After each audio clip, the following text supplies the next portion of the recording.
fascinating, Carl, but I'm just interested on your take, really. Yeah. What do you make of Cilla Black quitting Blind Date after her husband sent a message from beyond the grave? Are you familiar with this story? I didn't know that. What's that? She went to see a medium, and supposedly her husband passed on information through the medium, which was incredibly vague, but persuaded her to quit live on air. Well, it's about time, isn't it? If even dead people are saying, enough's enough.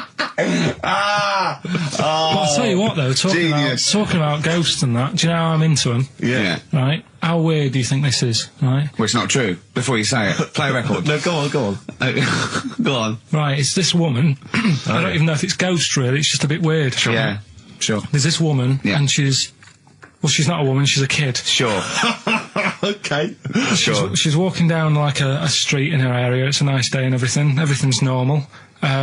She's walking down, and a woman comes up, cycling past, right? The woman on the bike looks at the kid, absolutely terrified, right? Got a really scary face on her. Yeah. The kid's thinking, why is she doing that? Yeah. Right? So anyway, she thinks nothing of it, goes, I think she was playing in the park or whatever, goes and has a nice day. About 15 years later... Oh, right, yeah. She's, I don't know, I think she was going to work, right, on a bike. She was riding her own bike. Riding her own bike, cycling down the road. Oh, yeah.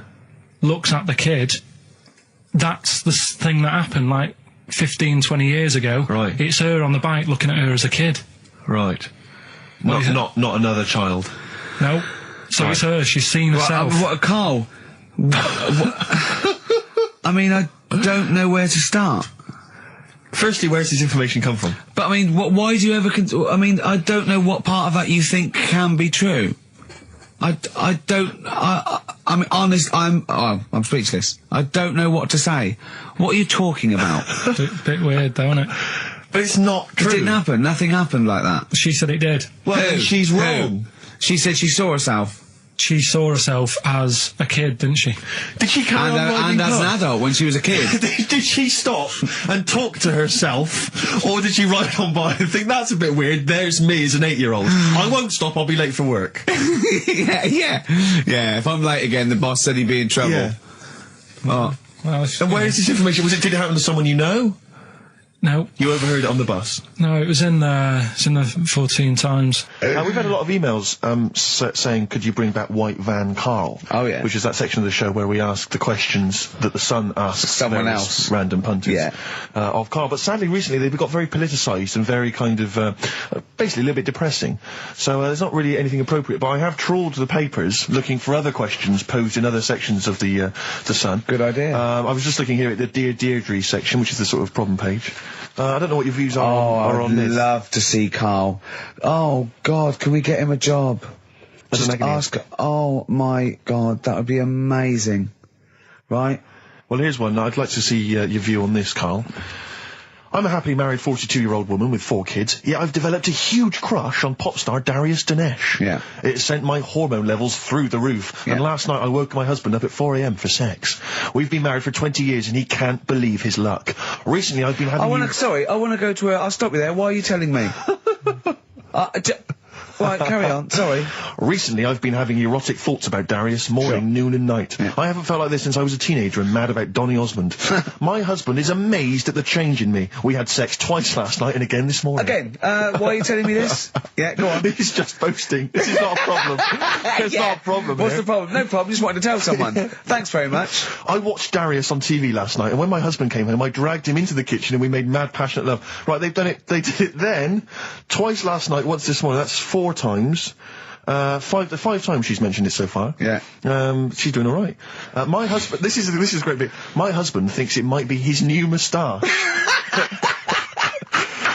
Or that I'm going through the menopause, but I know You were thinking of growing a moustache? I was thinking of changing it up with the ladies? I love the idea, that's what he thinks it is. He's telling his mates in the pub. You should grow with me. The old Tom Selleck. 5 times in the last 24 hours. Hooray for sexy Darius. So, what do you make of that then? What are your views on that? Hold on though, if that bloke is reading that paper, That narrows it down It's a gotta bit. be, yeah. Who else did he know? His wife likes Darius. He's had sex 5 times that night, and he grew a new moustache. He's thinking, I wonder if that's me. Maureen. Yeah, go on. But what's your concern? Because I'll tell you what her problem is. She's worried that, the reason that she's now kind of overly excited and she's having this great sex with her husband is because she's actually fantasizing about someone completely different, younger. She's having these wayward thoughts, isn't she? She's a bit concerned about that. What's your concern? What are your thoughts? I reckon she's going to start shoplifting soon and coming out in hot flushes. Go on. Just, they're both happy, aren't they? He's getting what he wants. She's happy. I'd say, yeah, whatever, get on with it. Do you think that she should confess? She wants to be honest with him. I wouldn't, because not that many fellas like Darius. Right. So if you're sort of thinking, oh, she'd rather have him than me, I don't What do you think Darius would think of this? He'd probably be happy with that. I mean, What would you do if you got loads of phone calls, right, from women going, Karl, whenever you're on the radio, I just have to do it. I just have to do it. Your voice makes me... I'd say, all right, well, it's all right. I'd be happy with that. Would you? Yeah. I mean, just in case anyone is doing that. What would you do to sort of like egg them on a little bit to help them out? What do you think? What sexy things would you say? What do you think is your quality? What do you think people would find, pretty horny about you? Yeah, ever. So, I said, yeah, bring one in. Now, you've got one at home. Yeah, I got a But you couple. couldn't be bothered carrying that in today, so I had to go out of the pub that I was at. Yeah. Nip into Borders. Yeah. Buy a Guinness Book of Records. Yeah. Out of my own money, $18.99. Yeah. Bring it back, and then you said, I don't know if I want to do this feature. So it cost me 20 quid for that. I had to buy a video for Silence of the Lambs film clip. I'm actually out of pocket at the end of this. But do you want to work with me is the thing. If you want to work with... people would pay that sort of money to work with me, Karl. You're a lucky bloke. Think how many people think, Karl, he gets to drink and sit. Yeah. Well, you make a cup of tea and I surprised, didn't I? Little surprises. Steve, last night, do you know when I left the pub in a bit of a mood because Yeah. I was just fed up with not getting anything done? Yeah. Walking down the road, I was thinking, how can I get out of this? How can I stop having to work with them? I'm thinking, I wonder if I leave, I wonder if they'll be funny and they'll go, and then my boss will be giving me stick. I'm thinking, how much notice have I got to give out? And all this is going through my mind. I'm walking home and I got in, said to Suzanne, I'm sick of it. She's going, you need to do it when I get a new kitchen. And I was like, yeah, but how big does the kitchen need to be? I was saying, do we need a big kitchen? Can we get a small one? Have we got enough for a small kitchen? Do we need so many cupboards? Can we just have wood instead of steel? All this, trying to get out of doing this. Yeah. I always feel like, because I like to think that I'm not perhaps as bad as him. Yeah, You annoy me in different ways. Like what? How does he annoy you? Well, stuff that, I come up with ideas, say Cheap as Chimps. Yeah. Rockbusters springs Yeah. to mind. Yeah. 15 I like Taiwan. 15 Taiwan. Let's just remind people what 15 Taiwan was. It was a little feature that I wanted to give a run, give it a little run, see if people like it. The premise being? No, there's no premise, it's just a title. No, we were going to get 15 sort of ornaments, you'd explain them, and then people would call up and say, that one's from Taiwan. See? Karl, you just explained why I didn't think that was a good idea. By explaining the good... You know the funny thing is, Steve, right, I was walking down Regent Street on Monday, walked past one of these big stores, right, and they've got all famous quotes on the windows, right, and one of them was something like, an absurd idea is often a great idea. Yeah. Do you know who said that? Go on. Einstein. Yes. Which made me wonder, if you were his mate, would he ever have done E=MC²? Or would you have said, don't bother with that, it's not going to work? Because that's all you seem to do, everything I come up with, you put down. Yeah. Well, that's one thing, he's negative, right? I don't know why, I don't know why he is. What else? He messes me about, I get him concert tickets for stuff, and you say, I didn't bother going. Yeah. Yeah, that is annoying. You come in, with, 5 minutes to go with tracks that need editing. Yeah. The little bag, that bag that was free. Yeah, you got a free bag today, an XFM little rucksack thing. Yeah. You were like, oh, what's this rubbish? Yeah. Ricky said, I'll have it, they're great. He said, no, I want it. Yeah. Well, it was free, I needed it. Yeah. I'll give that as a gift or something. So, I mean, I think on reflection, Steve is probably a little bit more annoying than me. I won't go that far. You are annoying. If I had to go away for a week somewhere, if it was a quiet place... Well, you are again, aren't you? That's 2 holidays you had this year, I mean. If it was a busy place, I'd probably go with you, because people, do you know what I mean, staring at me all the time and that if I'm walking around with Steve. No, I'm just... Can I draw up a list of reasons I don't like you, Carl? Just being honest. What? I'll tell you, because the list of reasons I don't like you is incredibly long and getting longer. Just saying. Do you want another slap? Kings of Leon, Molly's Chambers on XFM 104.9. Thanks to Lauren Laverne there for the last few hours. Coming up, we have got some great music, Steve. We've got Kings of Leon, as you heard. We've got Alba, we've got The Darks, we've got Coldplay, Coral, Rolling Stones, we've got some Springsteen, The Smiths. Do you know what I mean? Do you need any more? And with all that, we've still got Pete Skinner with his wacky weather report. And then I was washing up, and I picked up the plate, and I thought, oh, it's amazing, isn't it? The human body. The way you can just sort of... You know, I want to pick that up, and you do. Yes. And the way your hands work, right? Yeah. You've got 5 little digits, but it's just the right amount to do what you've got to do, right? So I'm washing, I'm cleaning the plate. Sorry, Carl, stop. It's just the right amount. Might be one of the most genius things I've ever heard said. I would love David Attenborough to phone you up and say, Carl, how do I word this about the evolution of the mammalian front limb? Just go, we'll just say it's the right amount. But it is. One extra would get in the way. Yeah. And one less would just make it that little bit more tricky when picking up a bit of a slippery dish. Sure, or buying gloves. Yeah. A slippery dish. So then I was thinking, imagine like going to the doctors and he's saying, yeah, everything's all right, your heart's good and everything, but... Your art's good? What, your Larry's, or...? Yeah, your heart, you're in good form and what have you. It's good news. You know, I had Giano in earlier. He's not looking good. Yeah. Fat swaller. But you're all right, but your hands need to come off. Right. Blimey. That's bad. Like, I'd get a second opinion initially.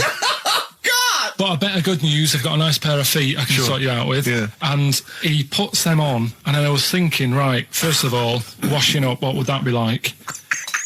I thought, Steve, that'd be tricky. Right. Yeah. And then the second thing was, it'd probably ruin the sort of the shape of your jumper. Because you have to keep putting the feet through there. Yeah. And then I thought, I could still cycle in.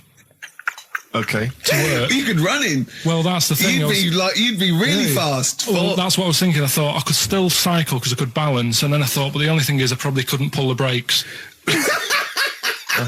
Because of the little short things. Yeah. And then, like you, I thought, but then again, you're running in half the time. So that's what was going on in last night. So she said, yeah, it's a nudist beach. So I said, well, why, what? I said, we're all it's all mixed up. Normally on a nudist beach, it's a nudist beach and you don't go wandering on there when you get your clothes on and that. So it annoyed me a bit, because there wasn't any signs. So this fella's getting closer. Well, the knob out was a sign. Yeah. Right, so he's getting closer. And he walked past me. It was an old fella. And he walked past and he had a hat on and a little pipe. And a big rucksack on his back. Right, so he got me thinking... Not strictly naked. I'm walking along and I'm thinking... Right, why do people want to do this? So straight away, I wasn't on holiday anymore, because most of the time when I'm on holiday, I don't think about anything. Right? Your mind's a blank. I just switch off. Right? But all of a sudden, this has got in my head now, and I turn around to look at him, and... Check out his arse. And this bag, right, I swear, it was massive, right? What? You had a massive bag? The bag. His rucksack? His rucksack. Oh, right, okay. When he said there was an old couple coming towards me, I said, what was lower, the bloke's bollocks or the woman's tits? And he said, well, that was another point, she might as well have worn knickers. Because that's what he said to me.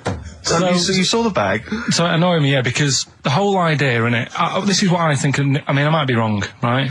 Might be wrong. Chances are you never have been. You never have been before. Being nudist, right? What's it all about? So I'll tell you, on that point, Carl, let's play a tune, let's come back and we'll discuss... What are we going to play? We'll discuss that very issue. We've got some ideas, we did chat about this last week, Carl, in your absence. Alright, well, we'll play the Coral. Okay. It's a good one, this. Yeah. I'm sure if there's a doctor listening or a nurse, they will clarify that if they pump you with all sorts of stuff, it wants to come out. Right. So you're sat there having a serious chat. It's a quiet hospital. The woman next door with the blue hands suddenly starts seeping gas, right? I start laughing. Because if there's one thing that makes you laugh, it's that. Is a 98-year-old woman with blue eyes fine? So you try to hold it in because it's a really quiet hospital, and it'd be obvious that that I was laughing at her, and I didn't want to be mean, but it was funny. And then it got me talking about my auntie, because my auntie Nora, she same thing, pumped her with loads of drugs. She used to have a cabinet next to the bed is like boots. She's got loads of stuff, right, for all sorts of stuff. And I mean, she's not that old, but she's on loads of stuff, right? She's a bit coked up, is she? She called up my mum once. And, you told us this. Go on, tell it again. And she said, "Oh, how are you doing?" And that. She's all right. Bit worried though. My mum said, "Why? What's up?" She said, "I've been breaking wind." So she goes, "Well, you know." She says, "No, but this one is going on and on and on." And she was like, she was like, what do you say? What's like passing wind, farting for 5 minutes. one thing, not like, you know, trumping and then nothing. Yeah. Continuous drone of a fart. I'm eating. Hey? I'm eating. So am I. Carl, you have to carry on. Right, yeah. We're all eating. Crisps, food crisps. So last week, you were playing your feature, that song I Shouldn't Switch Off because I'm enjoying the story. Yeah. And we played Living for the City, only you played the single mix, which doesn't have the entire second act, if you will. Yeah. So, Carl, you've not heard it before. You're excited. You're excited to hear the second act because, as far as you're aware, there was a young guy. He's living with his family. They're fairly impoverished in Mississippi, but you know they're happy. They're getting on all right. But you're not even aware that he's moving to the big city. No, it just fades out. Well, that's the city in question. I mean, I've liked this song for must be, 3 or 4 years, and I've always listened to the single version. I had no idea that I didn't know the full story. So yeah. It's not. I mean, and I know your attention to detail. You like to know the full story, like where everything. Well, was. the whole idea of the feature is to say, you've got to listen to the song. Where was the lead plate thing? Where was the lead plate thing? That was like a few years back. Where was it? In Britain and Scotland. Yeah. It was a problem all over the world. They had to deal with it. You're making it up now. Is it something you saw in Lord of the Rings? Yeah. Right. So anyway. Yeah. So the Lion and the Witch. Yeah. Go on. Go on. So far, then, what did we learn in this story? We learned so far from Stevie that there's a young lad. He's, as I say, he's got a family. He's fairly happy, except they're very poor and they struggle to get by, but they're happy. They're doing it anyway. He's moving to the big city. Carl, this is the bit you didn't realise. Just play the track. Okay. Here we go. So this is halfway through. This is halfway through the tune now. This is you've not heard this before, have you? Let's go. Sorry, I accidentally played an episode of Kojak by mistake. We were going to play a song. Carl, what did you make of that then? Yeah, what's happening there then? Eh? He was living with his family. He was fairly impoverished. He's moved to the new bus he was on, was it? Right. So what's your take on it, Carl? After hearing that, what I've worked out by it, the first part that we heard last week, everything's all right, but it's not that great living in Mississippi, right? So he goes, I'm going to go to New York. There's plenty of work there. Yeah. They'll sort of accept me as, and everything. So he goes there, and the weird thing is, he's hardly, been in New York for a second. He gets on a bus, all of a sudden some coppers arresting him. He's like, what's going on? And then he's got 10 years. I mean, what you can't hear, because the levels are quite bad. I mean, I work with sound. I can't really hear what's going on. You're criticising Stevie Wonder, I'm sort of guessing that he didn't pay his bus fare or something. And 10 years. He got 10 years for that. I really don't know what was going on. And the last one. I've got that one. That's terrible. That's terrible. Okay, quickly. Oh, God. And the last one is that bloke who does... Come on! He's making me laugh. Come on, Carl. Be professional. Right, the last one. Right. I can't do it. It's making me laugh. Oh, come on. I'd say, well, I'll stay at home. Yeah. And that's the point I'm getting at. Yeah. Right? If you can't do anything for them, let them enjoy their life. Yeah, a Rubik's Cube. Right. Well, me and Carl went out, right? With me and Jane, Carl and Johnny and Gigi, wasn't it? Gigi, is it important who went? No. Okay. But we're walking down the street. Carl was there, though, and he can back me up on this. We had a curry. We were walking back, and this little funny homeless fella, didn't he? He, I got to tell it before I go, didn't he? Yes. He came up to me, right? And he recognised it. And he came up to me and he went, he said, I've just nicked 5 of your DVDs from HMV. And he shook my hand. He was so happy with it. And I went, right, excellent. He went, all I do is I just swing the bag over the top. Like that when I'm going out. And he had a bag full of DVDs, didn't he? And he was so pleased to tell me that he'd stolen. That great. He said they're going like hotcakes. Yeah, he said they're going like, of course they are. Yeah, you're nicking them. Yeah. I know. We get paid for them though, don't we? So not the stolen ones? Don't we? No. What do you mean? Did you sign them for him? I know you would, you idiot. What, so he just nicked 5... Yeah. Well, Yeah. You say he was homeless, was he? Well, he don't know, maybe. No. Surely, how would he have seen the show? He just walked past Curry's one morning. Dixon's. Yeah, the telly on. Seen a trailer for it. I thought, interesting. I don't know if he was homeless. I didn't go into his home Sure. life. He shook his hand though, and But he made Carl look smart. Do you know what I mean? So, how does he sell them? Where does he sell them? Does he go to people and go, do you want an Office DVD? They're not nicked. yeah, £4. yeah, exactly. Are these stolen? No. No. They've still got the tags on them. Well, it's like those people who, you're those cab drivers that you'll meet at sort of 3 a.m. who've just got a car, Yeah. and just went out with a car, Yeah. and just I'll pick people up and charge them. Yeah. I got in one once. I said to him, the guy just pulled up. I said, he said I was in like East London. I'm going back to North London. I said, yeah, going to Swiss Cottage. He went, sure, hop in. We set off. He went, do you know the way? I said, well, not really, no. I thought you know the way. You're in a cabbie, aren't you? He went, no, don't really know the way there. I said, have you got an A to Z? He went, no. I thought, well, if you're going to go out just on the, just winging it as a cab driver, Yeah. 2 things, take a map and a torch. He didn't have Yeah. either. He said, well, I'll probably get to Camden.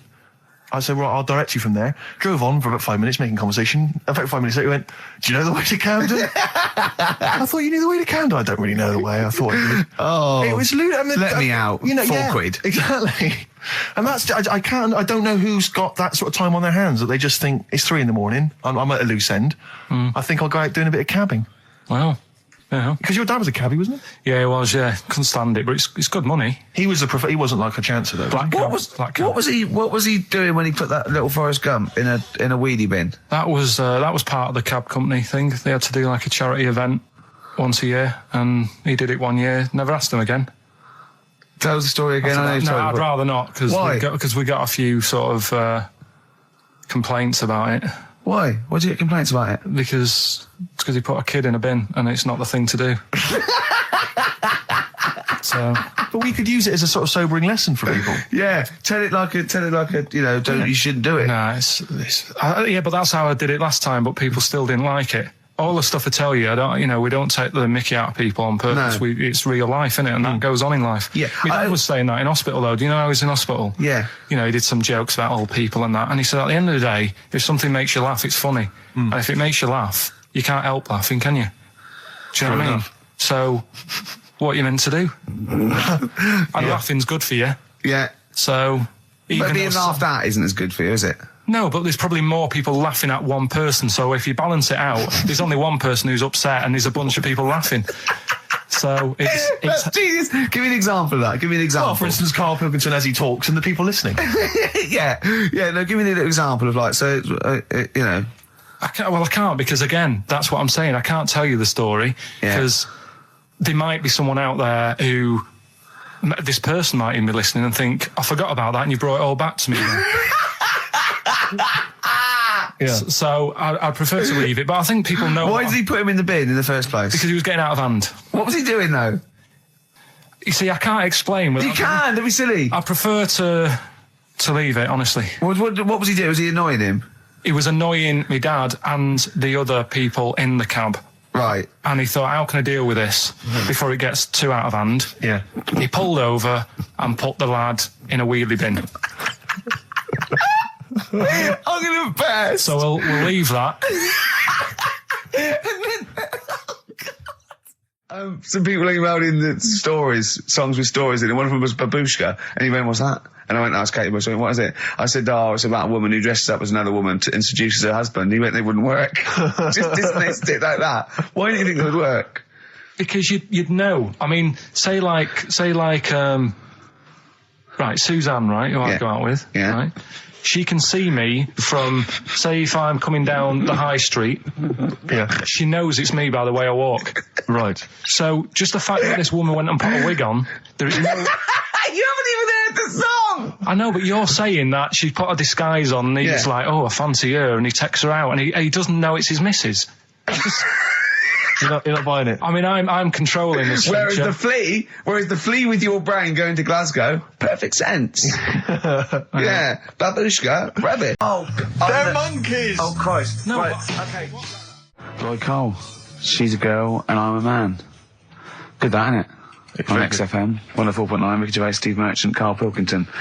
As ever, Rick, there's always someone who steps in to defend Carl. Okay, what is the defence? What is the defence? Here's an email from Scott Coomer. He says, Carl is actually right.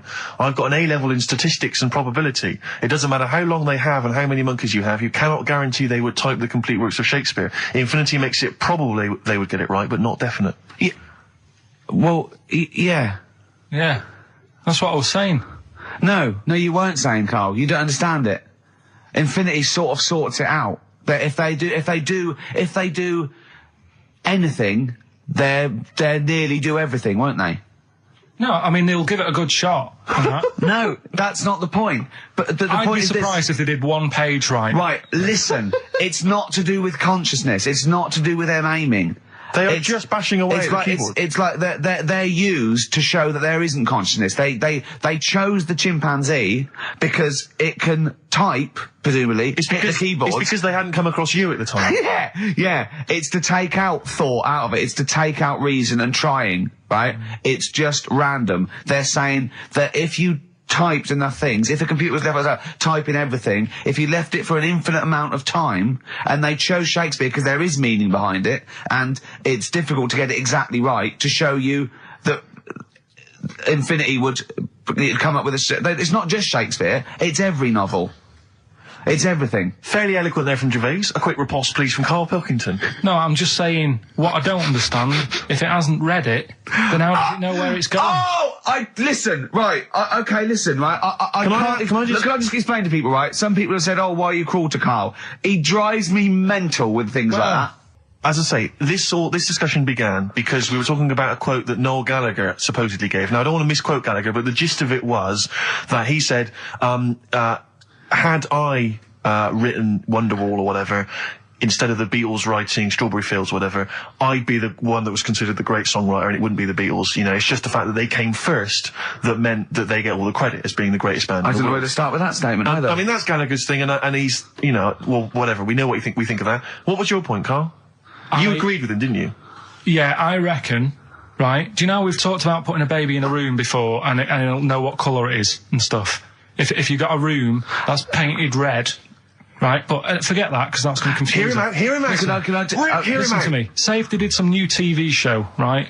Like what's that film with Jim Carrey in where the Truman Show. The Truman Show, right? So they make up a little room, and some woman has some kids, and you say, right, let's put the kids in this room, and they don't know what's going on outside. They don't know anything about like EastEnders and that. It's like their little world, right? They don't know anything that's gone on. How could a child survive without EastEnders? Right, listen. So you sat in the room, right, and then when they're all asleep, right, Wait for this bit. Someone have you heard this? Yeah, wait for this bit. They're all in a room. Yeah, they're asleep. Yeah. Someone pops in, puts a guitar next to the bed, right, nips off out again. They wake up in the morning. And one of them goes, what's this? They don't even know it's a guitar because they've never seen one, right? They're talking English, though. Yeah. We just left guitar out of the vocabulary. Right, so... There's plenty more to come. So, one of them will pick it up, and they'll go, I don't know what it is, and they'll start strumming, they'll go, that sounds good, doesn't it? Give them a few weeks, they could come up with Hey Jude.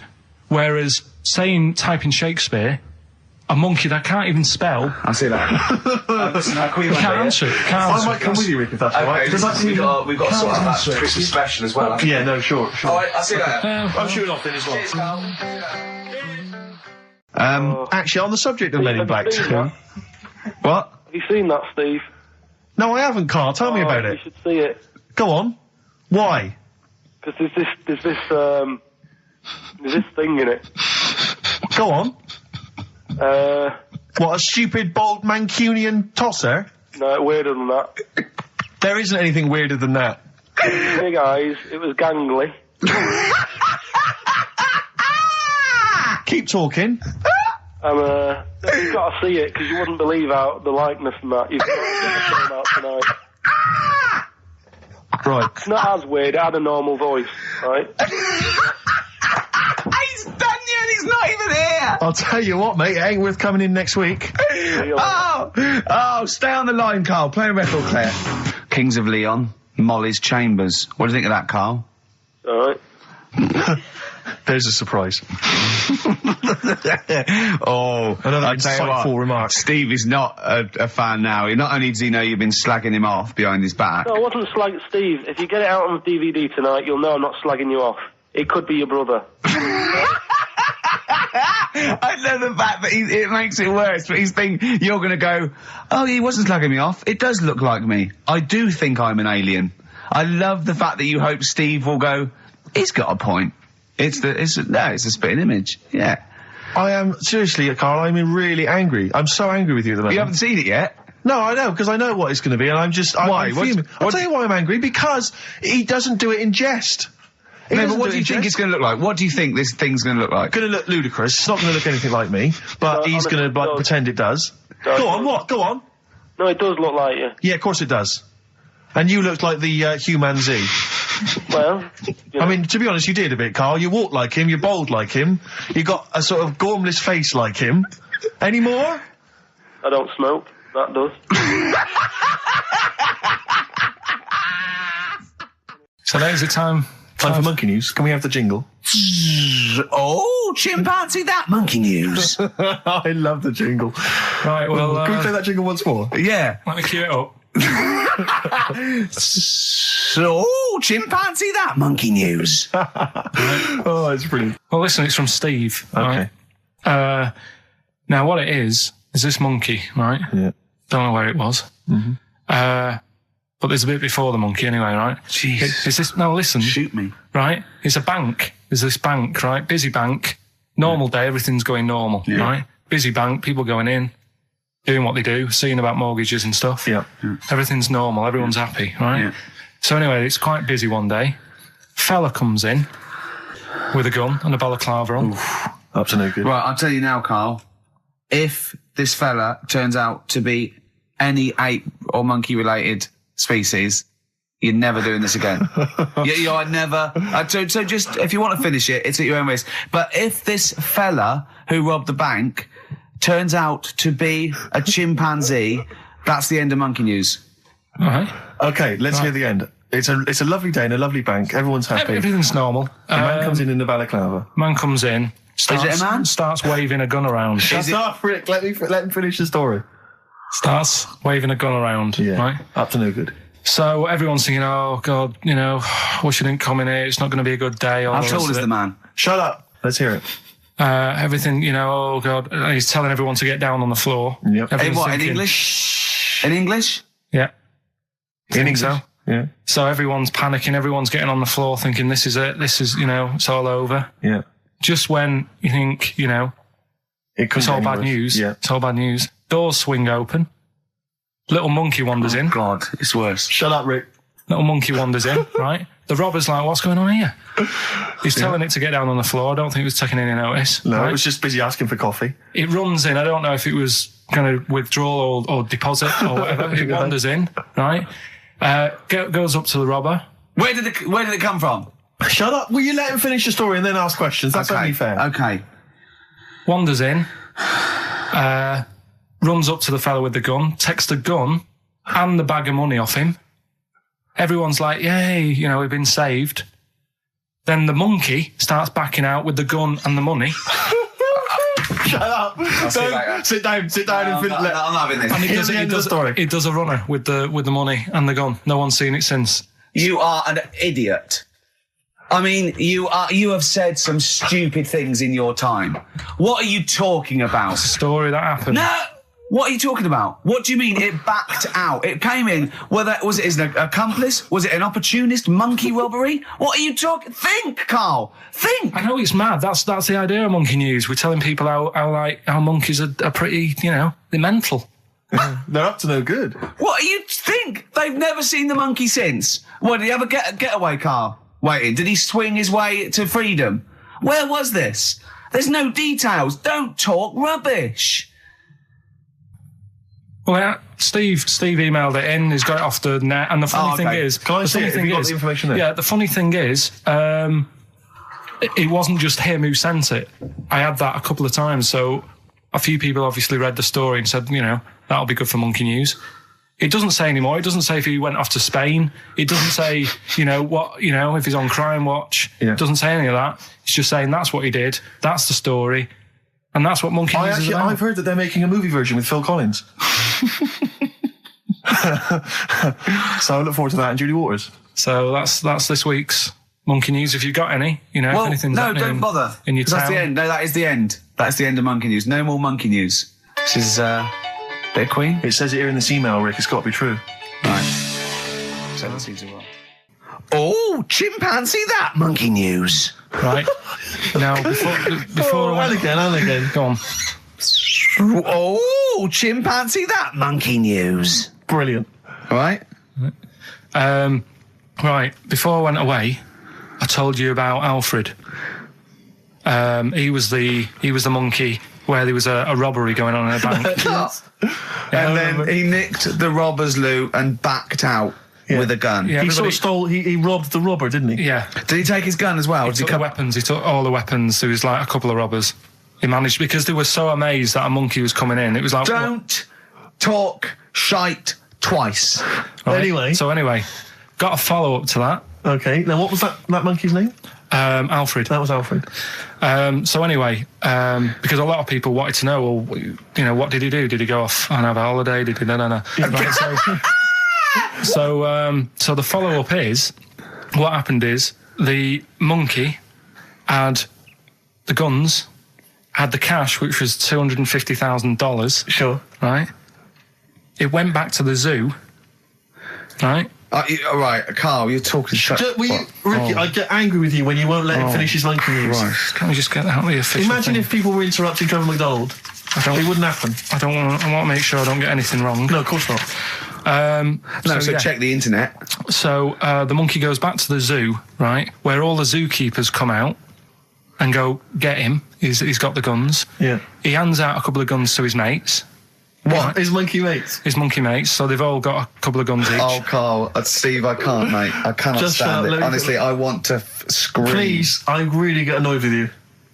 They tried to do him a deal. They said, how about if... I'm going. Tell him that. I'm not going. No, I can't. Step out for a moment. Okay, we'll just do it. Look, don't listen. Step out and I'll paraphrase what I hear for you when you come back in. Step out. Now, please, I need to hear the end of this. This is Monkey News. This is important stuff. Right. Ricky now has left the room. He cannot bear to hear, which is surprising to me. Right. So anyway, they've got the money, and they say to the zookeepers, "How about we give you some cash?" Yes. And they go, Sorry, hang on. Sorry, the zookeeper said that to the monkeys. "Yeah." Right. No. The monkeys who have got the £250,000, right, say to the zookeepers, "We'll sort you some money out if you let us go." Sorry, the monkeys say to the zookeepers, "We'll give you some money." Yeah. You don't see any problem with that? Right, listen. Okay. It's nearly finished. Right, I'm listening out there. This is ridiculous. What do you mean the monkeys say? What do you mean the monkeys say to the zookeeper? They were probably holding the money out, like kind of going, look, we'll do your deal. Right, okay, come on.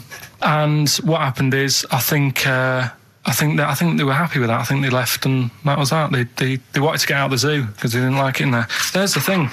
Right, I don't... Just have a look. Right, Carl, think. Right, how did they get out in the first place, this one? Just let Steve have a... So why did he go... So he went and robbed... He thought... he knew there was going to be a robbery that day, did he? He might have been getting some money before they went to escape, and then that happened and they had more money. They might have been withdrawing some stuff out. What do you mean? No. If he was planning on leaving the zoo, he's going to get his savings. What are you talking about? He's given me this picture, Carl, which he's got from a magazine. He loves you. I think this... I'm just losing it then. Obviously, it's not going to mean much to the listener. Oh, this is but it is currently available. I think it's in the current edition of Bizarre magazine, so you might want to buy that. It's not horrible, though, is it? There's a certain grotesqueness about it. Oh, it's a deformed person, isn't it? Well, to a degree, but I think what it's going to do for Carl is give him, I think for you and I, Rick, we're going to see his face lighten up, like opening a wonderful Christmas gift. Oh, you know what? I think I've seen this. Is this the one with the kid with the big head? I'll be honest with you, Carl, it is. Have you seen it already? Yeah. Let me just show it to you again so you can kind of highlight it It's again. like I haven't seen it. It's like. Yeah. We shouldn't be laughing at that. No, but that is like the kid who I went to school with. That is the same. That can't be the So same. do you recognise him? Seriously, that is the same thing he had. I mean, I have to say, it does I'm look not like sure. it's been computer generated. It's so odd. Yeah. But look at the child's face. I Look know, at his what do you- reaction. Don't take another photo of me. I'm not sure this is right. Well, the thing is, right, you were just saying about what are you, about Christmas. That's the funny thing, right, because in our house there's no one who's religious, right? No. My dad got annoyed when I went to church that day. He was like, what are you doing that for? Of course. I went to see a gig in Liverpool. Remember the band The Christians? Yeah. He thought I'd join some club. Yeah. I said, I've been to see The Christians. He was saying to me, man, what's he doing going out with them? Yeah. Yeah. And then the other thing is, because I'm not christened or anything, my mum used to say to me, don't tell anyone that, because there's witches and stuff. I want to go back and see his upbringing. I just want to go back and see him at 7. One day in the life of Carl, age 7. Just to have 3 ghosts visiting tonight and take him back through time. But we could go with him. We can be some of the ghosts. Yeah, I the just ghosts of Christmas past. Remember this? That's incredible. Because So- don't tell So what. just tell She you a bit thought, more. so she wasn't visible. She thought maybe someone could take your soul because you weren't It's christened. like, there's cults and that, isn't there? And if they find out you're not christened, then... Right. I don't think they care. I don't think a lot of cults care. Well, But what can they do if you're not Christian? I don't see know, what- I just said alright, because then through that time, there must have been a time when... But that hold was on, a now they problem. know. Yeah, but I'm older now, so I'm alright. She used to worry about me playing out on the street. Oh, she was worried about whether you were naive and stupid and easily led. Well, yeah. No, good point. No, you're right now, yeah. So- yeah, good. Rockbusters, you know. Rockbusters. Well, tell the prizes, Steve. Yeah, Tell we them have got Christmas some, gift. This is Christmas Christmas gifts. I don't know if you'll receive them in time to actually pass them off as gifts. I wonder to if your I friends can and tell family. that Ross Noble story that he told us. I don't know. We'll have to discuss that when the record's playing. Okay, all right. Okay, so you heard a track from it just then. This is the XFM Christmas album. I think that's been knocking around here in the office for years, hasn't it, Carl? Or is it new this year? It was brought out about 2 years ago, Okay. but Christmas songs are Christmas songs, timeless, Christmas songs. aren't Yeah, it's not bad. There's Scott bands on there like the Dandy Warhols, the Webb Brothers are on there, Drugstore, Bell and Sebastian, Flaming Lips, all sorts. So we've got that to give away. We've also got this Smashing Pumpkins compilation, which we seem that seems to be knocking around for weeks. Another one of those 50 years of the greatest hit singles. I don't know, Culture Club's on there, Queen, I've obviously, just Lennon. seen the cult film. Yeah, the cult film will come back to you shortly. This, I think, is one of the most exciting gifts. If you have a video player and you want to get trim, then surely Big Brother 3 champion Kate Lawler and her cardio combat video, in which I think she uses kind of, I don't know, military kickboxing training to get you trim and taut. And looking as good as her. Then you can get that as well. We've also got a exclusive 7-inch single from the White Stripes, a kind of Christmas single. Is that from them? Yeah. That must be quite rare. That's probably the only thing. That is rare, that is worth something. And the current badly drawn boy album, Have You Fed the Fish, which I think is slightly mediocre. They've gone up, actually. I think that the level of prices there has gone up. Not a bad selection, but here is the big movie. And actually, I have to say, this is not a bad one. No, it's not. Again, it's not terrible at all. It could be worse. It's James Caan in the original Rollerball, not the disastrous remake that came out recently, but the DVD version of Rollerball. So that's there as well. So something fairly interesting. That's worth winning. Right, come on then. Let's do Rockbuster. Well, will we play a song to give people time to get a pen and paper and that? Yeah. So we're doing it next. Yeah. Vines was Jackson on XFM 104.9. Ricky Gervais with me, Steve Merchant, and Karl Pilkington, the man of the moment, with his Rockbusters coming your way with all those great prizes. Yeah. Right, we're doing it now? This Yeah. I noticed Heat magazine sort of put a bit of a spanner in the works. Why? Because they were saying, oh yeah, right, it's years ago. Oh, yeah. Some In olden days, Oh, sure. when Some ghosts roamed the earth. Once upon a time, you mean? Yeah. some doctor or something who was into like the way bodies work. They got their head cut off. The doctor? Yeah, he was doing a bit of an experiment. And he cut his own head off. Yeah. Okay. And it was about, he said, when my head's in the basket, I'm going to blink my eyes. Right. Okay, sorry, hang on, let him finish. And, So the doctor has chopped his own head off, and he's told everyone, I'm going to blink my eyes to prove that he's there's in the life after basket, death. and he goes like, right, I'm going to blink my eyes about, as many times as I can. So quick, count them. And they count, and he got to like 15 before he Right. died. Now, this is how Carl told me that. Till Nick Frost explained that, Carl told me, he said, right, well, a bloke, right, he had his head cut off, and when his head was in the basket, he went, count how many times I can blink. And I went, well, that's rubbish. He went, no. And Nick went, well, no, he actually said, when my head's in the basket. And Carl went, oh, I said, Carl, do you know the subtle difference? Do you see the subtle difference? I have to say, though, guys, I still don't really understand what went on there. You've both lost me. The story is that a bloke who'd been found doing, You mean that Carl just explained it and that was a clear version? Because I still don't know what you're talking about, Carl. Well, this bloke had his head cut off at experiments against God. He was a doctor in the, in olden times. Yeah. And when they cut his head off... Why did they cut his head off? Because it was... he was executed. Crimes against... Exactly, he was executed, yeah. And, he said to his assistant, when my head's in the basket, I'm going to blink, count how many times I blink and write it down as an experiment, right? Carl told it to me, like his head was cut off and he went in the basket, and when his head was in the basket, he looked up and said, count how many times I blink. Yeah. I love that. I love the difference in that story. Yeah. Both rubbish, Yeah. but, one's possible and one isn't. You believe anything that you're told except when we tell you the truth. Right, Yeah. here's one. Christ. Ghosts and that we got talking about. Sure. And Nick said, right, he said, you'll like this one. He said, my auntie was having loads of problems. Why are you whispering? It's not illegal to talk about ghosts on the radio. No, but He's hearing this. so the auntie's in the house and that, and furniture's moving about all the time. Oh, God. And they were like, no, this is Steve, you told me this one. This is such rubbish, mate. No, come on, let's listen. I'm gonna leave it to you. I'm gonna sit back and enjoy it. I'm just gonna watch your face, Steve. right. Sorry, so I missed the beginning there, Carl. There's an auntie in the house. Basically, Nick's auntie. Right. In the house, things moving around all the time. And it was God. just annoying every time she tidied up. It was like, It was just annoying. making a mess. It was one part annoying to two parts scary. Yeah. So, stuff was moving around all the time, and they said, right, Right, we need an housekeeper. rather than having the house a mess, until we sort this out.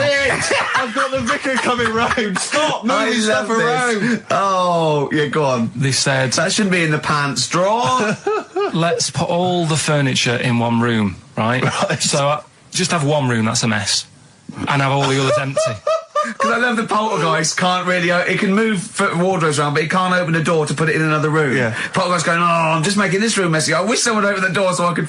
Go on. Yeah, but so all this stuff's in this room. So they right? moved all their furniture into Everything, one they room. put like the drawers in there and everything, and it was really uncomfortable because they were all like on top of each They other. sat in the room with all the stuff. Yeah, they had to, because that's where the three-piece suite was. Okay. Oh, God. Right? All right. Oh, God. So they sat there, like, all crumpled up and that, but nothing can move because it's so tight. I think things were trying to move, Yeah, but yeah, everything yeah. was so tight. It's They just like- foxed that poltergeist. So anyway, one night they sat there, like, sort of a bit awkward watching the telly and that, and they hear some banging Yeah. in the next room. So she goes, oh, God, what's that? Oh, he hadn't moved in, had he, the ghost? So, to some of the empty rooms. so there's this He's bang- moved some friends and family in. There's this banging about going on. No, so listen, she Steve. gets up, right? Yeah. And what it is, they had the baby in the next room because there wasn't much room for the cot. Right, so they left the baby with the ghost. So they go into the room where the baby is, and the banging Yeah. is like, do you know those plastic balls you get that you can chuck around the room and like they go mental? Right. The ones that you chuck once and Yeah, they keep bouncing yeah, for yeah, ages. yeah. That was bouncing around the room. Wow, what, the Hitting baby all- had thrown it? Hitting all the walls, and the baby was there, stood in the cot, sort of laughing. Right. And looking at the ball, and wherever it looked, the ball went. Yeah. And then she said, stop doing that. Yeah. And the ball just stopped. Did it? And it rolled a bit and stopped. Right. So the baby had thrown the ball and it was watching it as it bounced around the room. It wasn't throwing it, it was in control of it. No, the point is, Steve, the baby has been doing... It would have been the baby all along. The baby had been messing with the furniture. It was So the it's baby a that had the super power. Yeah, it's the baby that had the power. Special baby. It's a baby that had the power. It's What a power? baby that had the power. What- the what's power the power? of telekinesis. Right. They were then trying to convince me that telekinesis was not like all the other stuff that I didn't believe in, but that was a science. Right. Telekinesis was possible. Yes. Yeah, it's not like ghosts and demons and all that stuff. Telekinesis is different. Yeah, That's yeah. science. But Nick's auntie saw it, and I love the fact that you're telling me that someone else's auntie saw it. So I should be satisfied with that. Yeah. I should be satisfied with that. I mean, No. So does she still live in one room with all her possessions? No, I think... The baby grew out of it, apparently. It grew The up. baby grew out of it. So it doesn't use its telekinesis powers anymore? Well, no, it's like in Carrie, innit? She was upset for a bit and then she got over it. Okay, I'm just going to say one thing, Carl. That was a film. Do you want to play a record or...? Get free. All right, on XFM 104.9. Can I just tell you a story that Carl told me a couple of weeks ago? Is this another ghost story? Another Yeah, spooky it is, story? yeah. I called him out. I was, what are you doing? He said, I've just been reading ghost stories again. He said, you don't believe in them, but how do you explain this? Right, I went, go on. He said, I'll tell you as he told me it. He went, bloke, right, just sitting at home, doing, watching telly with his cat. And, the phone rings, and it's a bloke going, is that fire, in your oven okay now? 'Cause your wife called. And Carl went, well, 1, there was no fire in the oven. 2, he wasn't married. I went, right. Go on. He went, well, then right, there was a knock at the door and there was 2 sort of people in sort of white coats and they came and said, we've come about that fire. Your wife called us. He went, 1, there isn't a fire in my oven, and 2, I'm not even married. Right? And he said, and they saw the cat, and they looked at the cat. It looks a bit weird at the cat came out. 0.9, I'm Ricky Gervais, with me, Stephen Merchant. Yes. I hope you're enjoying the best of. What exactly is there then? Is it just a kind of moon-like kind of surround with just kind of dust and rock? That's exactly what you see. I was there when the Mars thing went wrong. Yeah. I would have just sent a camera crew there, filmed a bit of that, right, and say, here we are, this is it. Ignore the little coffee shop in the background. Right? This is Mars, because that's where it's like just loads of dust. Holes everywhere. Side it up. Little round-headed aliens complaining. It's Whinging. just like Mars. So is there what's the best bit about the holiday? Come on, pretend you're Judith Chalmers. I have been doing. I would have done all. I would have said that. Don't bother. Right. I mean, the hotel was good. Yeah? That was all right. What was that like? It's all right. Just, clean. That's all you want, isn't it? See, that's not quite what Judith Chalmers does. She doesn't go, what's the hotel like? All right, yeah, clean, isn't it? All right. What was it like? What was it? 3-star, 4-star? Did that have a swimming pool? What was the room like? I had a swimming pool and that. Yeah? Yeah, it's good. I think it was one of the better ones on the island. Okay. Nightlife? Wasn't really. Bars? Wasn't really. And there was a bar. There was some bands playing. Yeah. Not very good. Food got a bit boring. Yeah. It was always the same food every night, but they sort of themed it and made out as if it was different. So, like, on Mexican night, it'd be chicken with a nacho on it. Right. And Chinese night, sort of chicken with a little prawn cracker on it and stuff. Sure. But that got a bit boring.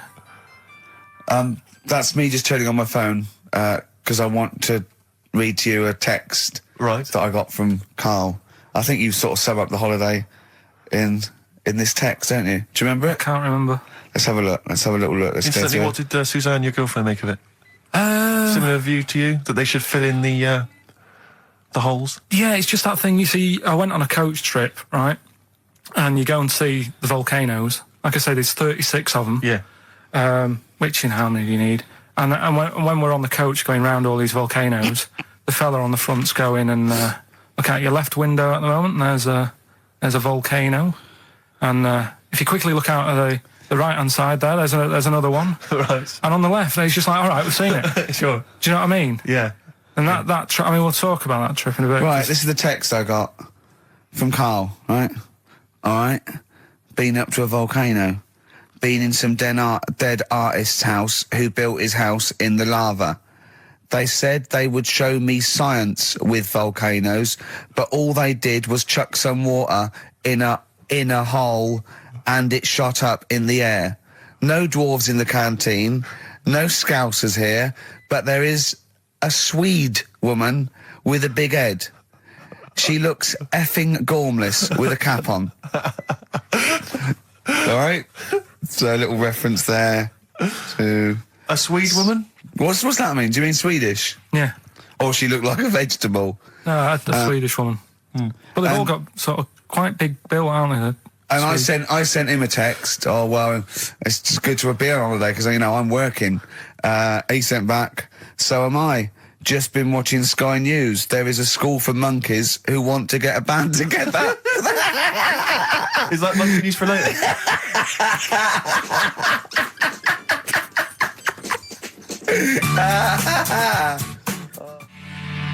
Oh My Corazon by Tim Burgess. I can't get enough of that. I love that chorus. On XFM 104.9. Ricky Gervais, Steve Merchant and little Karl Pilkington. But it was a nice holiday. Yeah, it's all right. It's just, I went there to relax and that. Exactly. Did a little bit of that.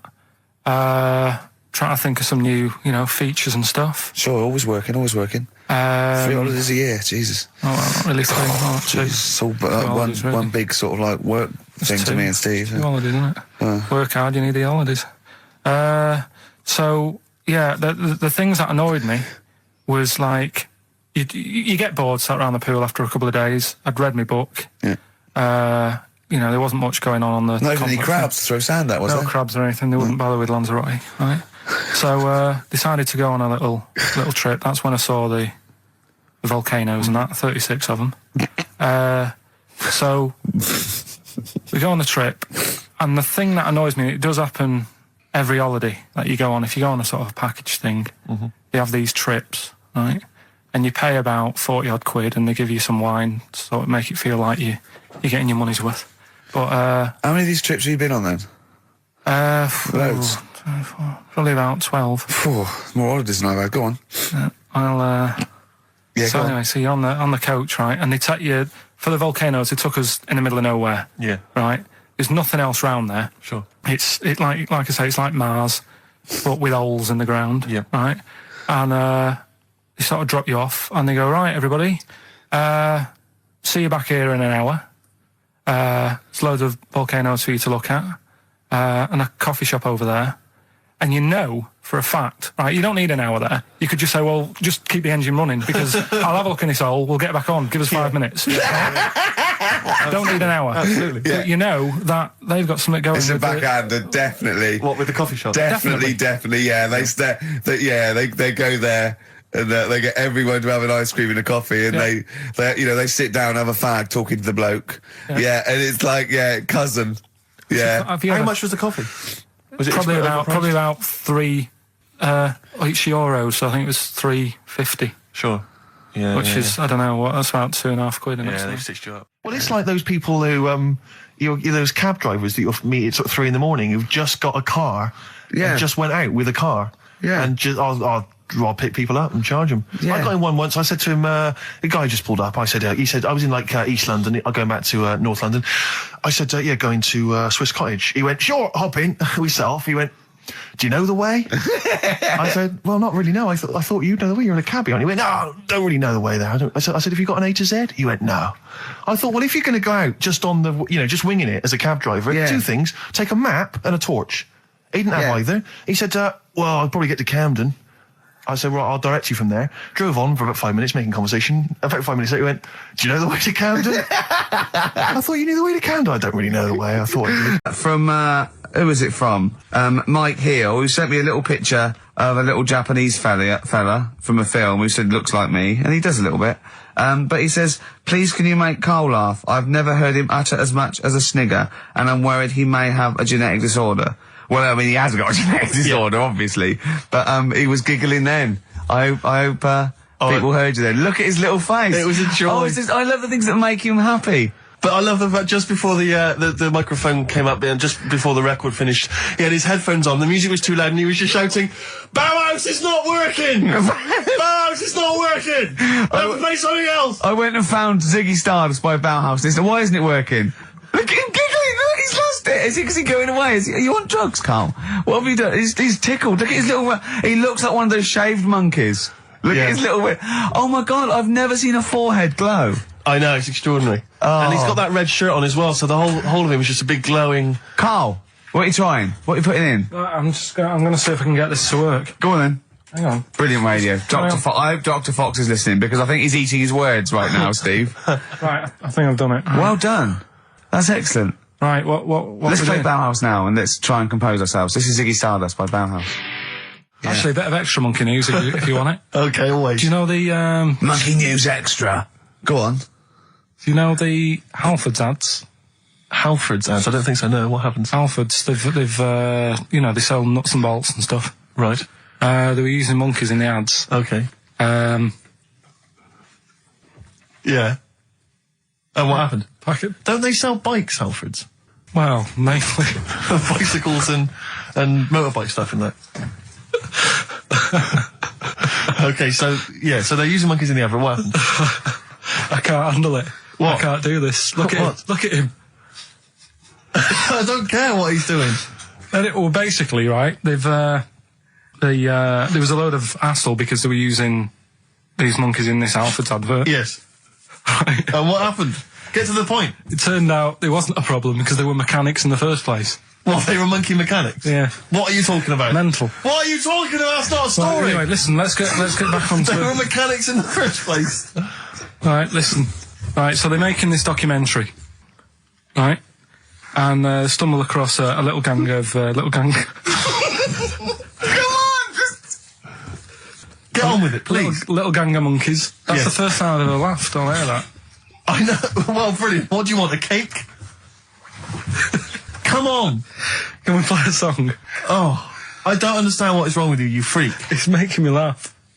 Just tell us the story. All right then. All right. So anyway, right. So there's this documentary being made. They found a little gang of monkeys. Right, play a song. I don't know what's going on here. I apologise. It's just if you were looking forward to monkey. Got a hide your love away. According to the Beatles on XFM 104.9, I'm Ricky Gervais with me, Steve Merchant. Right, Carl, come on. where monkey were we? news. Where Everyone's were we? composed. The jingle, please. Oh, chimpanzee that monkey news. Excellent. Okay. Right, where were we? We would just start again. There's some people making a documentary. For what? Okay. Making a documentary in a jungle and that. Right. Stumble across a little gang. Okay, come on. All right. A little gang of monkeys. Yeah. Oh, come on. So the camera crew are there filming it. Yes. Everything's going normal. all fine. Nothing odd about it. Okay. They're not running a restaurant. They've not got any barber shops. Nothing. No. Just regular monkeys going about their business. Yeah. So anyway, what normally happens is the monkeys sleep with the partner. They already do what? They don't sort of sleep around and that. Once they find the girlfriend or the boyfriend or whatever, Yeah. they stick with them, right? Okay. But anyway, they were watching this one, right? And it's going around a bit, sleeping around, Oi. and it was getting fatter. They thought this is a bit odd, Yeah. right? So followed it round and see it having it away. Turns out, little prostitute.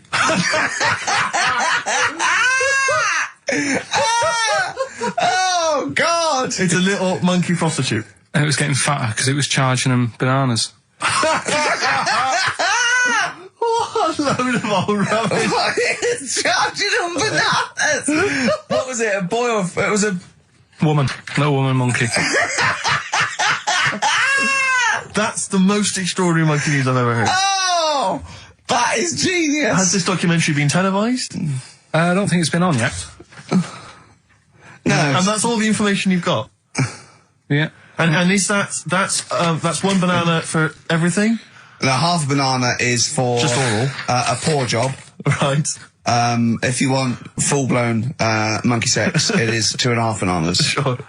So, Let's just play a song. let's just play... All right, well, this is our penultimate show, so we're back next week. We're going to make it a barnstormer, I'm sure, lads. I want 100% behind it, 110% next week. All right, none of this giggling, none of this infantile giggling like two schoolboys. Right. All right, we're going to come back. We're going to have some quality monkey news next week. We're going to have all kinds of treats, I would have thought. Okay. Some great prizes. All right, are we okay? Yeah, We're all best show. behind that. Let's make next week the best show ever. Good luck. If you miss it, then you miss out. We're ending with a track from a couple of years back. I think it was 92, 93. Dinosaur Jr. Start Chopping. Play that. Start playing. Forget start chopping. Start playing. All right. All right. See you next week. Yeah. And another bit. This was the best one, right? Grab it! Right. There's this fella, and he was on his bike, right, Yeah. cycling to work or whatever, and he sort of sees this thing in the corner of his eye. Right? Literally in the corner of his eye. Or you mean he saw He just said he saw in his something. peripheral He vision? saw Okay, something yeah. and thought, what's that? Yeah. So he thought, oh, doesn't matter, whatever. And he stops off at a cafe, right? Get a little scone, a tea or whatever. And he goes in there and he's sat down, and the waiter comes over. He says, "Yeah, what do you want?" He says, "I'll have a scone and a tea." He goes, "All right then." So he goes to get it, comes back.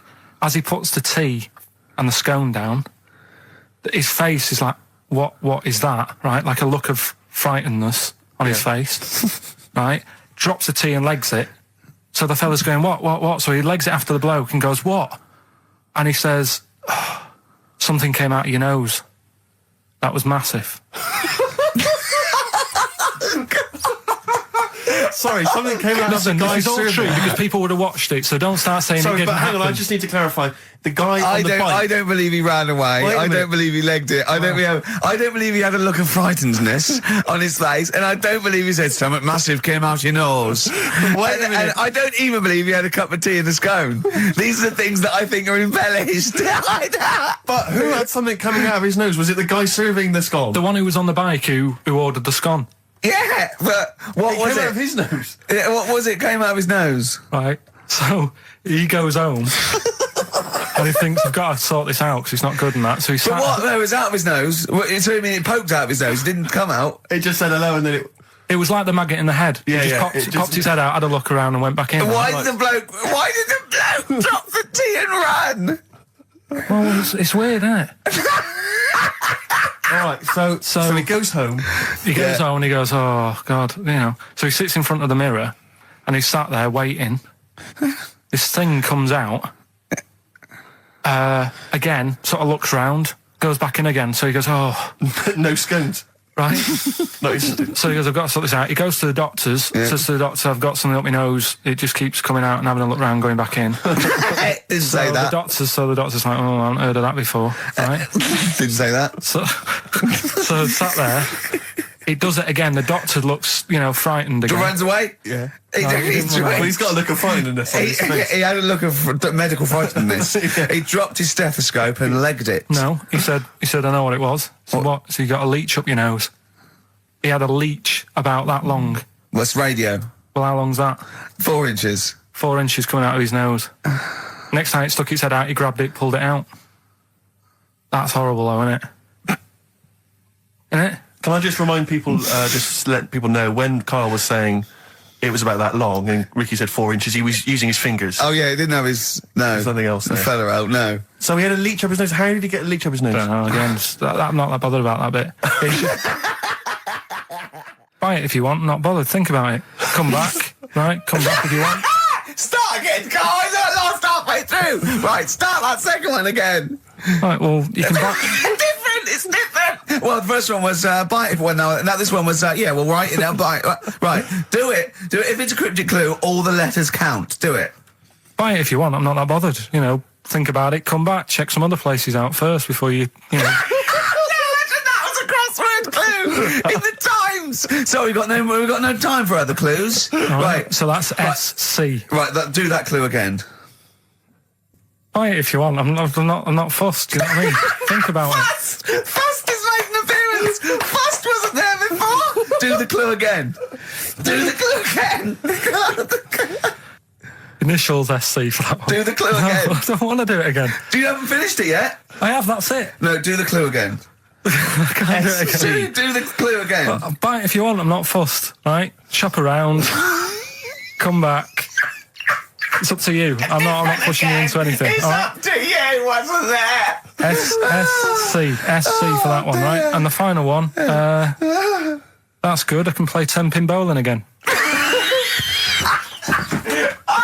Okay, and what's the clue? Christ. That's O for that one. Oh.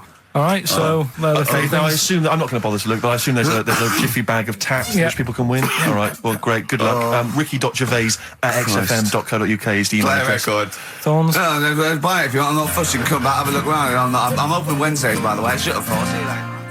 I sort of feel like, one thing we've never done, Rick, is we've never pandered to people, but as it's the last show, we've got to give the audience what they want. Right, what's this? Well, yeah, and I was going to say things they don't want as well. And well, just basically to keep a smile on Karl's face. Yeah. I say a smile, a sort of not quite a scowl. Yeah, he never really smiles. So, it's just really as a chance for him to have a go. It's like, you indulge an annoying child. The only time Carl laughs is for no apparent reason. Yeah. What do you think, like... What do you mean? Well, it's just... Do you know what I mean? Keep it. It should go to the winner. Yeah, exactly. That is a very good point. So, Be warned.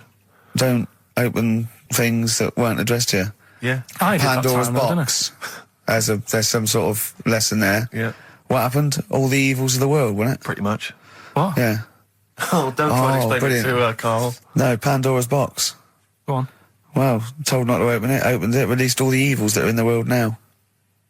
But did the person say if you open it, loads of evil will come It's out? not true. It's not true. It didn't really happen. It's not like evolution. It's not the truth. But you remember that? Yeah, you won't listen to some of my stuff. Like goldfish and stuff. No, it's not that we don't listen to it. It's that you would pass off how all the evils in the world got here. Because on Anna Nova it would be, Pandora opens box. Outcast. Hey Ya on XFM 104.9. I'm Ricky Gervais. With me, Steve Merchant. And over there, Karl Pilkington. Now we've got a new feature.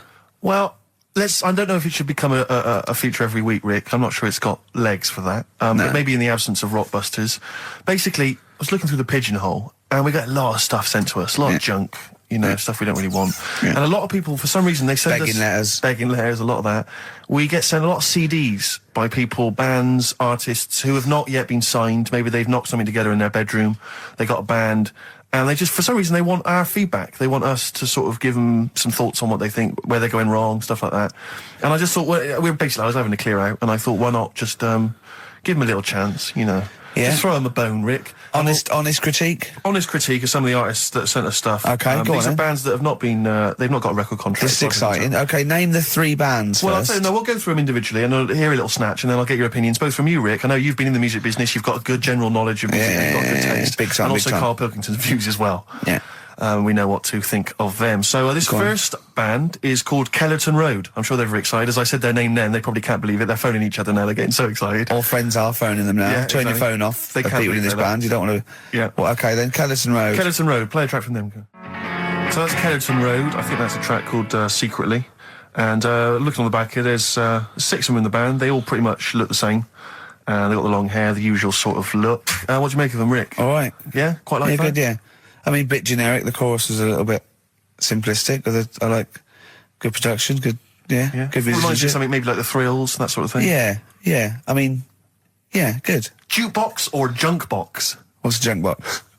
It's just, I'm just trying to make it sound snappy. Jukebox or junk box? Don't, because you haven't got it. Don't ever stick to what you're good at. Okay. What, being sexy?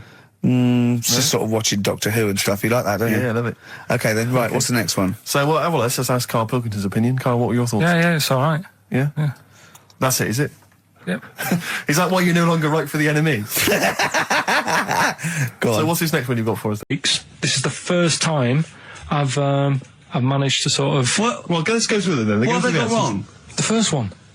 The first one. What was first the one, correct- yeah, the first one. Well, hang on. Let's do them in reverse order for a second. So what's the last one?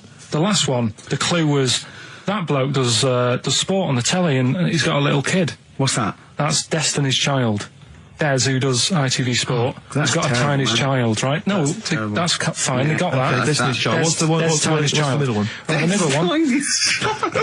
Right. Child. The second one was he doesn't like women. Yeah, he's got a couple of kids. That's a bit weird. Yeah. Right. That was PD. That was Puff Daddy. That is offensive. Go on. But it's not Puff Daddy.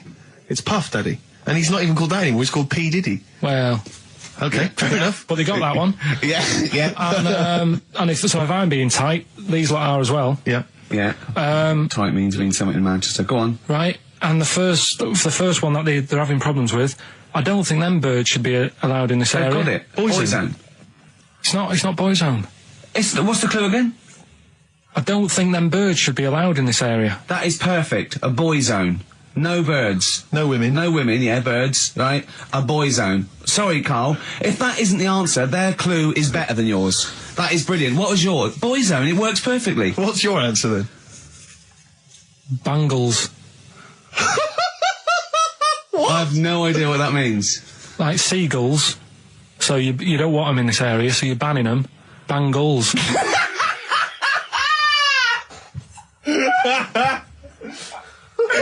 Oh! Well, give it to boy zone, because boy zone's better.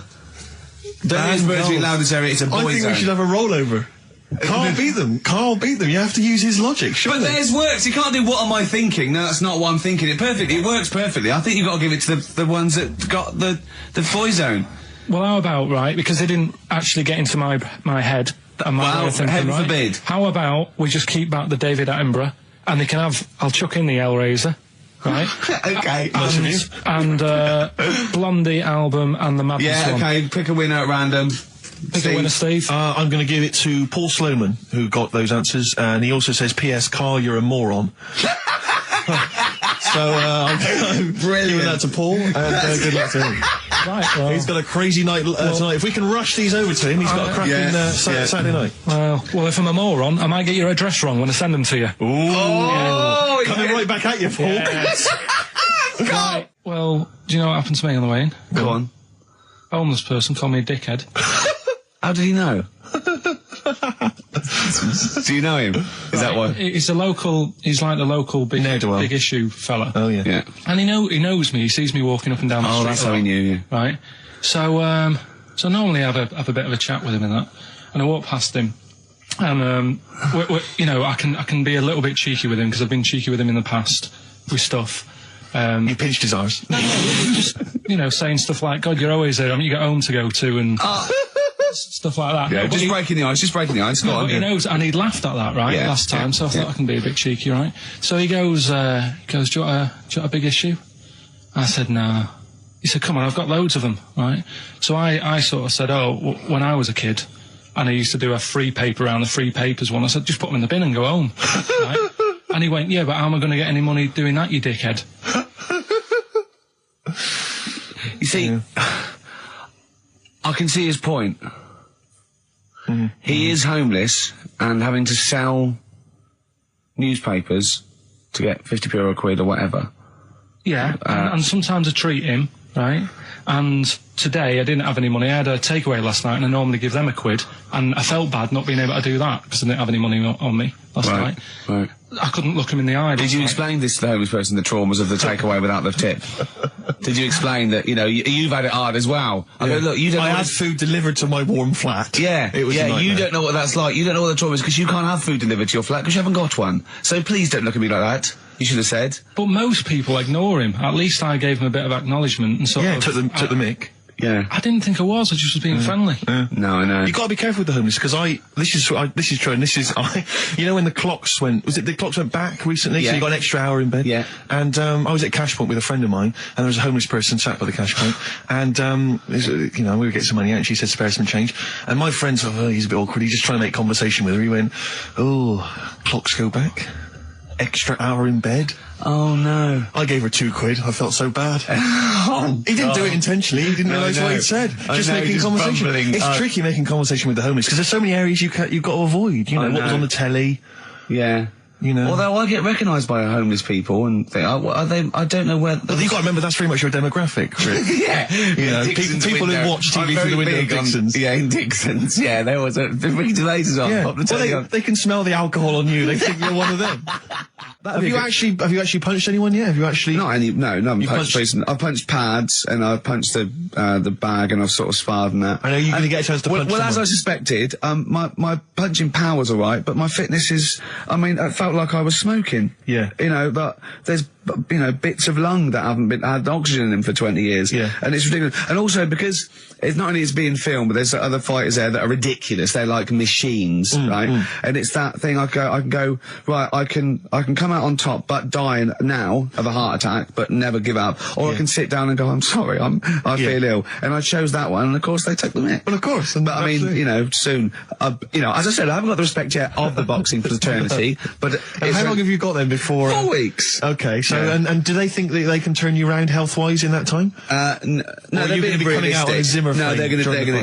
they're going to teach me the basics and see how it goes, Right. But I mean, and each round is 4 seconds. Is that right?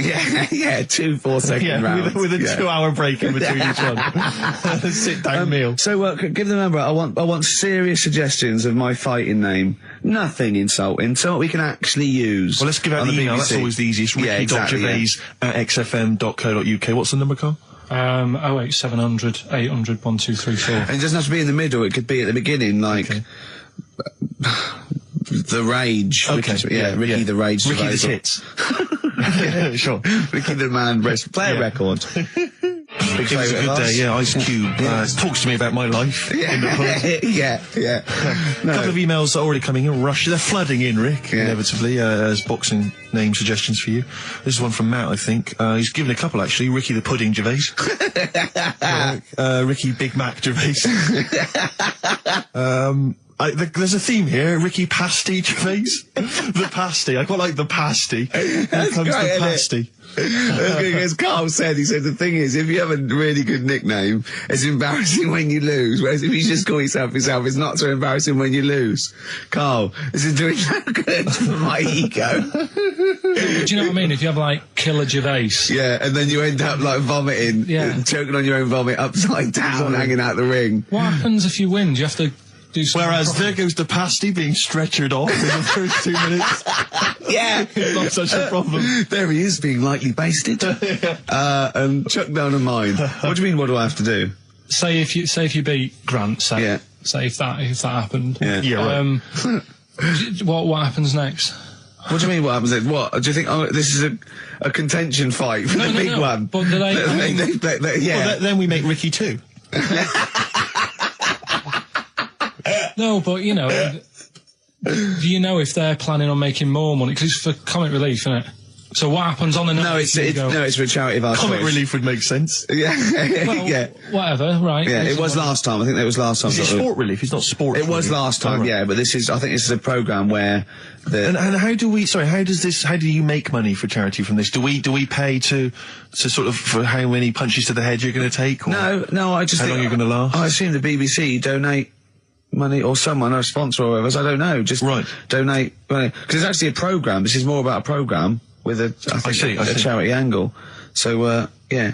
So as if you get like killed, there's more money and food to go around. Maybe. Well, no. I mean, the thing is, what's the next step? Because if they go like, right, yeah, well done, you've won. Thank you very much. Well, Carl, what do you expect? That its winner stays on? Yeah. Like in a fair where I go there and I let people punch me. on Bird and Manning. Yeah. And then my twin gets up. Yeah. It's just it's a program. He's it's not like, going to turn pro. It's like faking it. Yeah, but what's the point if it's not going to go anywhere? Well, look, Sorry, him fighting Grant Bovey in a ring is not entertainment enough. yeah, what's the matter with you, That's Carl? going to get his face pummeled in. That's Right, you ready then? So, just in case you haven't heard it before, I'll give you some initials of a band or an artist. We're not doing Rockbusters now, are we? Yeah, I thought, well, we've just... Oh, no, we can keep that going. Then we got. I love educating Ricky. That's my favourite thing now. Well, what do you want to do, Steve? I mean, let's do the clues. it's just like he's sort of bigged up the prizes. And so People this will is only by email. Give the email address out now for people to write it down now, Carl. Right, it's ricky.gervais@xfm.co.uk. ricky.gervais@xfm.co.uk. Only entries on email. Yeah. You're going to get 3 clues. You've got to get them all right. And you win all the You stuff. win all those prizes, which you said. Okay, Carl, go on then. Right, and just a quick example, one of the first ones we did, it was like AK, and the clue was exploding pet, Yeah. and it was atomic kitten, right? yeah. So you understand how it works now. These are your clues. The first one, that army has got some nice trenches. So that army has got some nice trenches. Excellent. And the initials there are DW. Do you write some of the questions for 15 to 1? Go on. So that army has got some similar nice phrasing. trenches. Okay. Okay. The second one, What are the initials there, Carl, on that person? DW. DW. Yeah. Right. The second one, the top of them curtains are all wrecked. All the materials all worn. He acts it out though. We've got to get him on telly. We have got to get him on telly because his little face and his gestures. That's the second one. The initials being HV. Okay. The top of those curtains are wrecked. All the materials all worn out. Right. HV. And the final one, here's the final clue. I was in Texas the other week, right? I tripped and landed on my knees in a puddle. What's the initials? WH for that one. So I was in Texas, I tripped up, landed on my knees in a puddle. So that's WH. Incredible. You've got it. Is it Right. great? It's fantastic. Okay, tell me during the record. Do you remember you're playing for these compilation albums? We got the Fatboy Slim DVD, Linda Green on VHS, and of course Executive Decision, starring Kurt Russell as well. Oh, God! Okay, what's the next one? What's the educating Ricky? I know you'll be thinking of what a monkey could do. Yeah, it's like people who've had electroshock therapy. Yeah! Oh, it's imagine tied down biting on something. Yeah. Biting on a big leather pad. If you got like a ball. Oh, Jesus. I know, you don't think about the cryptic clue is that every syllable counts. He says it different every time he says it. There'll be somewhere different. Look, go on then. Right, so if you get a bulb, right? What? A bulb. A bulb. What's a bulb? What's a bulb? Like a... A light bulb. A light bulb. Oh, a light bulb. So you get a bulb? You get a bulb, yeah. Go on. He's gone.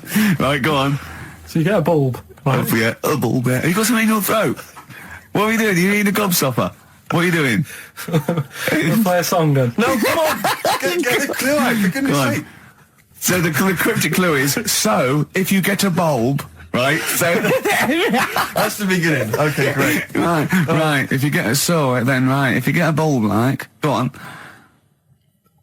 And you look after it, right? You look after that bulb. And you teach it stuff. And all Jesus that. Christ. What you doing there? Do you know what I mean? This is extraordinary. This is extraordinary. Imagine that written down in the Telegraph. He's had 18 months to get this right. Imagine it. That's not a clue. That's an essay. I don't know what it is. It's a conversation with yourself. He means a light bulb, a bulb like you plant in the garden. What kind of bulb does he mean? Yeah. It doesn't really matter. Oh, okay. Right, you get a bulb. Well, remember that. It doesn't matter. Okay. Okay, it doesn't matter. It does, but I can't say too much. Right, so listen, let me just do it again. You get a bulb, right, when it's young, you look after that bulb, you teach it stuff and what have you. What have you done there? What's gone on? Brilliant! And what are the initials of the band? R, right? R. R for rabbit, right? So anyway, my dad says, yeah, well, we can get in there for free. Of course he did. Clever. Right? So we parked up on this little country lane, right? No one about. We walked How much down, did it go in? Like £2? about £3 each. Yeah. But he said, well, yeah, but if you don't have to pay, do you know what I mean? You enjoy it even more, don't you, when you're walking about and you think, I've got this £3 in my pocket, no one's having it. Yeah. Right? No, looking over shoulder for a bloke with a peak hat saying, can I see your ticket, please? I wouldn't enjoy it more, no. Go on. Yeah, but you don't worry about it, do you? You got a bit of money now then, Rick. You've changed. So anyway, so we had to walk across about 4 fields. For £3! Right? And what happened was, we're walking through all these fields and what have you, big grass and muddy bits and all that, 'cause it'd been raining, and climbing over fences and stuff. And we're in this field, right? And I look to my right, and there's about 30 cows all staring at us, right? And Suzanne started to panic a bit. She said, we shouldn't be here. Dad says, of course we can. We're allowed to go wherever we want. You know, all this land, it's ramblers' rights and all that stuff. Yeah. And take a cow if you want, unattended. So Serves him right for leaving him in the field unattended. I'm having one. And so keep us fed for a week. across. Anyway, these cows start surrounding us. Surrounding us. And, oh, brilliant. Oh, no. Face off. and Suzanne's panicking, going, this isn't right. We're not going to make it to the fence in time. They're moving faster than us, and they started sort of running a bit. Wow. And It's like Dad some was kind of bovine West Side Story. Don't A gang of cows coming at you. don't worry about it and stuff. But my dad had to sort of stand there and like wave a stick at him. Of course. And we got away, but Suzanne was like having a bit of a sweat You on, got away. saying, we could have got killed. Sure. And my dad saying, nah, it never happens.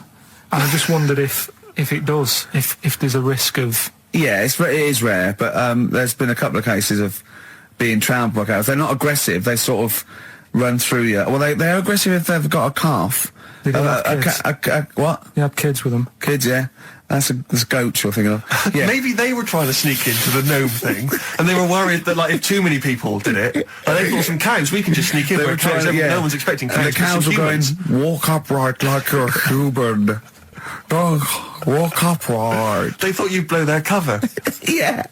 Yeah, people have been killed by cows before. Yeah, that was like the highlight.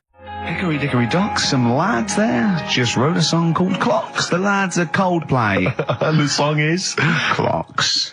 I'm Ricky Gervais, with me Steve Merchant, Karl Pilkington, pressing the little buttons there. XFM 104.9. What's that little Well, I think I do more than press the buttons. right, you see, this is it, right? Karl has had a little strop on since last night, okay? And it's... He's had a little strop on. yeah. You said strop on. I just wanted to clarify. And, I don't know why. He says that I'm an annoying person. He says that I wound him up, right? Which I don't know. He says that you're winding up because you're sort of like negative about I'm everything. negative? Yeah. And, but what I think it is because we pointed out that his lateness is unacceptable. Yeah. He said, meet you at 6. He turned up at 20 past. He said, well, someone stopped me in the corridor. I don't care. I've got stuff to do. We had stuff to do. I think we're a bit busier than you, Karl.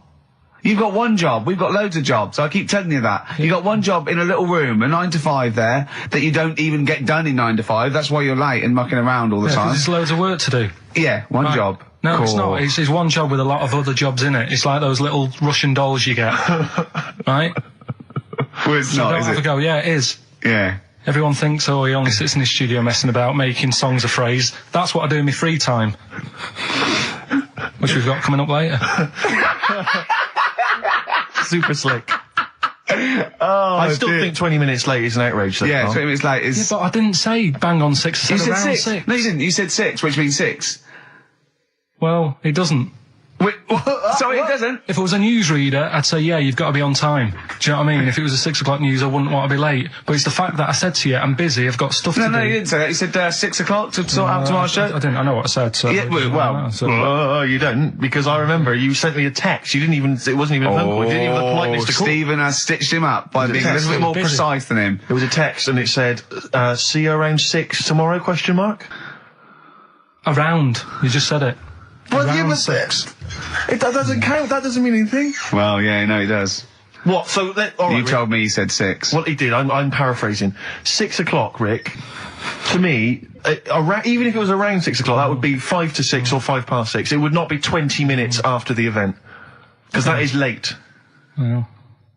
Well, you've got nothing, you see, you haven't even got an excuse. Yeah, but then I turned up, right, and I said, right, well, let's not argue about this. Let's come up with some good new features, because we've been in Cheap as Chimps. That's gone today. Good news. He never liked Cheapest Chimps, Carl, did he? Right, he never liked it. Do you know what? Do you know who's took it further? Donald McIntyre. What? He's doing a programme, Cheap as Chimps. No, he's not. doing The channel. Well, we'll see. Again, I'll prove you right. Again, He's Prove you wrong. not. He's not doing a program Cheapest Chimps, is Yes. he? He's not. What do you mean? He's doing. I saw a trail on Channel 5, and it was saying, you know, Is he's it done 5 this. or is it about 20 past 5? He's doing this, he's done that, you know, now see him on Channel 5 because he's moved to Channel 5. Right. He's saying first big problem, chimps, you know, they deer and that. And, No, they're not, dear. He's getting confused. no, 50 odd grand for a chimp, and it's saying, you know, he'll look into how much you can get gorilla for. What are in the name of God are you talking about? We'll talk about that later. But I don't know what. I'm just saying that's another idea. And that then, Steve seems to so do. go on, you got off, this is why you never get stuff done and you're Yeah. late. You got off the point, you were talking about arriving late. Yeah, I know, but I'm just saying to you now, I turned up late, so I said, right, well, let's not argue. Yeah. I said, let's do some stuff. Yeah. You weren't having any of it. I think at one point you were trying to be sick on my leg. I do remember that. Yeah? Why? Just for fun? Yeah. Alright. That's when I started getting annoyed. He was very annoyed last night. No, yeah, okay. Yeah, I can see where that could be annoying, but you just gotta think, hey look, so what? It's, you know. Well, I think you rub each other up the wrong way. Yeah. That's the problem. no more Cheap as Chimps today. Right. Nothing to replace it because we didn't have a chat. Songs of phrase, we're doing that. You can win some stuff. Yeah, we've got the film that we haven't done for the last 2 weeks. The final film, we won't be doing Let that. him down. There's 2 weeks. So you're 2 weeks late on that. Can I just ask, guys, is there going to be some great music? Yeah, well, What I've got about some- something from the only ones? Yeah, The classic, another planet. Brilliant. Another girl, another planet by the only ones on XFM 104.9. I'm Ricky Gervais with me, Stephen Merchant and Karl Pilkington. Karl, cheer up. Come on. There's a war on. Chill out. Yeah.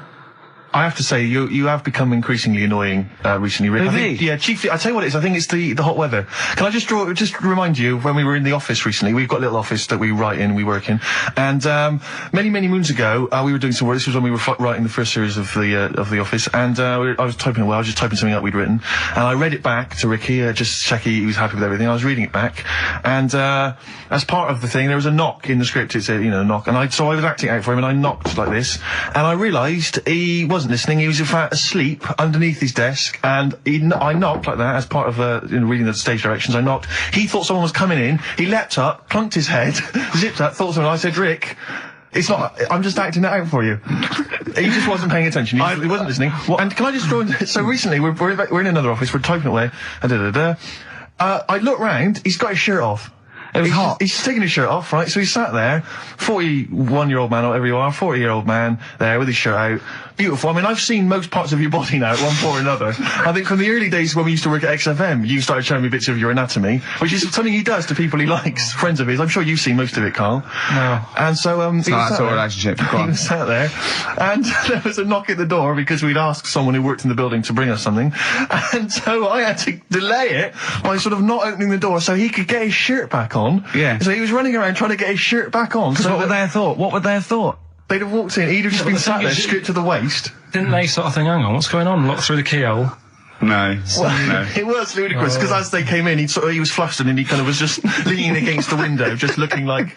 I often stand here with my shirt back to front. I was getting like Bernard Manning. You see Bernard Manning, whenever he goes into the house, he has to go upstairs and take his trousers off. I'd love that. The fact that in your house, you've just got your pants and your vest on. That's what you want to do. Yeah, but it's all the time. It's not just, I mean, you haven't done that with me, taking your clothes off and that yet. But, like, last night we were sat in the pub and I was saying, right, let's not even worry about new features then. Let's get the current ones, going. Like Getting what? Good.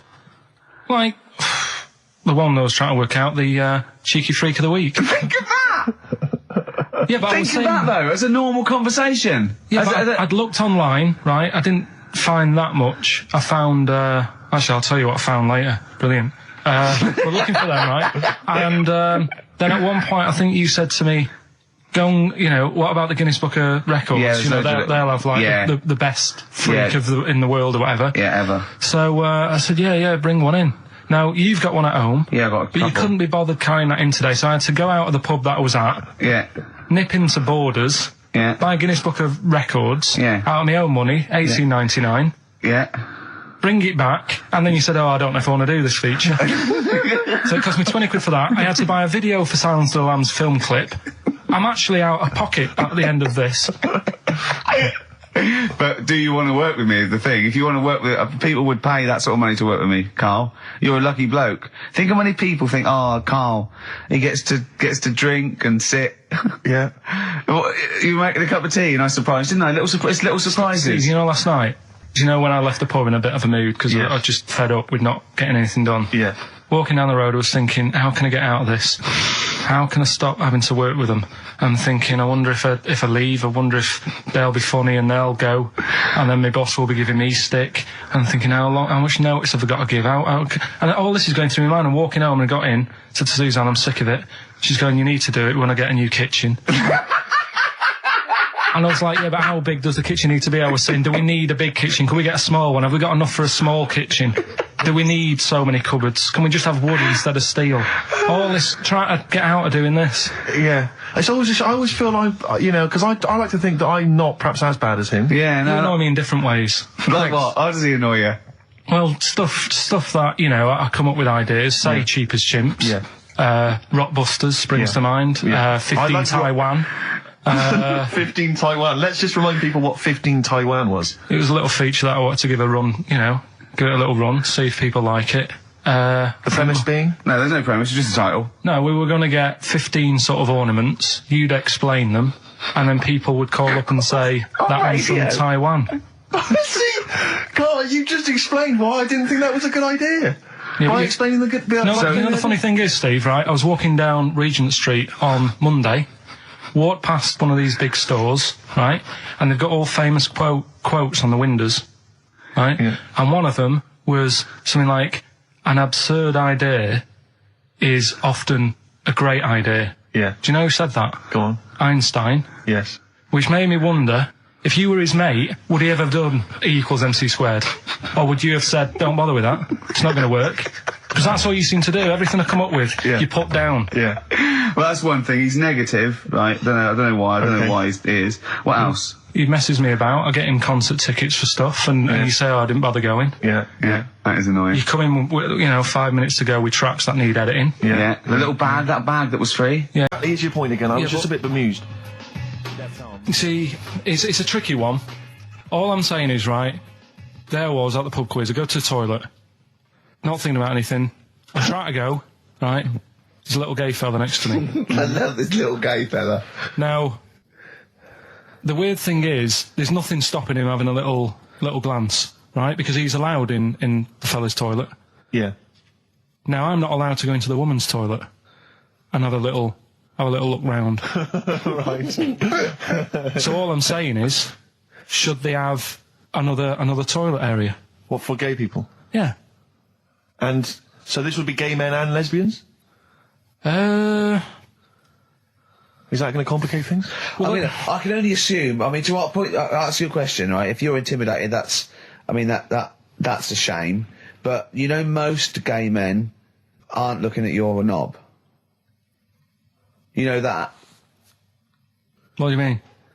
I can only say that 99.9% of gay men who use a urinal standing next to what they assume is a heterosexual man aren't looking at his knob. And what they're doing then? They're emptying their bladder. No, but the thing is, I can't talk politics, Carl. You're saying, like, about would you have one toilet for lesbian women and gay fellas, right?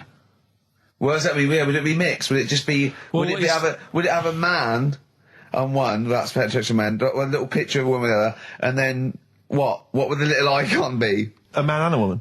A man and a woman. Just having a chat? Yeah. In pink and dot lines. But you couldn't mix them, because then what would happen is you'd get people who are going, oh, I'll play up to this a bit. What, pretend to be gay? And sort of grow a moustache and shave their head. And pretend to be a lesbian. Right. Yeah. So I see. So people pretending to be gay so they could go in and have a look at the lesbians. Yeah. Right. So that would mean that we need 4 cubicles now, would we? Yeah. No, this is fine. 4 cubicles. So every pub How now. many toilets do we need? Every at the pub's now got 4 toilets. Oh, Carl, bisexuals. Yeah. Now, interesting. Bisexuals. How many toilets do we need now? Call the council. Will you use any? Huh?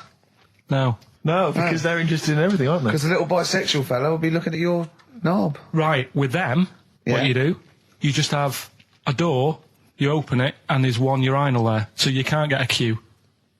They have to sort of wait. I just thought that, well, why can't there just be a thing between the urinals so no one can look at anyone else's knob? Wait a minute. Just to go back to Ricky's point, what stops, even if we've got the toilet for gay men, what stops the gay men who want to have a look at your willy going in the regular toilet and pretending that they're straight? Most men don't wear gay across their head. Exactly. They don't have a tattoo. There's no branding yet in the British house where they have to declare. So we're going to have to expand this. So we've all got to carry identity. Do you know you can see a gay, can you? Coming a mile off. No? No, I'll just hold it in next time. No. Can you tell gay men? Do you know a gay man? I'd say probably if you did if you lined some people up and said point them out, I reckon I'd get. But hold on, we're not talking about people dressed in leather with the arse cut out and an handlebar moustache. Yeah. We're talking about the everyday non-seen. Of course. Yeah, but I mean, suppose I put you in a room and there was 10 naked men, right? Yeah. And there's 5 gay men and 5 hetero. Could you walk along that line looking at those gay... Am I naked? No, you don't have to be naked. Why would you have to be naked? To catch them out. Play a record! How would you catch them out? No, don't go into it. Don't go into it. Play a record. Ooh, those boys can rock there. That's the Guns with All Their Roses and Sweet Child of Mine. On XFM 104.9. I enjoyed that. Yeah. That was good. It rocks. I hope the audience is playing it loud like us. Yeah. Yeah.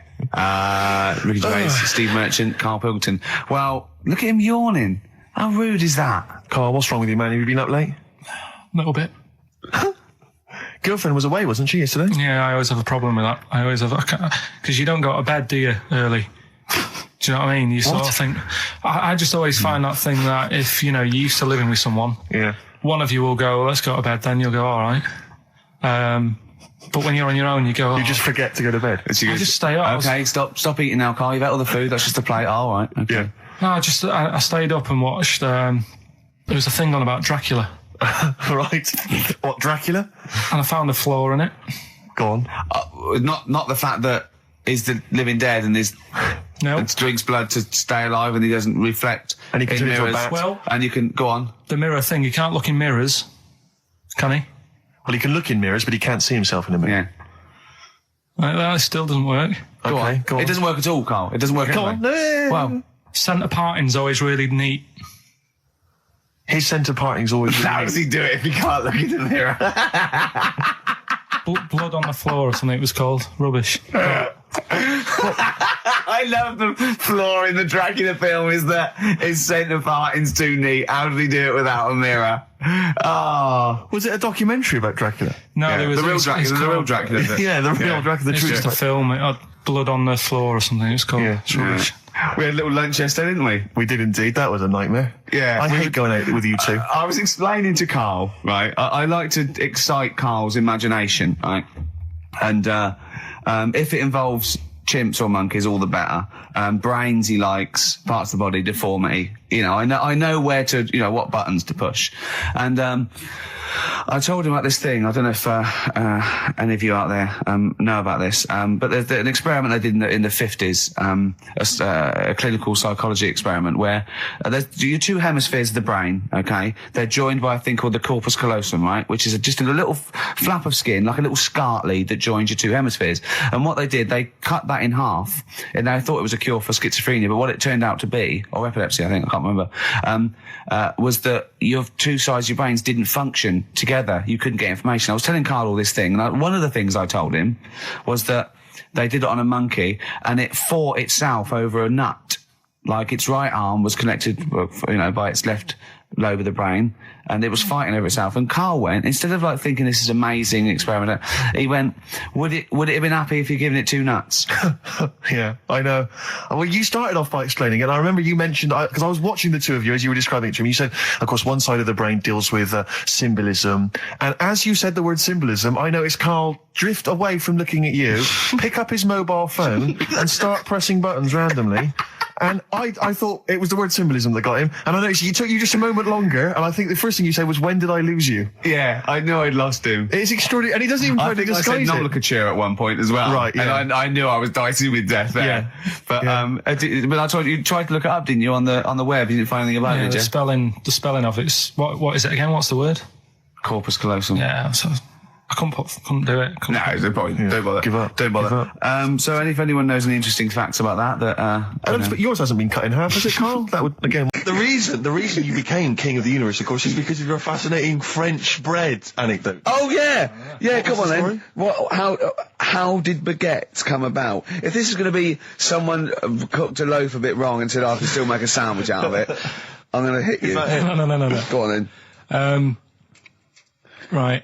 Napoleon, when he was at war and that with Russia, 1812. Yeah. yeah, all his soldiers were like, you know, not used to the cold weather and that. So they said, take some clothes in your bag with you because it's going to be Chilly. nippy out there. So they put all the clothes in the bag. Sure. They were told Oh. it's Napoleon, for Christ's sake. No room for any food. You're joking. So Couldn't they make some sort of like sandwich? no, it wouldn't fit because of all the clothes. You had to take extra gear. Sure.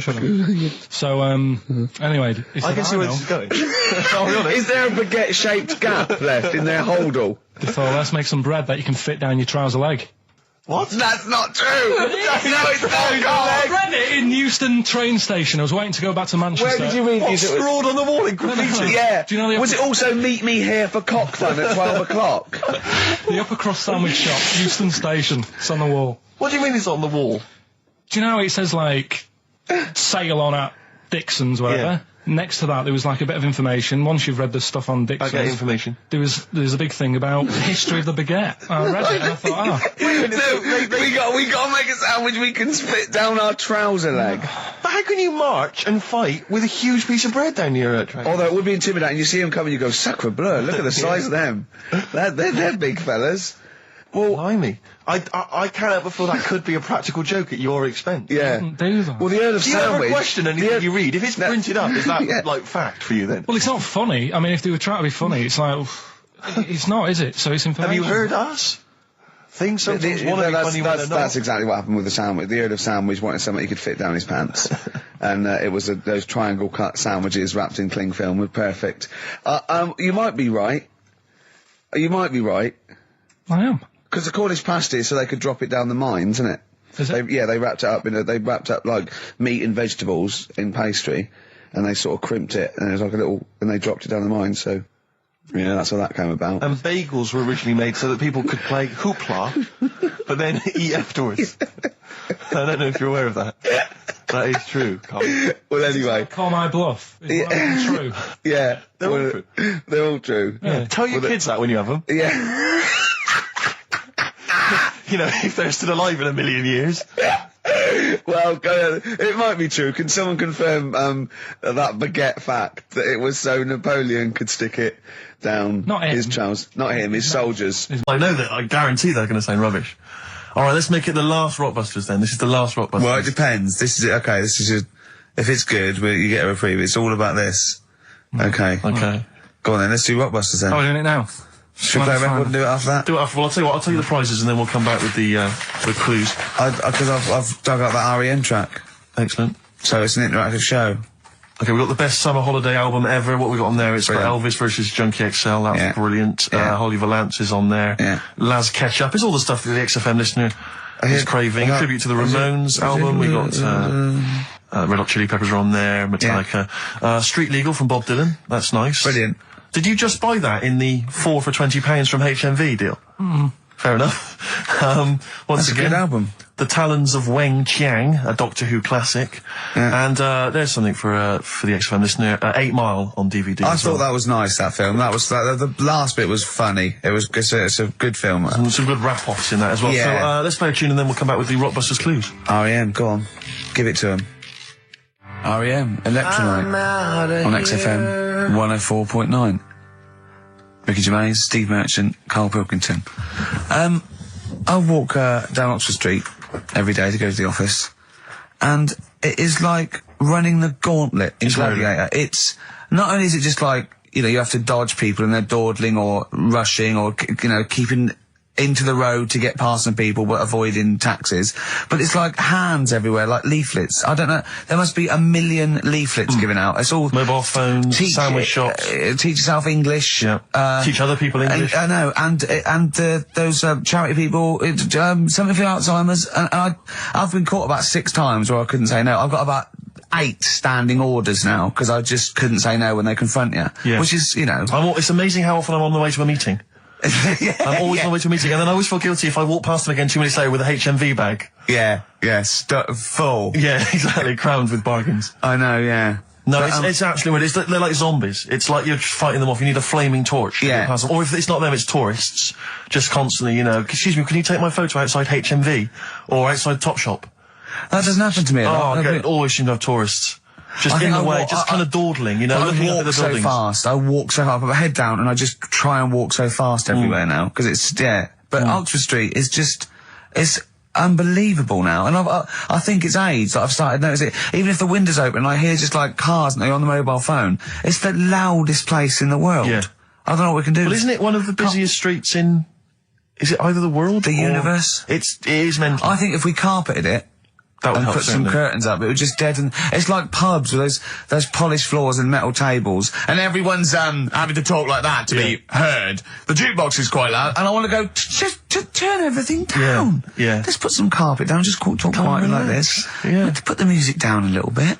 We'll have a good time. I've never quite understood that impulse. I don't, again, if it's age, where you go in a club or a pub, as you say, and the music's just slightly too loud. So it just makes everything slightly tricky. It's slightly tricky to have a I know. conversation. But what annoys me is when it's for the amusement of the barman or barmaid. Yeah. They're bored, they're in a pub, they've got the music up, their music up, Yeah. right, techno blaring, right, they've got a telly on watching a soap opera, Yeah. and I want to go, choose one or the other. Yeah. I mean, what are you watching? I got a minicab last night. I imagine you don't travel in minicabs, but the guy driving, one of those guys, I know he's driving a cab on a Friday night. Okay, no one wants to be doing that. And he had one of those phone, you know, the little earpieces that you put in, so it looks like they're talking to themselves. And he's there, and he goes, where are you going? I went, oh, Crouching. He went, yeah. Well, and he's chatting on his mobile phone the whole time. His voice was so loud, he had the radio on as well, and he wasn't concentrating on the road. I just thought, look, I'm paying you £10 here to take me somewhere. Please, just stop chatting or arranging your social life for 2 minutes. Yeah. Get me to my destination safely, and then you can resume your conversation. My favourite one is, I'm going to so-and-so terrace, please.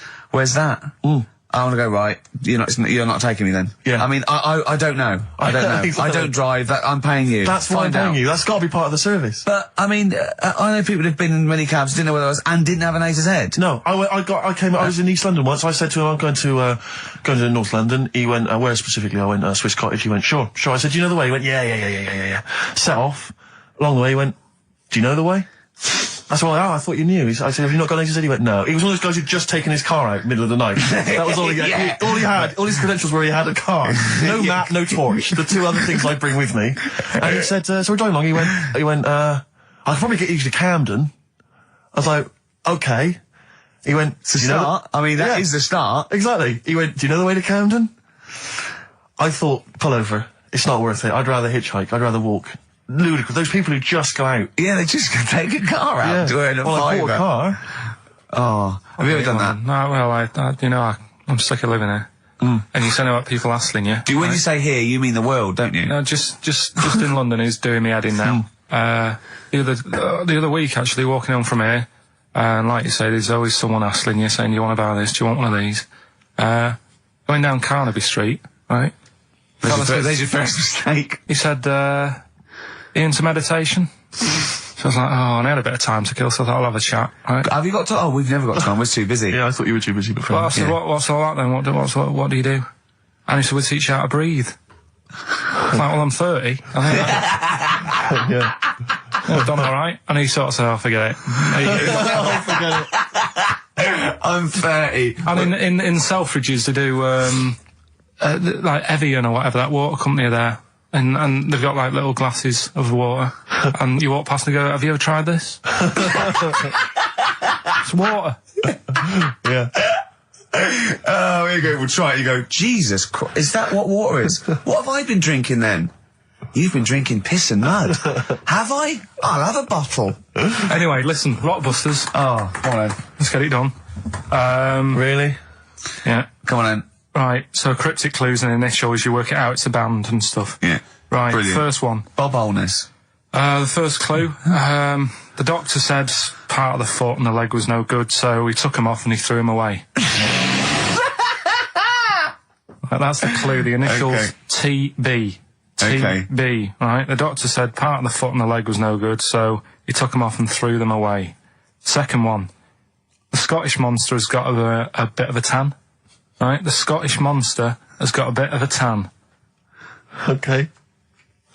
That's TD, right? And the last one, well, the 60s singer had a heart attack whilst he was having it away. We won't be seeing him again. Right, and that's FNM. FNM. Well, the 60s singer's had a heart attack. He was having it away. We won't be seeing him again.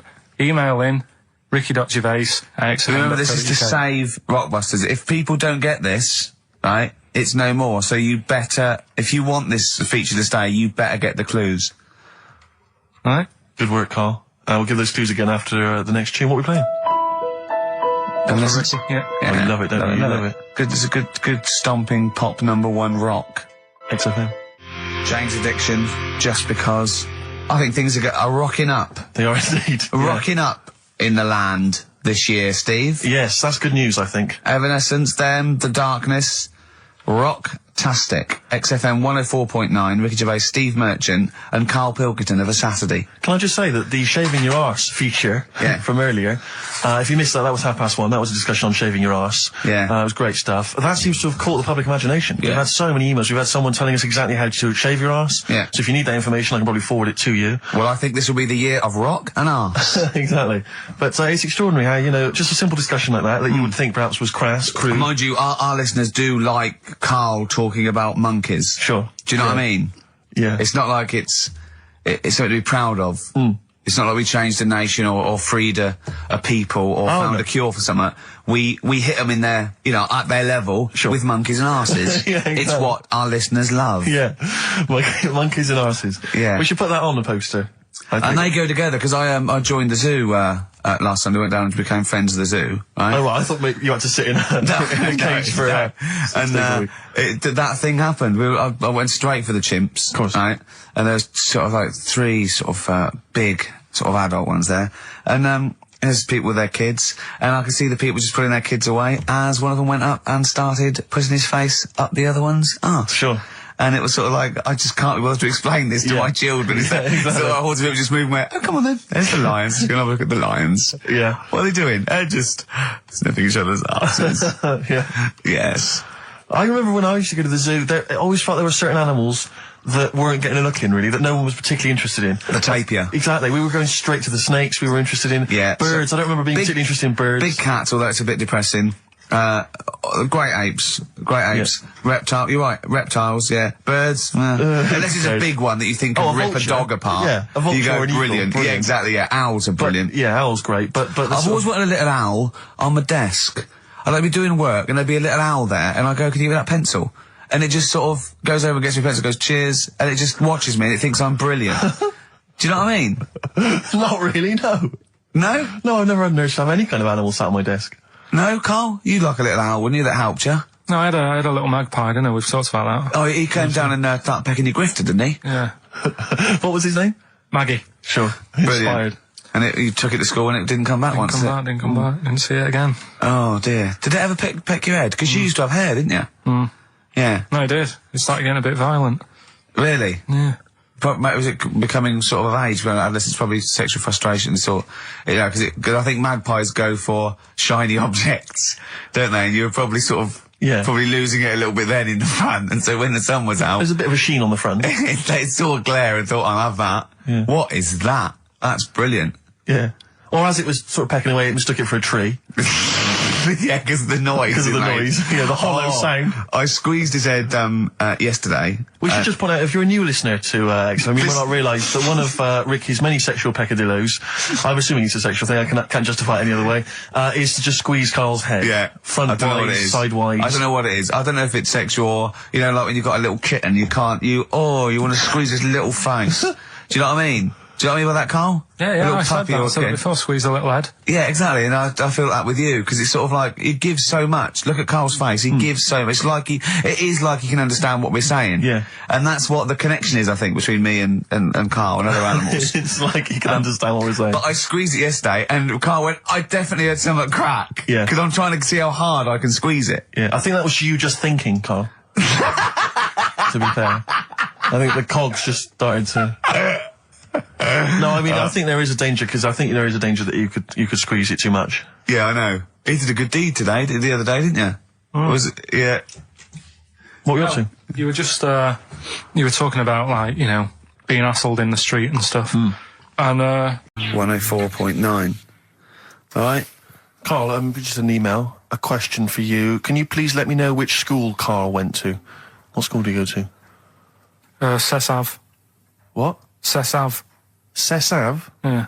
What does that mean? It was on Cecil Avenue. Cecil Avenue in Manchester. Yeah. It's just, he says, I'd like to know so that I don't send my kids to the same place.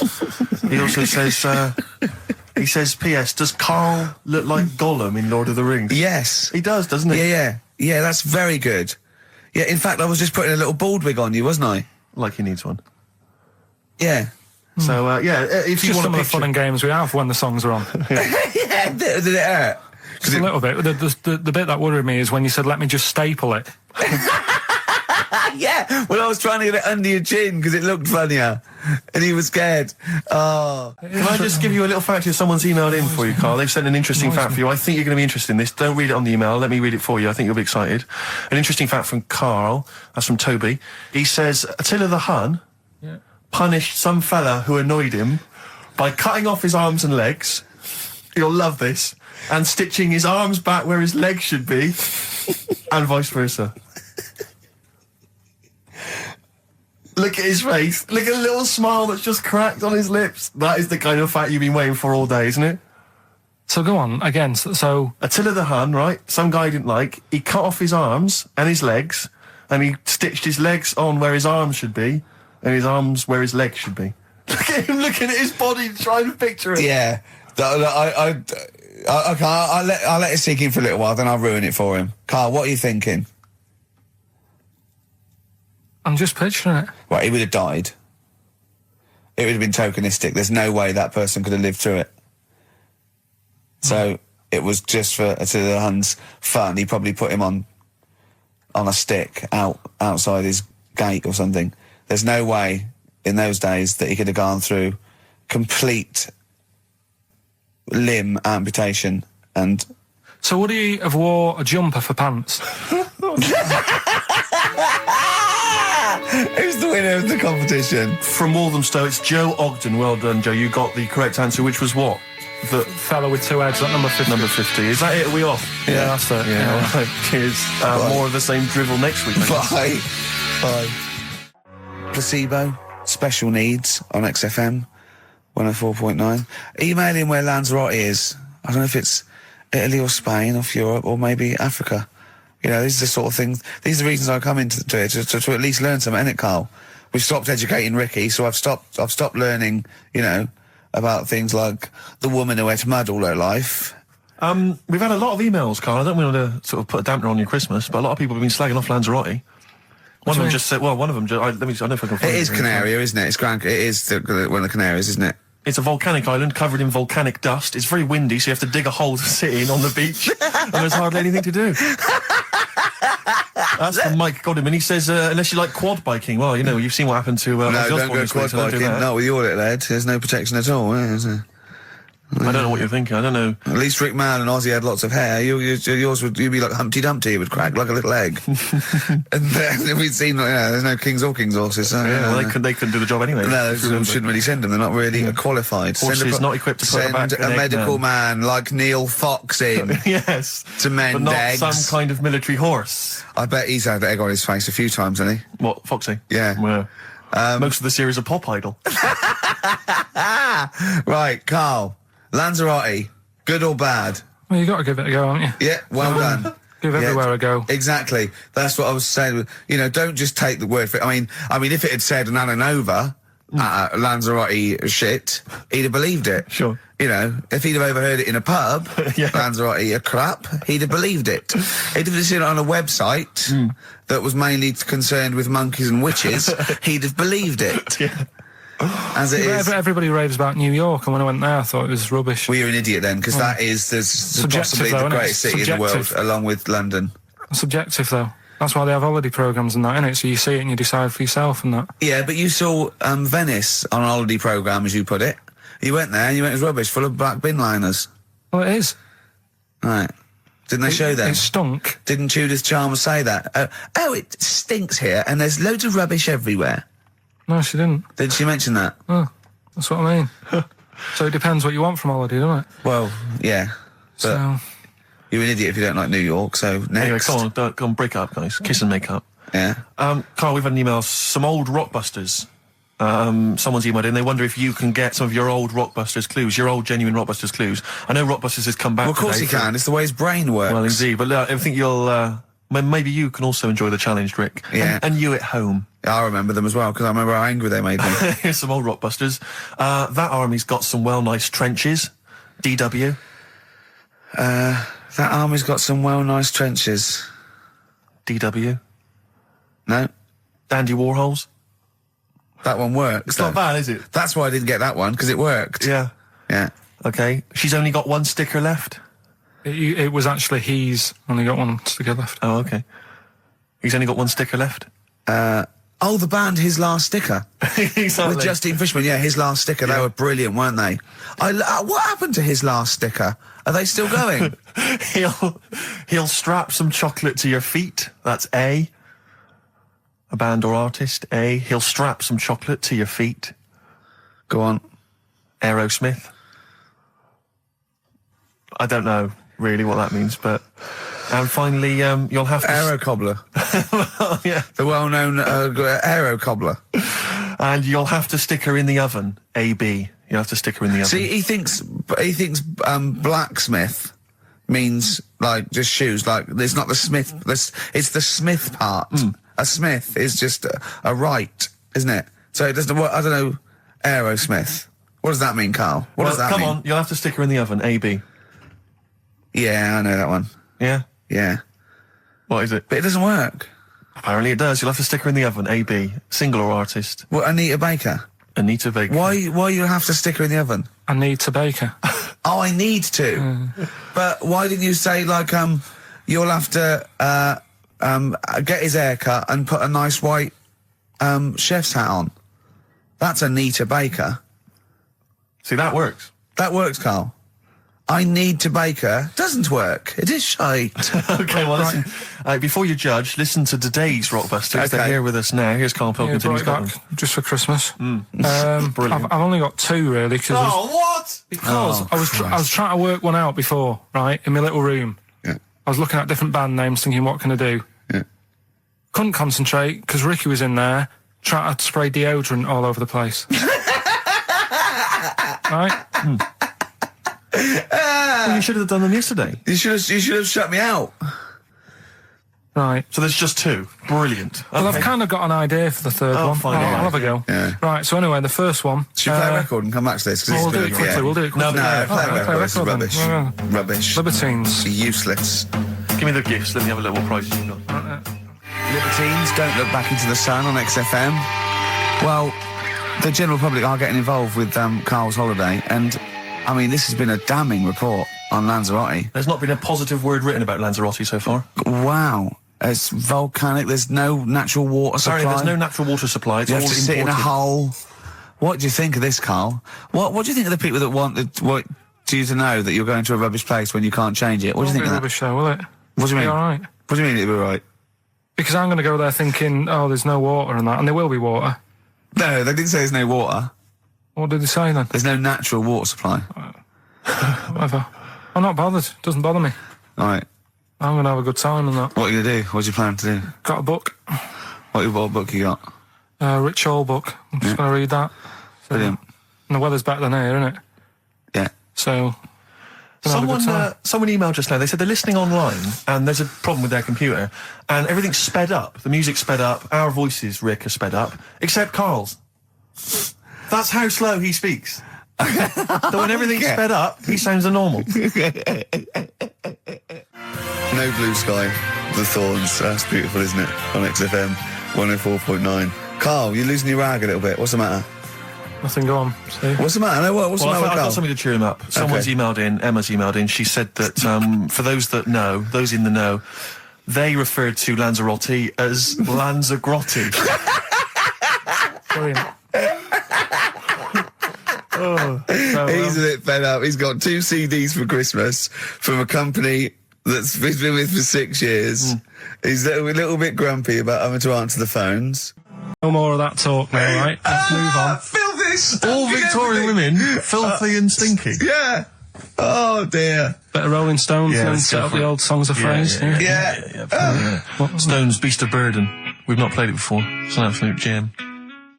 The Rolling Stones, Beast of Burden. Can I just take this opportunity, Rick, to say to Sir Mick Jagger, happy 60th birthday this year, Mick. Happy 60th birthday this year. Yeah. Was it today? No, I don't know. Well, otherwise you'd be saying happy birthday to everyone every day. every year. No, because I don't know Mick Jagger, do I? So I'm just taking the opportunity, in case he happens to be listening today, to wish him a 60th. Happy 60th, or someone who knows him. What about Brian Ferry? What about Brian Ferry? How's Brian? Well, I mean, he's got a birthday this year. Ferry. I'm not going to wish Brian Ferry a birthday. Happy birthday, Brian. Well, Silence is Easy, Star Sailor on XFM 104.9. Right, it's the quiz of the week. If you want to go out and do some shopping, this is probably a good time. And come back again for about 15:15. But don't forget, what I will say is, even though these clues, we're going to do songs of phrase, by the way, where Karl picks out a phrase that he might have said once, tries to find words from songs to put it together. You've got to guess as many as you can, song or artist, I can't remember. But even though you might look at it and go, that's mental, I don't know any of them, you might win if you get 2 right. I mean, I think the winner last week got about 3 out of 3 Well, or I have 7. to be honest with you, I mean, last week, Rockbusters, surprisingly, was a very, very popular quiz. Yeah. It just happened to be awful. Yeah. This one is pitiful. I mean, it's truly atrocious. Yeah. And it really doesn't even have a fan base. I mean, there's no one championing this one, Karl. Last week, seriously, mate, I got about Karl's face. 7 or 8 replies. Oh God, that's terrible. That was like when you told a kid that you couldn't afford a Christmas present this year. Look at his face. Yeah, it is a bit distraught.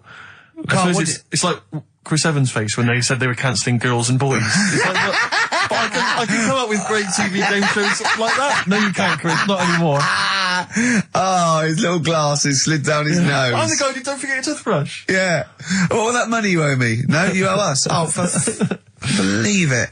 Alright, so will I just play it to you and Whatever, you Karl. try and work out what the phrase is? Sorry, it's a phrase that might have once been uttered on this show. It was said last week. Oh, right. Alright, okay, brilliant. Alright, here we go. I know you're just 16, but looking all of 21.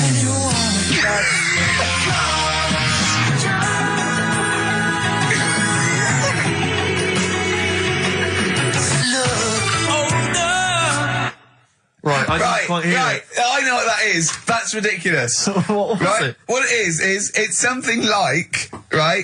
You're only 16, but you look 26. And the Chinese look older than they are or something, because he said that. The Chinese don't age well. That is mental, Karl. It's the most convoluted, ridiculous, racist piece of material ever to be uttered on radio. Play it again. I know you're just 16, but looking all of 21. That's...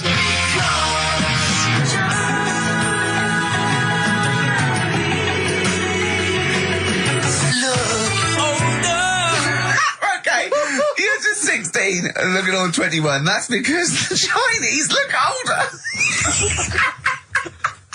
Karl, you've gone mental. Alright. Oh, that is amazing. So, there you go, the well-known phrase, you're 16, looking all of 21, that's because the Chinese look older. Well-known phrase there, sweeping the nation. That'll be up there with "was up," and "shut that door." If they do a poll, right. Okay, play it once more. We're after the artists. Just the artists. Yeah. I know you're just 16, but looking all of 21. That's...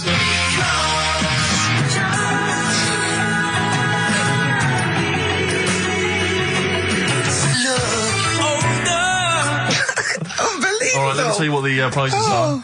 We've got, I assume this is the new album from Mower. Everyone's going crazy from Mower. I've not heard people stop talking about Mower. But there it is.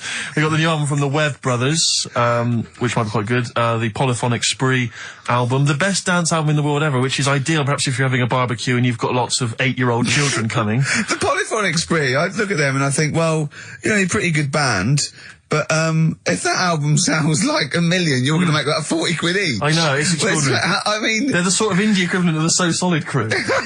Yeah, you're not going to make any money. The manager's getting 20%. Exactly, yeah. And also on DVD, Red Dwarf Series 1. So, some absolutely barnstorming places. And if you can identify what artist are using this well-known racist phrase, that's because the Chinese look older. Play it once more, Karl. One more time. I know you're just 16, but looking all of 21. That's...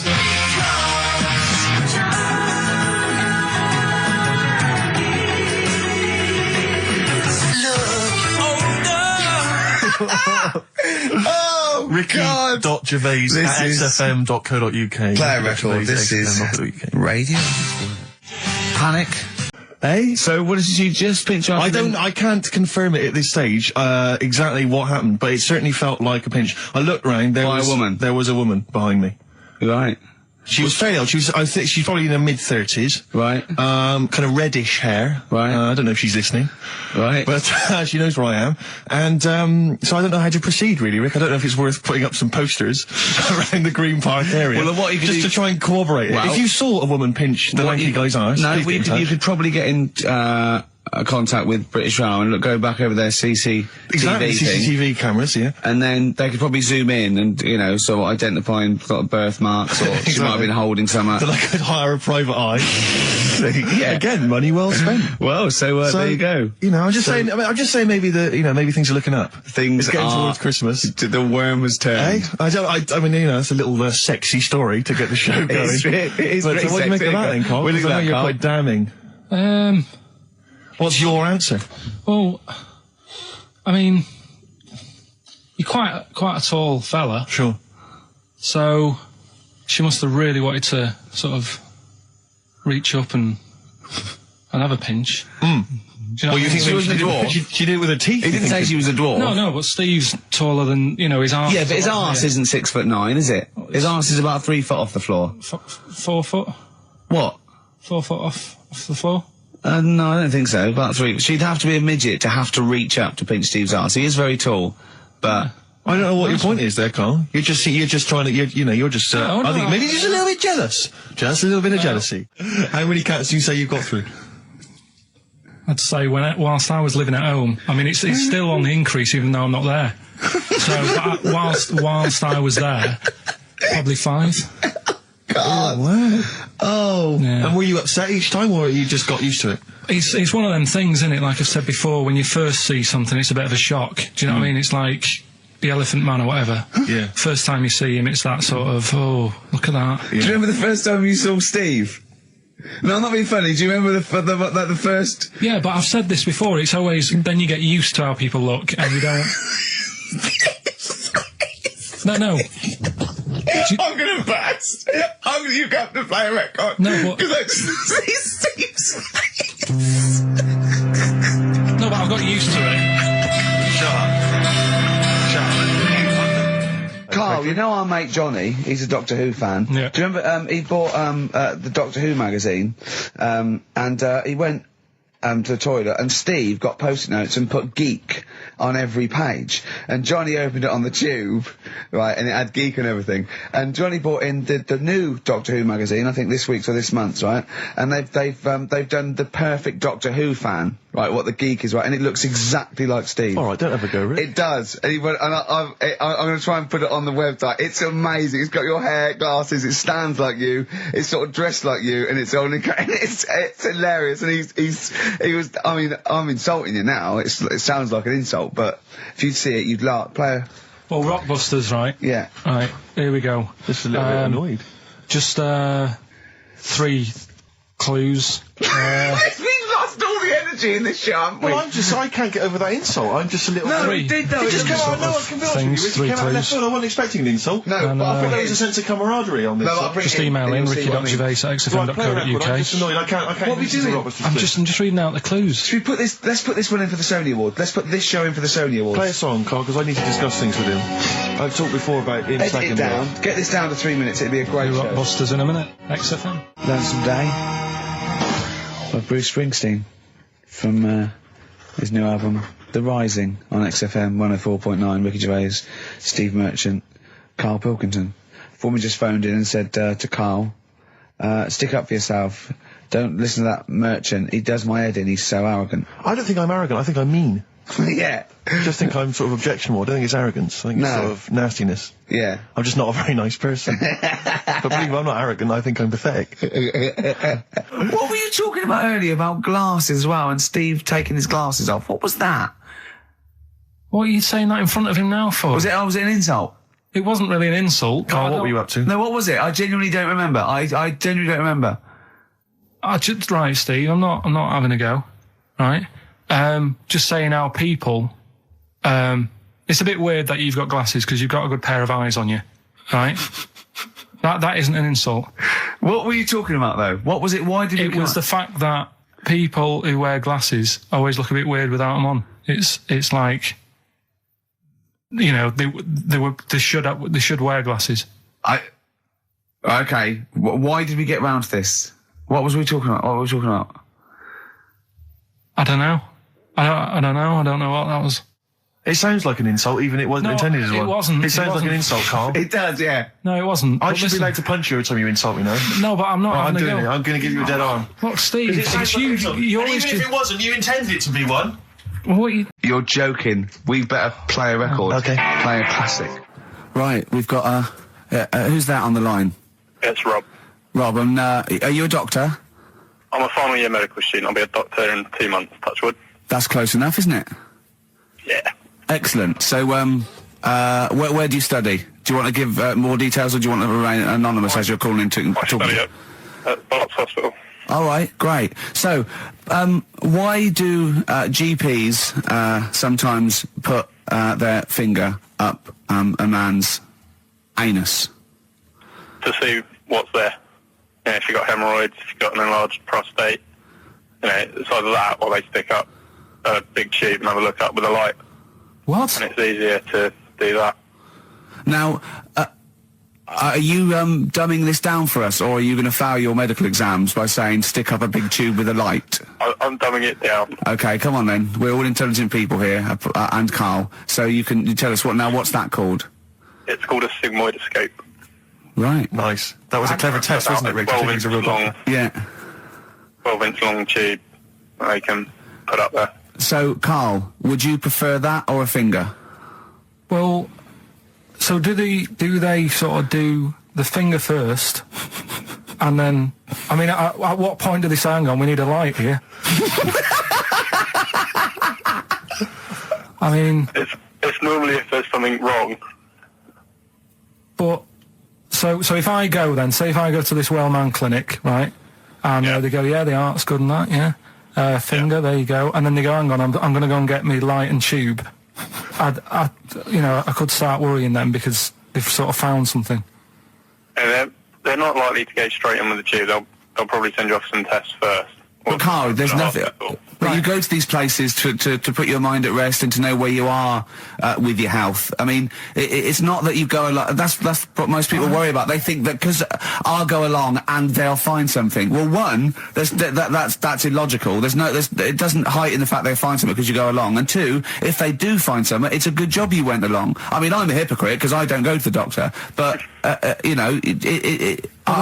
that Carl, done. you should be concerned if when they shine the little light in your ear, it comes out the other side of your ear. No, the other ear comes right out the other side. That's when you should be worried. But Rob, right, you said then, if they find something, they send me off for some tests. Why can't I just have the test without that and cut out the middleman? Do you know what I mean? Because you're wasting lots of money. There's hundreds of tests they could do, and they could do every test, and they could all come back with nothing, or they could do the finger up there and send you for the 3 tests you need to find out what's wrong with you. But in this day and age, with all the technology and that, and like brainy doctors and all that, the only way to find out is sticking a finger up there. What are you worried about, Carl? Is it fundamentally that this doctor who's has done 6 years medical training, is it embarrassing to have a man's finger up your ass? I just don't understand how you can get round to that without... But what don't you like? Is it fundamentally you don't like anything up your ass, or is it the fact that it's a man's finger up there? I don't like going to the doctors. It makes me nervous, because I think if anyone searches you long enough, they're going to find a fault with you, right? And especially if they're going that far into you. They're going to find something. And... Probably not. Well, you know, I just don't... I don't know how to get round to that sort of... that point where you get a... What do you talk to the doctor about? He's like, all right, nice day. Strap your trousers. He goes, he says, I'm gonna just, Most people just shut up and let you do it, and then breathe a sigh of relief when you say there's nothing there. Yeah. But is that at the end of the test, or is that the first thing he does? It's the last thing. So that trousers up out the door. Because he knows it ends conversation. He knows it's a bit of a faux pas. The doctor says, "Oh, I better not kick off with the finger up the arse." Well, what I do is I'll start on with the the head, and then we're down and go. Oh, one final thing, Mr. Pilkington. So Rob, he drops his keys and he goes, "Pick them up." And as you bend over, will you be doing this, Rob? Is this what you're like open to do? You do all these. I'll have to do it at some point. All doctors do it at some point, no matter what they specialise in. So the first one, is another doctor there to sort of make sure you're doing it right? Not dentists. No, but do you know? Dentists aren't doctors anyway. But do you know what I mean? Like, normally it's like a co-pilot will have someone with them for the first one. So when you put your first finger in, yeah, will someone be there going, right, you just want to move to the left I've of it? already done it. Have you? Yeah. So that's the thing with a student, you're learning.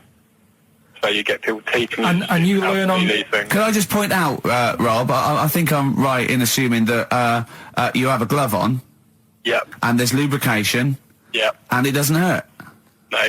There you go. What are you worried about, But Carl? who's this person who everyone's testing on in your class? It's not one person. One person. There's like, when a patient comes in and they've got a problem, your boss, the consultant, he does his finger up, and if Yeah, he but- finds something, he goes to the patient, is it alright if the student has a feel as well? Then the Well, student puts on a glove, puts the leave on the glove, and sticks his finger up and sees what he comes out with. Rob, I wish you could see Carl's face.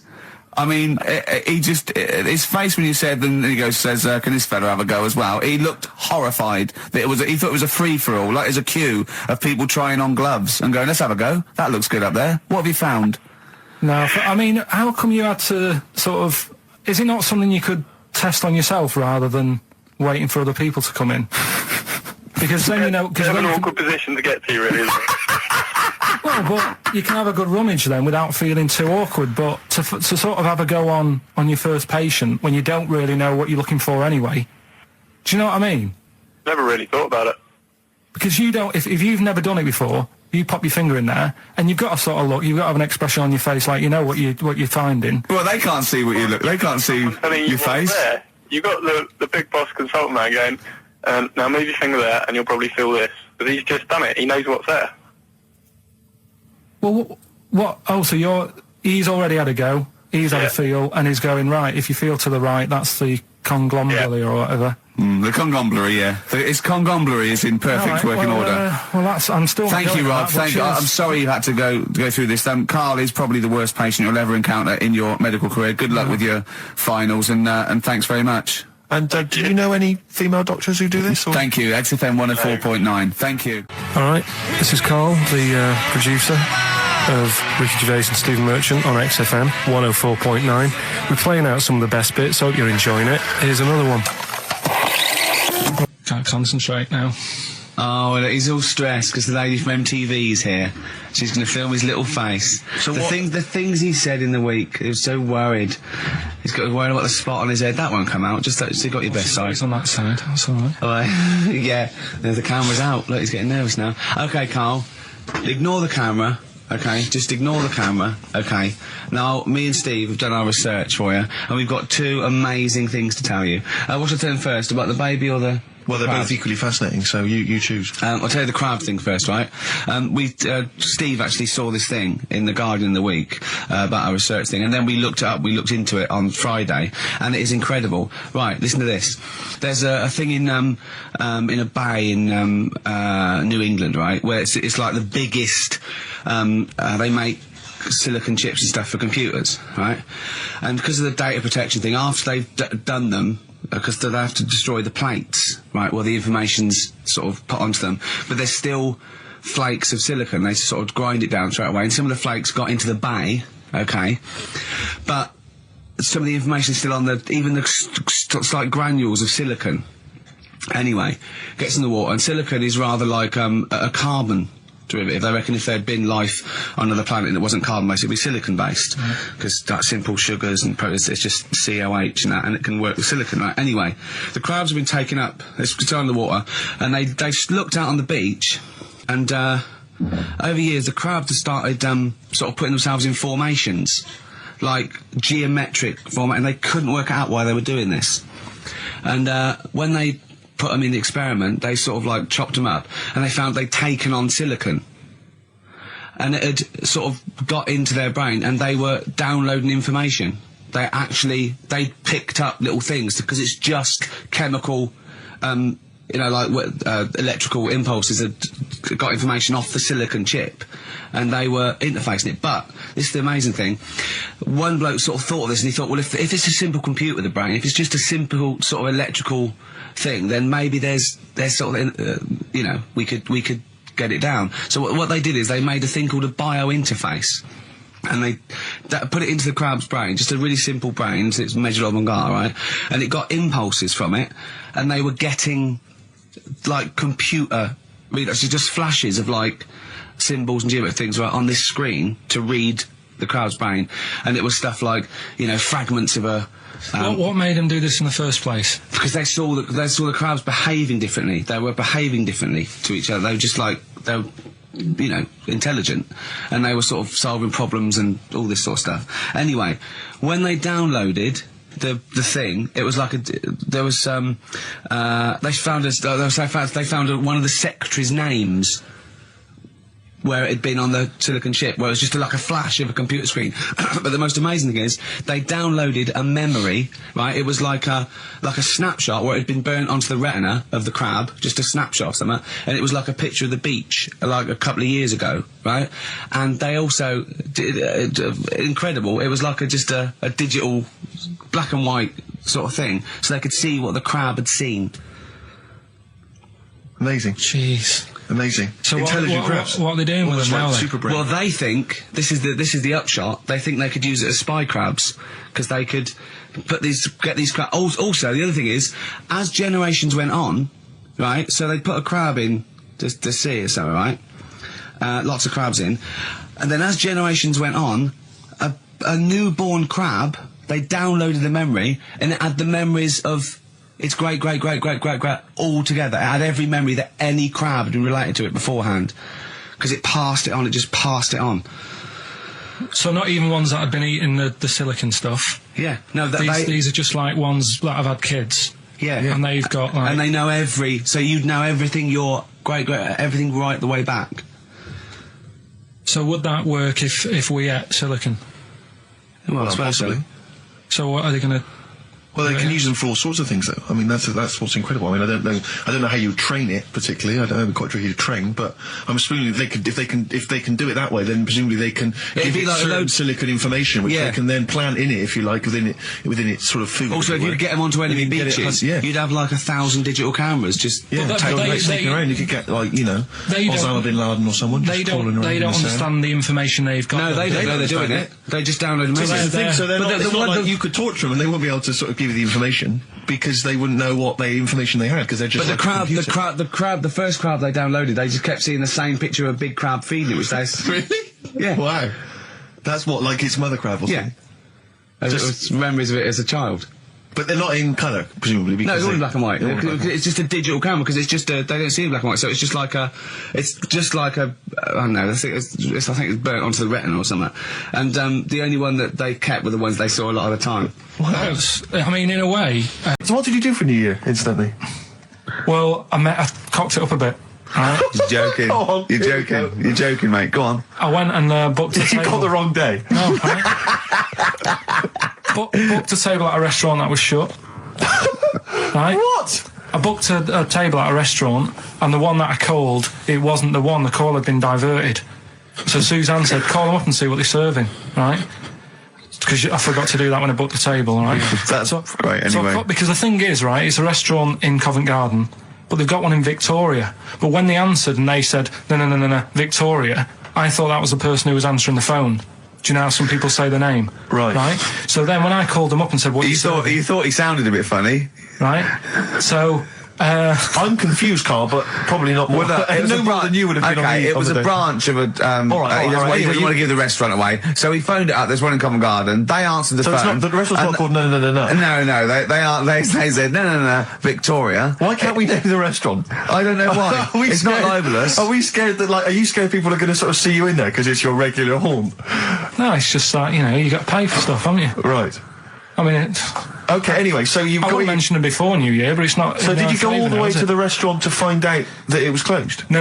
What happened is I called... Was that the name of the restaurant again? Right, the restaurant's called Christopher's.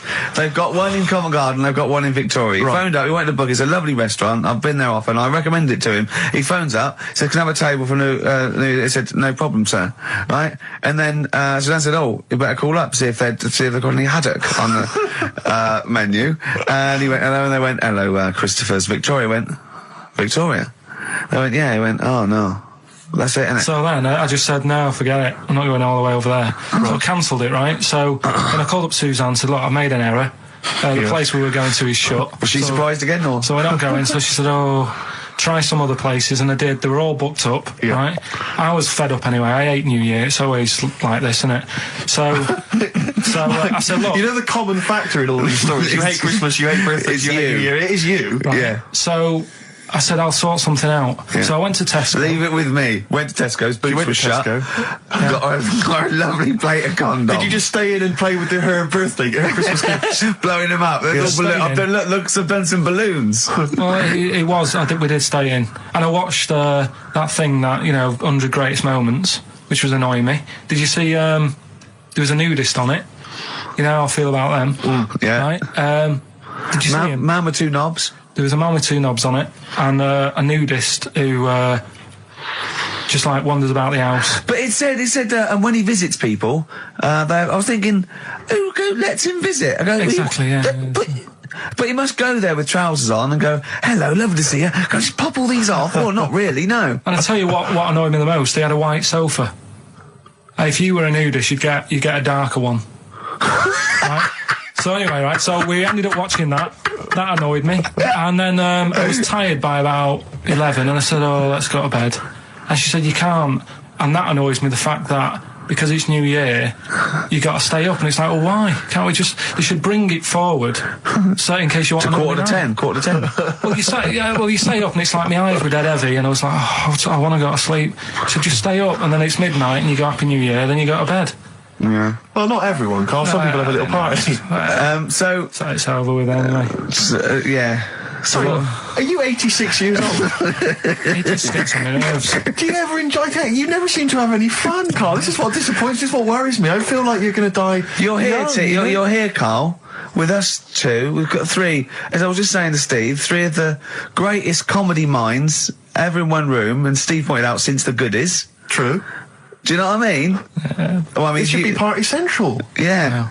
So anyway, right, so this is when I spent time thinking of new ideas. Right. We've got Rockbusters, that's rolling. There's people coming in, they're getting them right. I don't understand it myself. As ever, Rick, you'll be amazed and confounded. So I don't know the answer, and I haven't looked at the answers. I just like that moment. It's like when you go down Christmas and you're excited about a present, and it's like some condoms. You know what I mean? Well, I love that. that moment. Yeah. I don't know how he's going to top that next year. I don't know how he's going to top that. All I can think of is some corn plasters. Right. It's all right, love. The batteries are included. Got you a pumice stone. Right, now, and then we went on to a whole thing about homeless. He wants to do a game show with celebrities being homeless for a week. What do you think? Actually, I've got to say, that's not bad at all. It's not bad, is it? No. Right, do you know how, like, Lenny Henry went to the jungle? Yeah. Right? And you've got, who else did it? John Lonely made slippers out of a bra. Right? So I'm thinking, like, get a celebrity and say to him, no, just because, I'll tell you why, right? I'll tell you why all this came about. When I was walking back from that Christmas meal that I bought my girlfriend for 150 quid. Right? Lest we forget. Right? I was walking down Mortimer Street, and there was a homeless fella there, and it was like, oh, it's really, really bad. But the weird thing is, it was about, I don't know, probably about 8 o'clock. Yeah. No, about 9. Right? And he was asleep. And I just thought, anyway, I didn't get around to getting drinks. I can't believe it. Didn't get around to getting the drinks. Right, so I said, right, I'll pay for the cab. Right? Oh, what a lovely Christmas gift that is. Yeah, £2.50. I paid, no, it was like 3 quid there, 3 quid back. So 6 quid you spent on him? Well, no, I spent more. See, that's what he said. He said, get the Bolton and back, he said, oh, you spent on me 6 quid for my birthday. He said, no, I haven't, because I gave the taxi driver a tip. I'm a little bit worried about his attitude as well. Because even if, I mean, that is a stingy present, but you don't say... Well, I mean, let's be honest, that's the worst Christmas gift ever, because, I mean, you're pretty bad, like we discussed in the past, but at least you spend a bit of money. Yeah. It's just thoughtless. Yeah. This is nothing. I know. You haven't given him any time. I mean, I would... And I knew my demographic. They loved it, my family. They couldn't believe their luck. You know. Well, a tenner. You spent a tenner on him? Well, the cab fare was £6. But the thing is, it's not. I don't think he's saying that. I think it's the fact that this is like, frittering away in everyday life. Kind of he would have loved to. I'm sure he would have been appreciative of a lovely £10 gift that you cared about and bought. A book he probably likes, Fly Fishing, doesn't he, by J.R. Hartley? If you'd have bought that, he'd have gone, "That's what I was looking for." Or what I was looking for, Carl. Bloody hell, Carl, you little bald twat. That's just what I wanted. So, all right. So just calm down. So what have you got planned for Christmas? Is this what? I mean, are you doing the same approach with Carl, Suzanne? excellent. You've paid me milk bill for this week. That were nice. I'm spent this year. So have you planned anything for Suzanne, or are you just? Yeah, I'm taking her out Christmas Day for something to eat. So, do we need them? Do we need them? Shall I give you a little taster? We were having a pizza in a pizza establishment. When was it? Wednesday or Thursday? Yeah. And he was going, "I'm a good organiser. I'm a good problem solver. Give me any scenario, right?" Obviously, he didn't say scenario. And I went, "Okay then. So you're the manager of this place, and there's a couple there, elderly couple. They're about 60. They've had a lovely meal." He went, "Yeah, right." I went, "But the gentleman, he's got a little bit of a heart condition. He takes a pill after his meal, as he should after meals. He's only taken Viagra. And now he's stuck in." Wedged in. It's all been there. It's gone, and it's stopping him getting out from the table. Yeah. So what would you do? He went, "What? He's stuck in because of his dick?" I went, "Yeah." He went, "Right." He said, "I'd use the situation. I'd make cash." I said, "You're not going anywhere. Do you want a pudding?" Entrepreneurial. I like it, Carl. And he went, "So that's that sorted. I've got the job on that. Next." I went, "Okay." You won't believe it. Next day, there's a little problem in the toilets. Two gay men were having sex and they got stuck in each other. Yeah. He went, "Right. I'd say, is it the same fella as yesterday with the Viagra? If so, why was he let in again? He was on the door." Yeah. I went, "It's not. It's too different." He goes, "Right." Does his wife know he's cheating on him? Yeah. He went, "Right, I'd go down. I'd go," and then he went, "Oh, I'd say this isn't a restaurant problem. Call an ambulance." Strictly speaking, not a restaurant problem, no. But am I right? Huh? Am I right? Well, I don't know. Would you give me the job if say, like, you were the boss of that restaurant and you... Do you know what I like about this? At no point did he say, "Gervais, why are you being so mental?" Yeah. Why would someone get stuck because they took Viagra by mistake and two people get stuck in each other? But you've heard the stories from his past. That is a perfectly legitimate situation to find yourself in. You grew up in his part of What would you Manchester. do if there was two fellas with big heads and webbed feet and they had a horse in a... Well, what I'd do is... What would you do? What did you do when you first saw them? The dancing, Brilliant. right? That's that solved. Brilliant. I wanted to be a dancer. After I did the boxing, right, I joined a dancing thing just near Man United's ground, right, called Twiggy's. Went along, I wanted to learn some moves. How old were you? Well, it was when Michael Jackson was, like, pretty big, so about 83, 84, 85, something like that, around there. Wanted to do it. When I went, it was shut, and I'd become like a warehouse for toilet rolls. So in a way, I wonder what would have happened. Sorry, how is that an anecdote about you going through dancing? You've told me before, you did boxing for a while, you did dancing for a while. You had a true fight in the boxing, you didn't even get in the... That's not an... Imagine if that was a film! This is a boy's dreams of becoming a dancer. Oh, it's shut. Next on. I mean, how is that a story? Yeah, that was Billy Elliot. Do you think it would have won quite as many awards? Yeah, brilliant. Footloose. All right? Yeah. I'm fed up they banned it. Let's go. Oh, it's shut. Flash dance. First, there was... it's a warehouse. Never mind. I'm just saying, you'll find something else. I think I got a go-kart after that. I bought a motorised go-kart and kept myself busy with that. So... There's always other things. Just think, Alan Bennett has to sit down and really sweat over his stories. Yeah. He just opens his mouth. You are a living Alan Bennett character. So that's solved. Well, Jay, don't worry about that. There's no emotional problems I can foresee if you follow that advice. So the advice there is do an arranged marriage. If she's not ugly. minging, she's not completely minging. Yeah. And don't worry about dancing. Get a go-kart. Cheers. Great. Keep your problems coming in. No, there's this lad who called Mark, right, who used to go to school with, who used to call me that. And his mum, right, was like obsessed with cleaning. And I was never allowed in their flat. He makes the place look untidy. So she used to, I don't know if it was just me or all his mates, but I used to turn up and she goes, "Yeah, he is in, but you know what you've got to do?" And I used to have to go round the side of his flat, and he had a computer, right, which he used to play. I didn't have one at that point, but he had one. And I used to have to go round the side of the flat and stand at his bedroom window with his window open, and I'd be sort of leaning in playing the game. You are joking. I'm not, his mum- You had the weirdest upbringing I've ever heard. The things you were willing to do. It's the strangest. What is this town like? No, I stopped going once Was I there got my always own. music? Like, there's the horse in the house there. Oh, look at these two kids with big heads and webbed feet. All right, Ronnie. All right, Reggie. What was it like? She was obsessed. It is like you've grown up in a cartoon made for children. Yeah. No, his mum was really obsessed with cleaning. When Can I play it through his window? I used to... Put these Mrs. Marigolds on. Ramsbottom, can I play it through Mark's window? Alright, you know what you have to do. She used to be up till about Is 3 that in the morning. Pilkington again? What do Have you washed your hands? What up till 3 in the morning? She Washing? used to be up doing the tiles in the kitchen. Washing until 3 in the morning? It's at 3 in the morning. And for ages and ages, that saying that out on the tiles, I used to think that came from, like, his mum. Because she was out, like, cleaning them late. So, till I was about 13, I thought that saying, out late, on the tiles. Yeah. Funny thing happened to me on the way here. Okay. Actually, it was about Wednesday or Thursday. I was walking along Charing Cross Road. I was on my way here, actually, to meet Karl for a drink.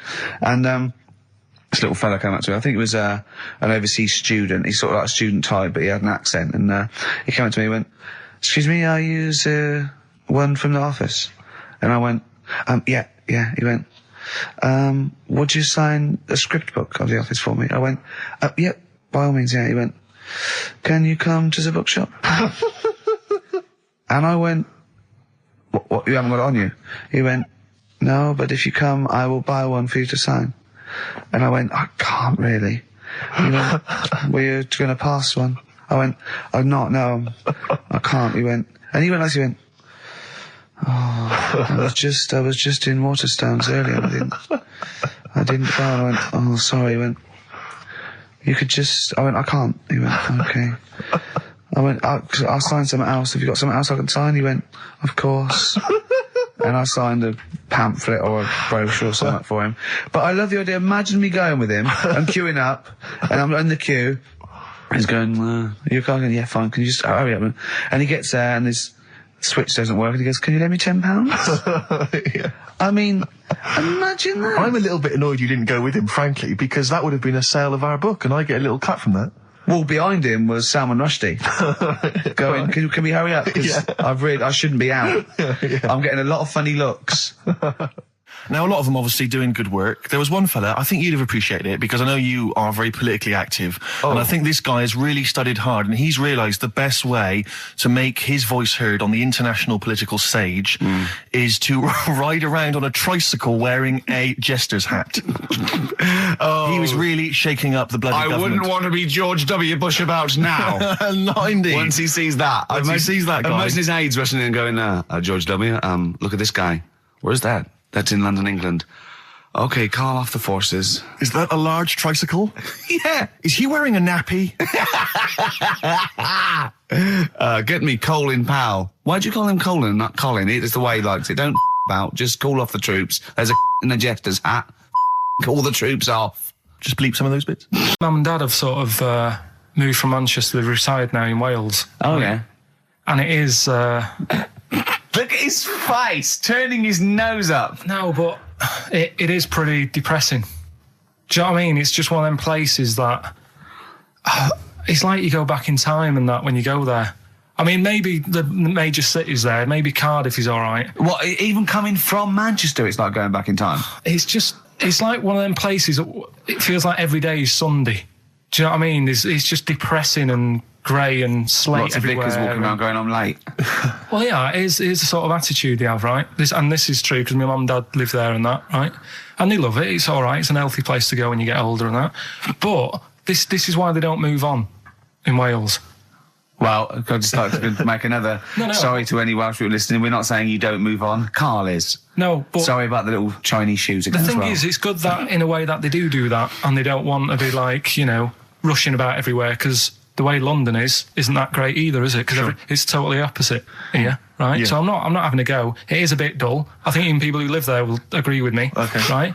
But, like, one of the shops that my mum and dad use, right, it's only a little sort of villagey type shop, can't be bothered staying open for hours and hours, right?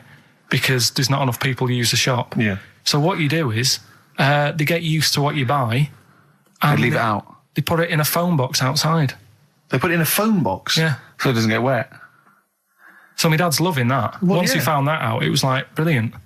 But how is that a bad thing? That's brilliant. Well, it's not for other people. It is for my dad, because he's picking up all sorts of stuff. Oh, Chickens. no, he's not. Oh, yeah. He's not nicking other people's shopping. Well, it's not like nicking, is it? Because it's not theirs yet. Oh, and you've stitched him up on radio. Well, of course, because they're going to think, who is there in town with a Manc accent who hangs around a lot? Who keeps making phone calls and is getting fatter. Yeah. That's You've stitched him I right love up that. there, I Carl. love that your dad was excited when he found out. I can't believe that he's moved there. He's retired to this little village where it's based on trust and community, and he is abusing it. He's using his scally Manc ways. Bloody hell, Lakers. There's no bread again. There's old women Was going empty? hungry. Yeah. Their cats aren't getting fed. And your father is just, that's obscene. That's obscene. Oh, I think it's Die Thief. That fella from Manchester. I found these things. Do you want to hear them? yeah. So what's this? Explain this again. Right, so I got back off holiday. The first job I found out I've got to do is work with Ricky for a voiceover. I do a regular thing. I do X-Ray magazine, but I'm allowed to make the script up. And they said I could, so I did. Right, so imagine this. Well, I know you, Rick, and I know you like to put a lot of work into these things. Yeah. You want to do a good job. So he rolls up, he says, let's do it then. He said, what's in the magazine? I said, well, here's a selection of stuff. This is what you've got to sell. He said, leave it with me. He goes into the little booth, and the first one he comes up with is this little advert for it, right? X-Ray magazine. It's out now. It's £3.50 May edition. Music of Tomorrow. Dandy Warhol's picture, and there's a free CD with all the Placebo and the Donners and Smog and Nightmares on Wax and Alpine All Stars. Only £3.50. It's out now. Buy it, innit? Have you got a sore throat there?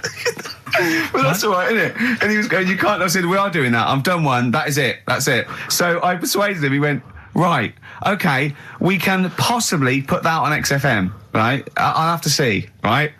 And so I wouldn't do it again. And he went, but you need one for Capital. He said, Right. Capital will know what I went, right, I'll do one more for Capital. Right. Because all the stations advertise the XFM magazine, right? So this is the one that you thought would be all right for them. Ooh, hello, you loonies in Radioland. Dr. Frog here to tell you about the new edition of X-Ray magazine. It's out now and it's only £3.50. You've not heard of it? It's a great music magazine. And you get a free CD featuring bands like Placebo. They wear makeup, but leave them alone. Gold Chain, Smog, OK Go, The Donners, and all great bands that you'll love to. Froggy here. Hello. Bye. Ribbit, ribbit. Froggy says bye it. Oh, well. So then, he says, that's it. You had your money's Is worth. Dr. Frog still on there? He's still on Classic. I said, that isn't going to go out. They're not going to be happy with that. He said, you've had your money's worth. I'm going. Yeah. So I'm left with that. I then have to get the bosses in. And because I've let him go, in a way, it's my responsibility. Yeah. So I've obviously thought I've got what I need. I had to play them to the MD. What did he say? And justify. Well, I was sort of thinking if I laugh, he might go, well, I don't get it, but he finds it funny. Oh, brilliant. Well done. So I was laughing, he was sort of thinking, you know, Excellent. is that it? Brilliant. When do they go out then? I think one of them's going out at the moment. You were going to tell us a little story about Just passed my test. Yeah. My parents had a big Volvo estate, and there's quite a big Oh, I car to don't show drive. off. My parents didn't have a car. But I know you don't drive cars, Rick, but it's got a big car to drive if you just passed your test. It's safe though, isn't it? It is very safe. That was the thing. Yeah. And I come from the West Country. Obviously, there's quite a lot of windy lanes. around there. You're joking, do you? They have cars there. Well, here he comes. Blimey, Carl. Learned on a tractor, automatic it was. Do you want me to tell it or not? Oh! Don't move up the accent! Oh no, I'm not words. Oh, go on. Go on. So I went to this You party. have a go at him being from the north. Not when he's telling an anecdote. He's never told an anecdote. Oh yeah, fair point. Yeah, go on. So I went to a party and I was quite excited because I had the car, I had the motor, and there was a chick heading down to the party that I was like, I had my eye on. And I thought, now I've got a car and going to the party, it's going to be amazing, right? And various friends had said, like, can we get a lift? I thought, yeah, groovy. I'll pick up the chick as well, who's a friend of a friend. So cruising down to the party in the motor, the Volvo estate, and there's nothing sexier than that. Slipping a little bit of Billy Joel on the stereo or whatever. Something classic. Exactly. And maybe it was Billy Ocean. I think maybe it was quite a Billy. Maybe it was Get Out of My Dreams, Get Into My Car. Ideally. Yeah. So I get to the party, and inevitably it was one of those house parties where the chick that I had my eye on, she kind of was chatting to other guys, and she wasn't really paying attention to me, and I was sort of... Trying hard to get, was she again? Same old story. Oh, they make me They laugh. know how to tease, don't they, the ladies? Who are they kidding? So I'd follow her like a dog, from room to room. Yeah. And watch her Quite while... literally, sometimes he was barking. Yeah. And while, just watch her while she talked to other blokes. And then, obviously because I was driving, I wasn't drinking, so I was not really enjoying myself. And then somebody said, should we go and pick up Vera? And I thought, right, okay. And they went, Steve's got a car, let's all leap in there, we'll go pick up Vera. And this girl was like up for it as well, so I thought, brilliant, I'll be back in the car with her, away from all these lads. Yeah. One guy she had her eye on, he came as well, I was a little bit annoyed. Yeah. But anyway, he was in the car, so I'm driving down these country lanes, just driving along, and they're directing me, they're saying, go left here, go right. And then suddenly we stop, and one of them goes, just drive into that field, this pitch black field, right? And I'm sort of, well, it is my parents' car. Just drive in the field, Steve. I'm thinking, well, I don't want to, not seem like I'm a hard, cool, crazy kind of guy, because the chick's in the car. So drove the car into the field, they all leapt out, started running off into the darkness, shouting, Vera, Vera, Vera, where are you? So I'm just sort of sat there in the car, waiting. Wasn't Vera Lynn, was it? Because she likes to hide in fields. Bizarrely, it wasn't. Right. It was just, I was just left in the car on my own with Billy Ocean, and suddenly, at the darkness, they come back holding a Vietnamese pot-bellied pig that they had stole from a nearby farm, and they knew that the pig was called Vera because someone knew the farmer or something. Anyway, so they got this pig, so now they're going, I'll put the pig in the back of the car, we'll take it back to the party, it'll be hilarious. I'm thinking, well, I'm not sure I want a pig and all its, piggy crap in the car, right, crammed in there. But they say, yeah, so obviously I'm thinking again, I don't want to look like I'm, a nerd. I'm terrified of that, Rick, ever happens. Yeah. So, So you go, hey, bring the pig into the car. Exactly. I'm no nerd. Exactly. Yeah, go on. So now we drive off again. I got this pig kind of squeaking in the back of the car. And, they say, stop again. Let's do some cow tipping. And they do that old thing, about the fact because cows sleep standing up, don't they? So you can push a cow over and stuff. Yeah. So they're having a wild time, hilarious. So this time, now we get to a sort of dead end in the road. And, they say, well, turn around, let's go back to the party. And I'm thinking, fine. Try and do a 3-point turn in this very narrow country lane, right? Get the Volvo estate wedged horizontally across the road. Can't get it out, just can't seem to sort it out. I don't know what, I'm panicking because there's a pig in the car, right? And, local disgruntled farmers, right? People drunk, partying, probably off their head on some kind of weed, Rick. Was it loads of blokes with, pitchforks and flaming torches going, burn him. He's playing with our pig. Exactly that. And so that, do you know, I was so terrified that all I could think was they're going to have to send a helicopter to lower a magnet onto the top of the car to lift the car up and put it the right way around. You used to read a lot of comics, didn't you? Yeah. So, do you know what I started doing? What? Crying. Did you really? Yeah. Why? So started crying, just very slightly, started getting upset. And the other guy that the girl fancied, he had to get into the driving seat and sort it out for me by slowly edging forward and backwards. That's the worst bit of the whole story. Yeah, edging slowly back and forwards. He just sorted it out, just slowly worked the car back round, and then we were off. You were just gently weeping. Just gently weeping in the back. The bloke had just taken the bird that you saw from a distance. Exactly. That was basically your wife in your head by then. Oh, yeah. Wasn't it? I can't We believe were it. happily married with a pig for a child. Don't joke, that could happen. I know. The pigs come, if you like. Sorry?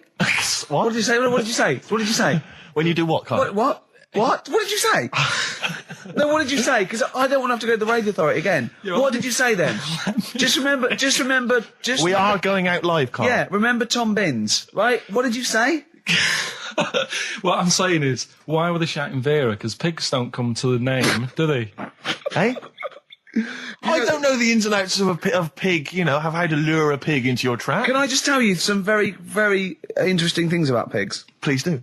Right. One, everyone knows they have a corkscrew-shaped penis, right? A corkscrew-shaped penis. That's the tail, isn't it? Two, they can't look up. They can't put their head back and look up, right? Three, they can have a 30-minute orgasm.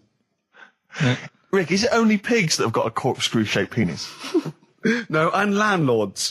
How you doing, Carl? I'm alright, yeah. Another holiday? Well, it wasn't holiday. It wasn't holiday. Well, it was. You had 5 days off work. Why isn't that holiday? You had 5 days not working for a living. You know how many days holiday gets a year now? 29. Oh, that's more than teachers, isn't it? It makes me sick. It makes me sick. Well, I know the kind of hours you work, Rick. It's mad. I mean, if you're not in work by midday, you're furious. No, but I mean, I'm always... 29's normal for the normal working person. Yeah, but, you know... And anyway, it wasn't a proper holiday. I went to see my mum and dad. It's nice to see them and everything, but it's not holiday, is it? Why? It's not going away. It's not getting on a plane, is it? Going away. Oh, is that definitely a holiday? What happened before 1950? I don't know. People used to go... Yeah, exactly. People used to go to Blackpool or Brighton. That was holiday. Yeah, but I didn't Where did go you to... go? Went to Wales. There you go. Lovely holiday. Lovely holiday. Have a holiday in Wales. That's what they say, innit? Come to Wales and have a holiday. That's what they say, innit? So come to Wales and meet your parents. Come to Wales and have a lovely holiday. Week off work. Do you know, like, my mum likes gnomes and stuff? Yeah. Right? Of course she does. She's lived with one for 30 years. She said, you know, get your dad to take us to this park where they've got, like, you know, 6-foot gnomes and stuff, right? Have a walk about. Sounds like a nightmare. Yeah. Sounds like a living nightmare. Keep an eye on Carl. So anyway, he stood still for 2 minutes. Someone bought him. No. You can't buy them and that. It's like a little exhibition thing, Yeah. right? And it's part of a hall, right? This big hall that you have to pay to get in. But we didn't want to see the hall. I just wanted to see the gnomes. Of course you did, yeah. So anyway, my dad says, yeah, well, we can get in there for free. Of course he did. Clever. Right? So we parked up on this little country lane, right? No one about. We walked How much down, was it to go in? Like £2? about £3 each. Yeah. But he said, well, yeah, but if you don't have to pay, do you know what I mean? You enjoy it even more, don't you, when you're walking about and you're thinking, I've got this £3 in my pocket, no one's having it. Yeah. Right? No, looking over shoulder for a bloke with a peak hat saying, can I see your ticket, please? I wouldn't enjoy it more, no. Go on. Yeah, but you don't worry about it, do you? You got a bit of money now then, Rick. You know, you've changed. So anyway, so we had to walk across about 4 fields. For £3? Right? And what happened was, we're walking through all these fields and what have you, big grass and muddy bits and all that, 'cause it'd been raining, and climbing over fences and stuff. And we're in this field, right? And I look to my right, and there's about 30 cows all staring at us, right? And Suzanne started to panic a bit. She said, we shouldn't be here. Dad says, of course we can. We're allowed to go wherever we want. You know, all this land, it's ramblers' rights and all that stuff. Yeah. And take a cow if you want. So, unattended. So Serves him right for leaving him in the field unattended. I'm having one. Yeah. And keep us fed for a week. across. Anyway, these cows start surrounding us. Surrounding us. And, brilliant. Oh, no. Face off. and Suzanne's panicking, going, this isn't right. We're not going to make it to the fence in time. They're moving faster than us, and they started sort of running a bit. Wow. And It's like some kind of bovine West Side Story. Don't A gang of cows coming at you. don't worry about it and stuff. But my dad had to sort of stand there and like wave a stick at him. Of course. And we got away, but Suzanne was like having a bit of a sweat You on, got away. saying, we could have got killed. Sure. And my dad saying, no, it never happens. And I just wondered if it does, if there's a risk of... Yeah, it is rare, but there's been a couple of cases of being trampled by cows. They're not aggressive. They sort of run through you. Well, they're aggressive if they've got a calf. They don't have kids. What? You had kids with them. Kids, yeah. That's goats you're thinking of. Yeah. Maybe they were trying to sneak into the gnome thing, and they were worried that, like, if too many people did it, they thought some cows, we can just sneak in. They were trying to, yeah. No one's expecting cows. And the cows were going, walk upright like you're human. Don't walk upright. They thought you'd blow their cover. Yeah. Yeah, people have been killed by cows before. Yeah, that was like the highlight. Called up Ricky. I said, right, are you about? Have a chat and that.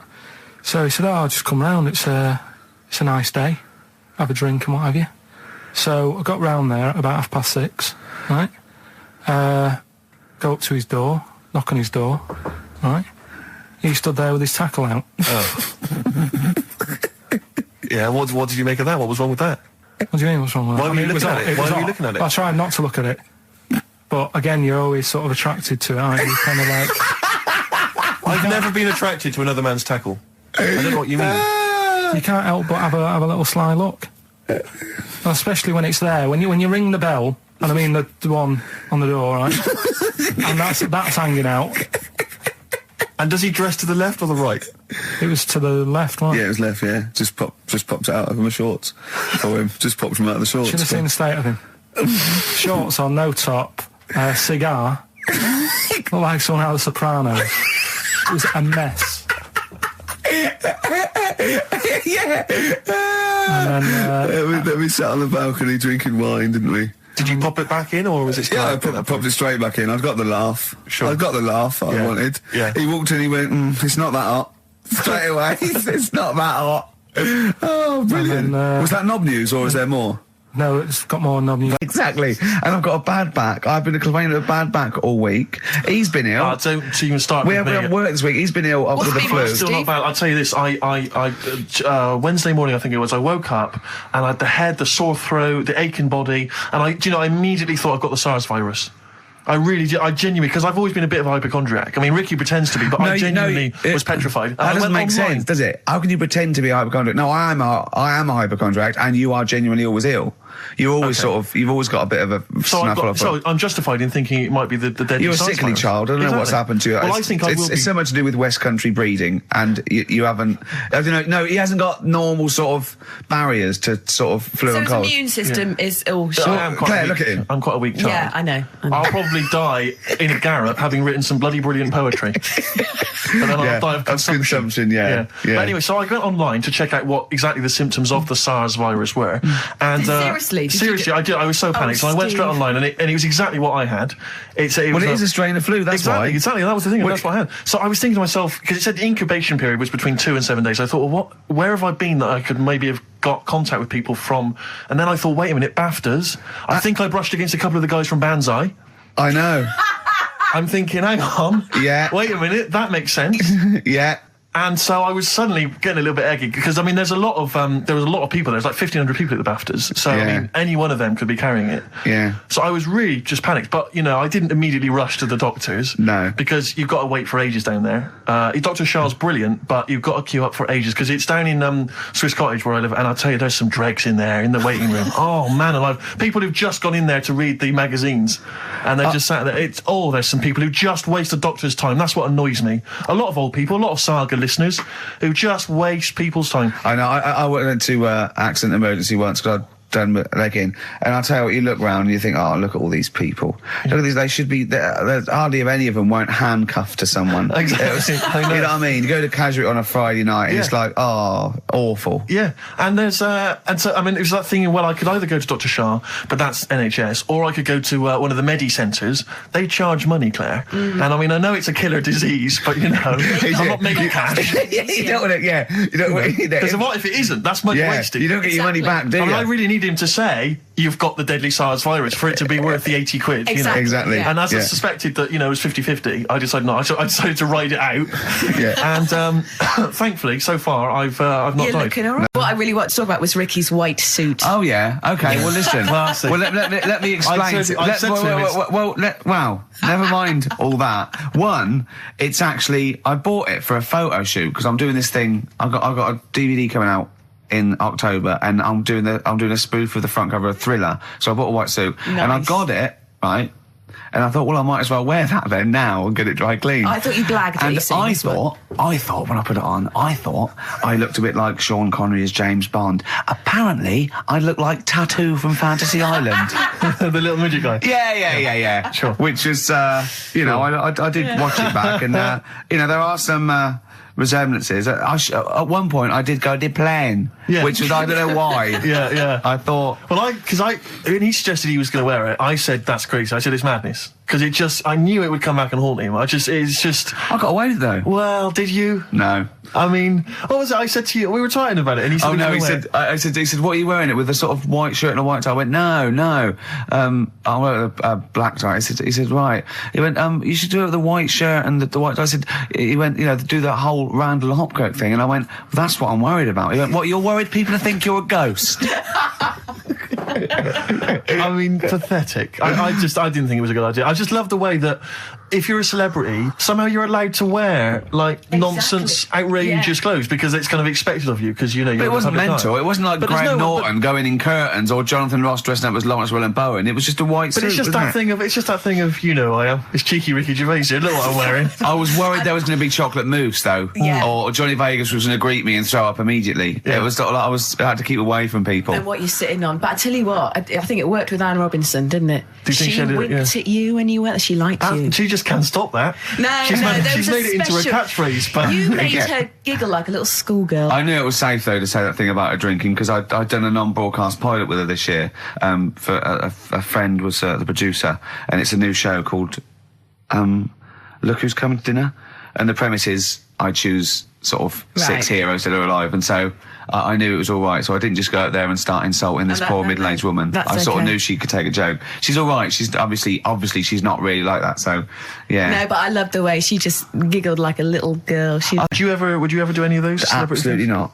No. I genuinely think if you were in the Celebrity Big Brother I'd house, immediately you would be vote voted out. out. Yeah. It would be before step foot the in it. public get a chance to vote. Yeah. The housemates would have got you out somehow. Yeah. Or got they'd you have out. left. Or they'd have left. Yeah, I they'd have might all walked out. win. I might Yeah. win by default. They'd have all climbed over the roof like that Yeah. guy Sandy. Yeah. They'd have all climbed out like within the first 10 minutes. I saw Sandy the other day actually doing this thing. Still on the run, is he? Just got climbing really- over. It's over, really- Sandy. Get off my roof. I got Stop really running. excited in Really? Selfridges. Does he look like a wombat up close? No, he's really good looking. Shut No, up. seriously. I saw him in the hat section at Selfridges because he's a personal shopper telling Yeah, them they well, look gorgeous. Jane went there specifically to meet Sandy. No, just did for like, she? yeah, yeah. I got really What, is excited. he working there? Yeah, he's a he personal always was. shopper. Yeah, Really? Yeah. Does he sign autographs and stuff? I'm sure. No, he he does. calls himself Alex now. What? Eh? Yeah, he's not allowed to call him Sandy. Selfridges wouldn't. What should we say and get him sacked? Get him voted out of the Selfridges Yeah. household. Oh, Why is he a dude. personal shopper? Yeah. That's just to me the epitome of indulgence. If you've got money to spend I on a would love personal to do shopper, that. Oh, I'd love to do that. man alive. No, you don't- is that someone who pushes your trolley? Is that how No, it you works? just say. Can I get one of those in Waitrose? No, it's like asking an assistant. You go, I need some black trousers and some brown shoes and this range. And they go, okay, and they go and get you a range, so you don't have to go. It's not like. Yeah, but I still someone, love it. Oh. Yeah. But you have to pay for it. It's not. No, you don't pay for the service. You pay for the clothes if you buy them. It's Really? not. Yeah, it's not like Well, me and the Steve could Lady do it Di later on having then. Harrods opened for her. So It's I could walk in there and get Sandy Of course from you Big could. Brother to just do Steve, some let's shopping. do In it. fact, I'd Let's love you do to. it. But could I get him, like, once he's finished in Selfridges, could he pop to the co-op for me? No, Or like he HMV? can't do that. No, he can't do that. What, seriously? So there'd be people queuing up, wouldn't there? Well, why? Selfridges, you can't. People don't go and shop in Selfridges for the sake of it to meet Sandy, do they? No, but to get a personal shopper, why wouldn't everyone have one? I don't understand why everyone wouldn't Well, do it they if they're not can. charging you for it.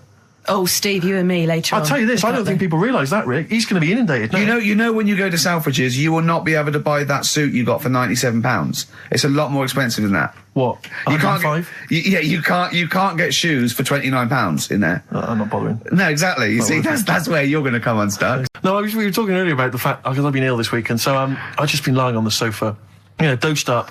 I was a bit feverish as well in the week, and I at one point I had a real kind of movie.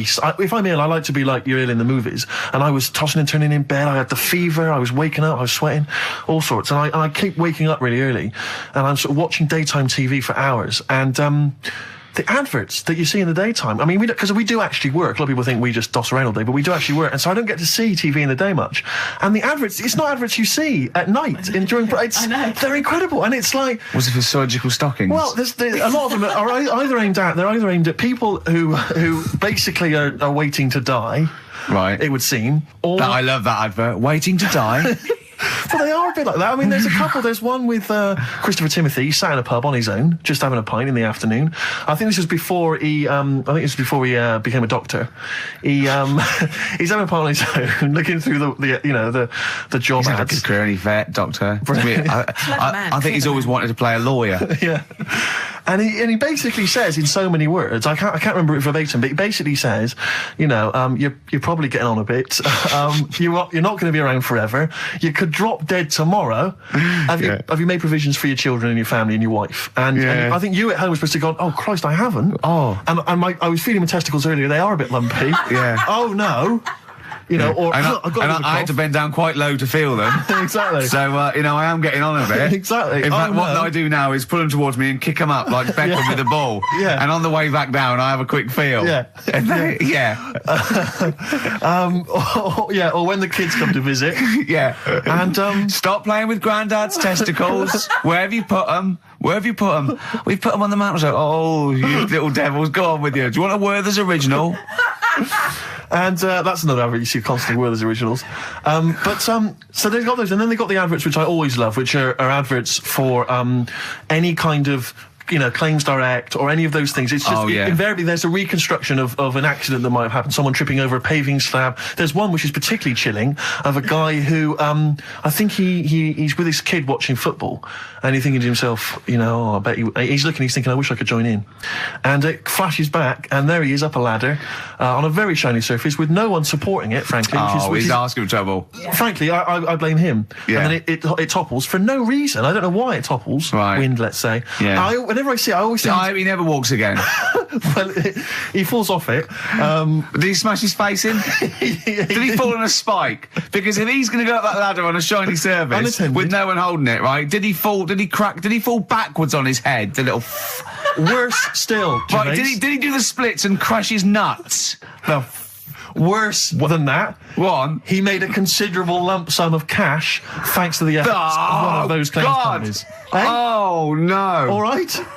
His negligence has seen him was £3 there, grand hold richer. on, Steve, was there a yokel with a pitchfork looking up as he fell on it? Nothing. Oh, He fell off. I think he must have bruised his ankle or strained a ligament. that's not enough. That hasn't taught him anything. Well, it's not taught him a lesson. In fact, if anything, it has encouraged him to be more foolhardy in the future. Because if you're going to dish out £5 grand willy-nilly to these people, these lunatics, these oafs, these simpletons. Do you know one of my favourite adverts was the one in sort of the back of those glossy magazines you get given away, and there was always an old woman, and she'd fallen right in her front porch or whatever, and she was just reaching out, but she was too weak to reach the phone. So it was sort of like you carry a little button around with you that you press. Yeah. I love the idea of that. She looked so vulnerable.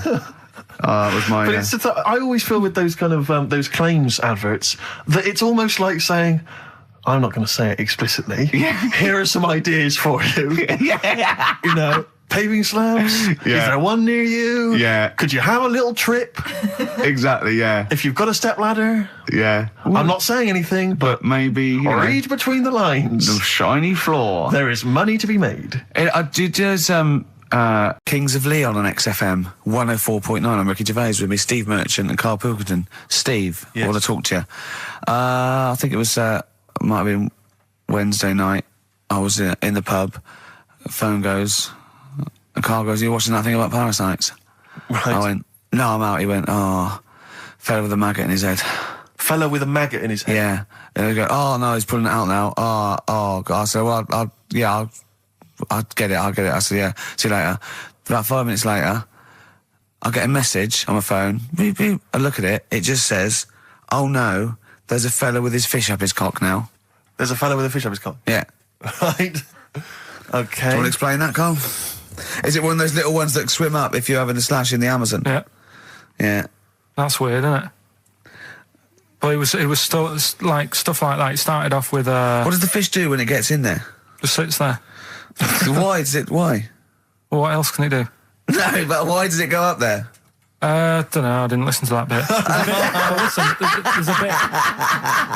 There's a bit. It started off with a fella who had a bit of meat and got a tapeworm inside him. Yeah. And he grew it for however long, and then it came out at the end. It was about 7 foot long. On purpose? Yeah, he did it on purpose. Yeah, for the program, right? I think probably slimming, isn't it?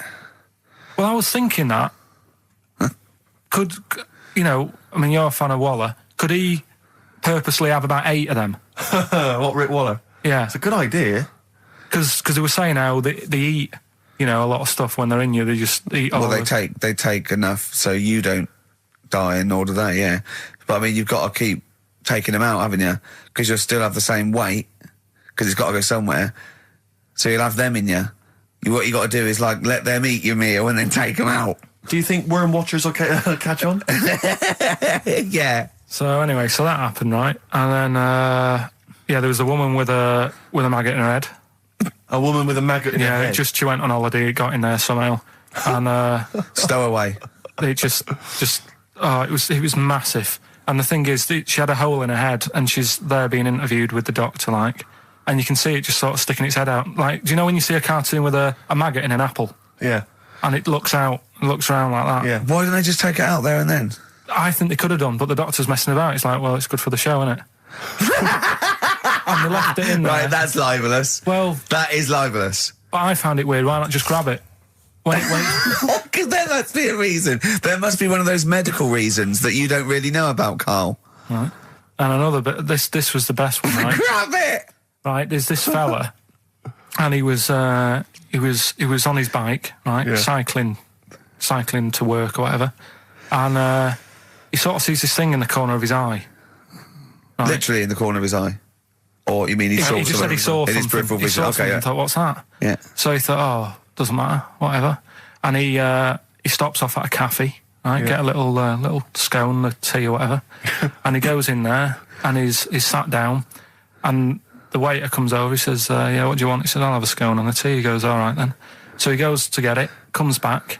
As he puts the tea and the scone down, his face is like, what is that? Right? Like a look of frightenedness on his face. Right? Drops the tea and legs it.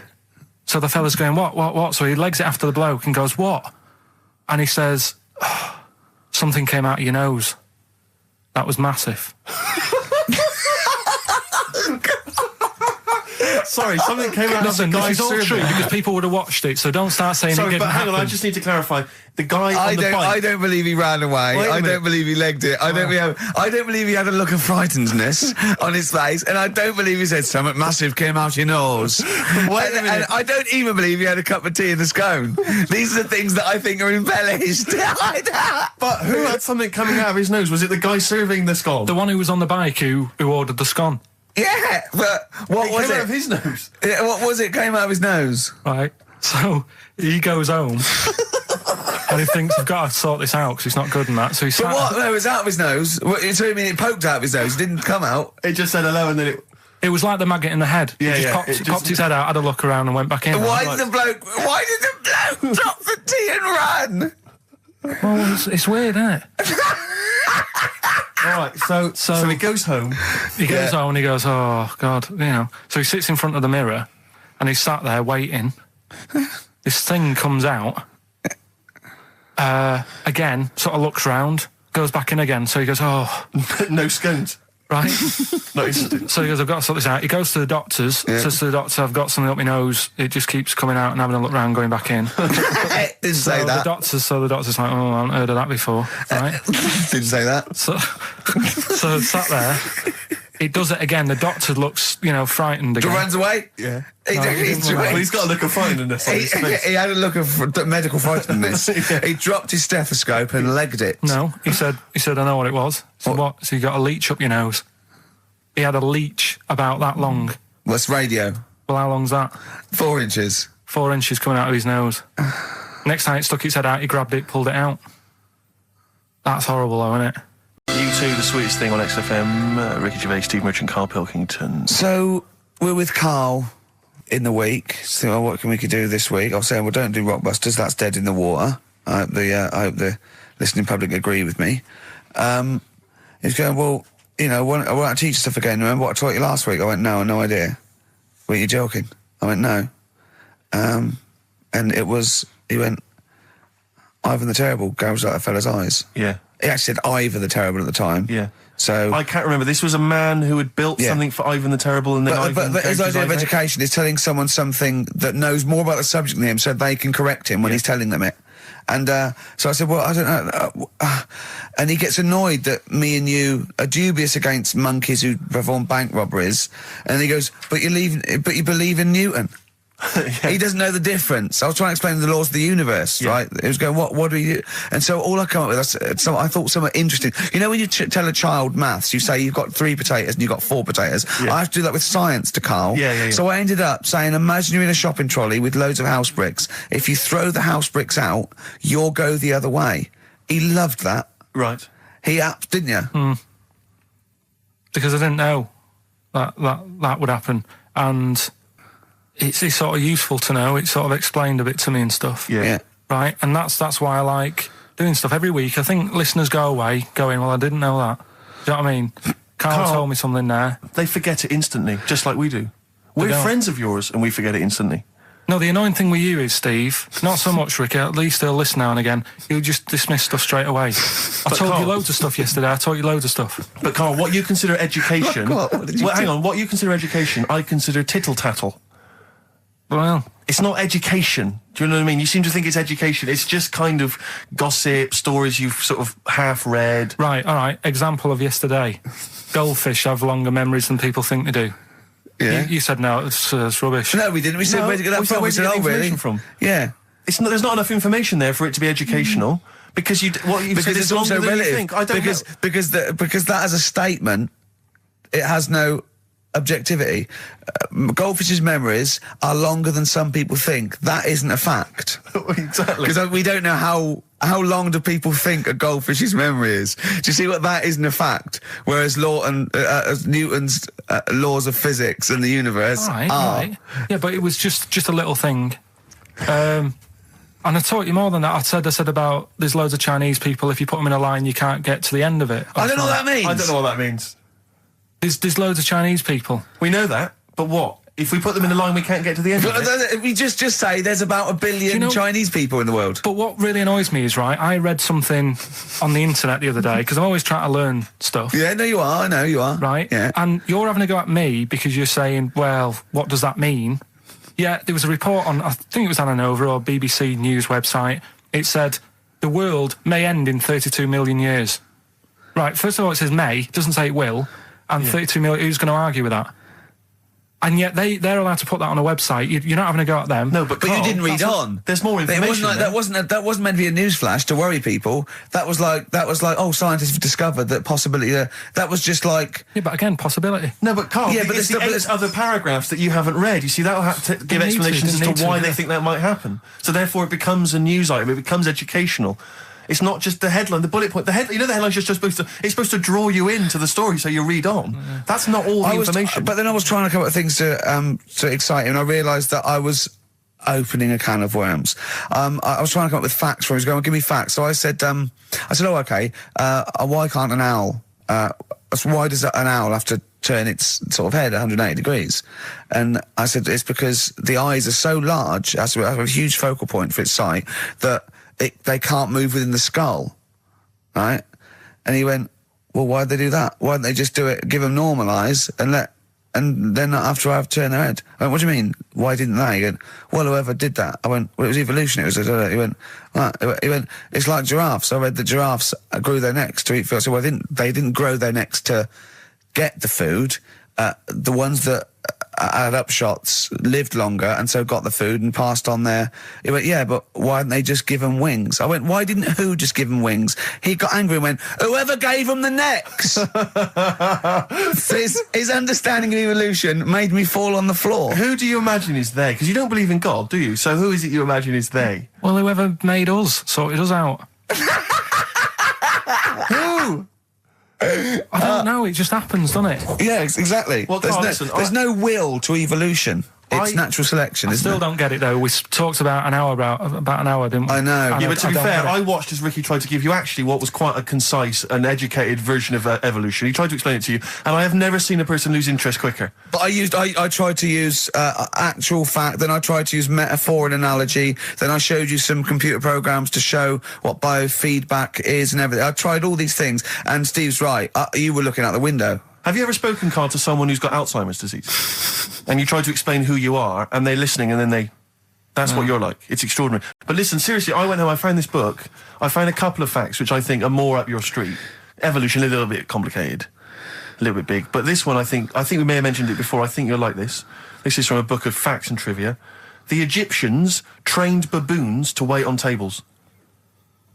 That's interesting to you, isn't it? Yeah, that's pretty good. Yeah. Have you got any more there? I'll see if I can find he's interested. Yeah. Can get the staff. That did happen, You pay peanuts, definitely happened, you get yeah. monkeys.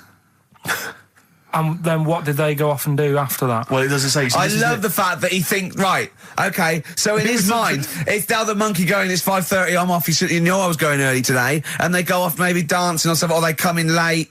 No, I assumed what you meant there is that was their first career move. And Yeah, then they well, went they- on. It's like actors waiting to be discovered. Play a record. Just one more before you play a record. Go on, then. You'll like this. Peter the Great. You ever heard of Peter the Great? No. Okay, well anyway, Peter the Great had his wife's lover executed. You'll love this, Carl. Right, so his wife had a lover, he had him executed, and he put his head into a jar of alcohol, and his wife had to keep it in her bedroom. Do you understand? That's every time every morning she'd wake up, and there was her lover's head in a jar. Who took his head off? He took his own head off. Play a record. Play a record. She had a lover, and never mind. Never mind. It couldn't be any more concise. Mad World on XFM. We just had a text, Rick, from Andrew Barnes. He says he watched the same documentary, it would appear, as Carl did in the week. And he says here, just to clarify, the leech nose man got it up there when drinking from a muddy stream. And he goes on, one can only imagine the frightenedness he experienced. Carl. Explain to him once more what happened with Peter the Great. All right, so we've got Peter the Great. Yeah. Okay. And his wife had a lover. That's another man. Another man. Not Peter the Great. She was having an affair with someone else. Right. And Peter the Great, he found out about that. Okay. Yeah. So he sliced off this bloke's head. He killed him. He executed him. Right. Were you with me so far? The fella who Oh, Jesus. she was seeing for a bit. Yeah, there's only two fellas involved. There's two people here, though. involved. One's Peter the Great, the other one's Right, not. right. The guy that's not Peter the Great... Derek the Terrible. Derek the Rubbish. Yeah. Right? He's having an affair with Peter the Great's missus. So Peter the Great slices off his head, puts it inside a jar of alcohol to preserve it, and puts it in his wife's bedroom. So every morning she wakes up, she sees her dead lover's head. You'd have thought he wouldn't have wanted to remember, wouldn't you? Oh. Best bury the head so she don't remember. Well, it was a reminder so as not to put it about. And did it work? Oh, I don't know. I love that. Again, that to me is an amazing thing to do. And you go, did it work?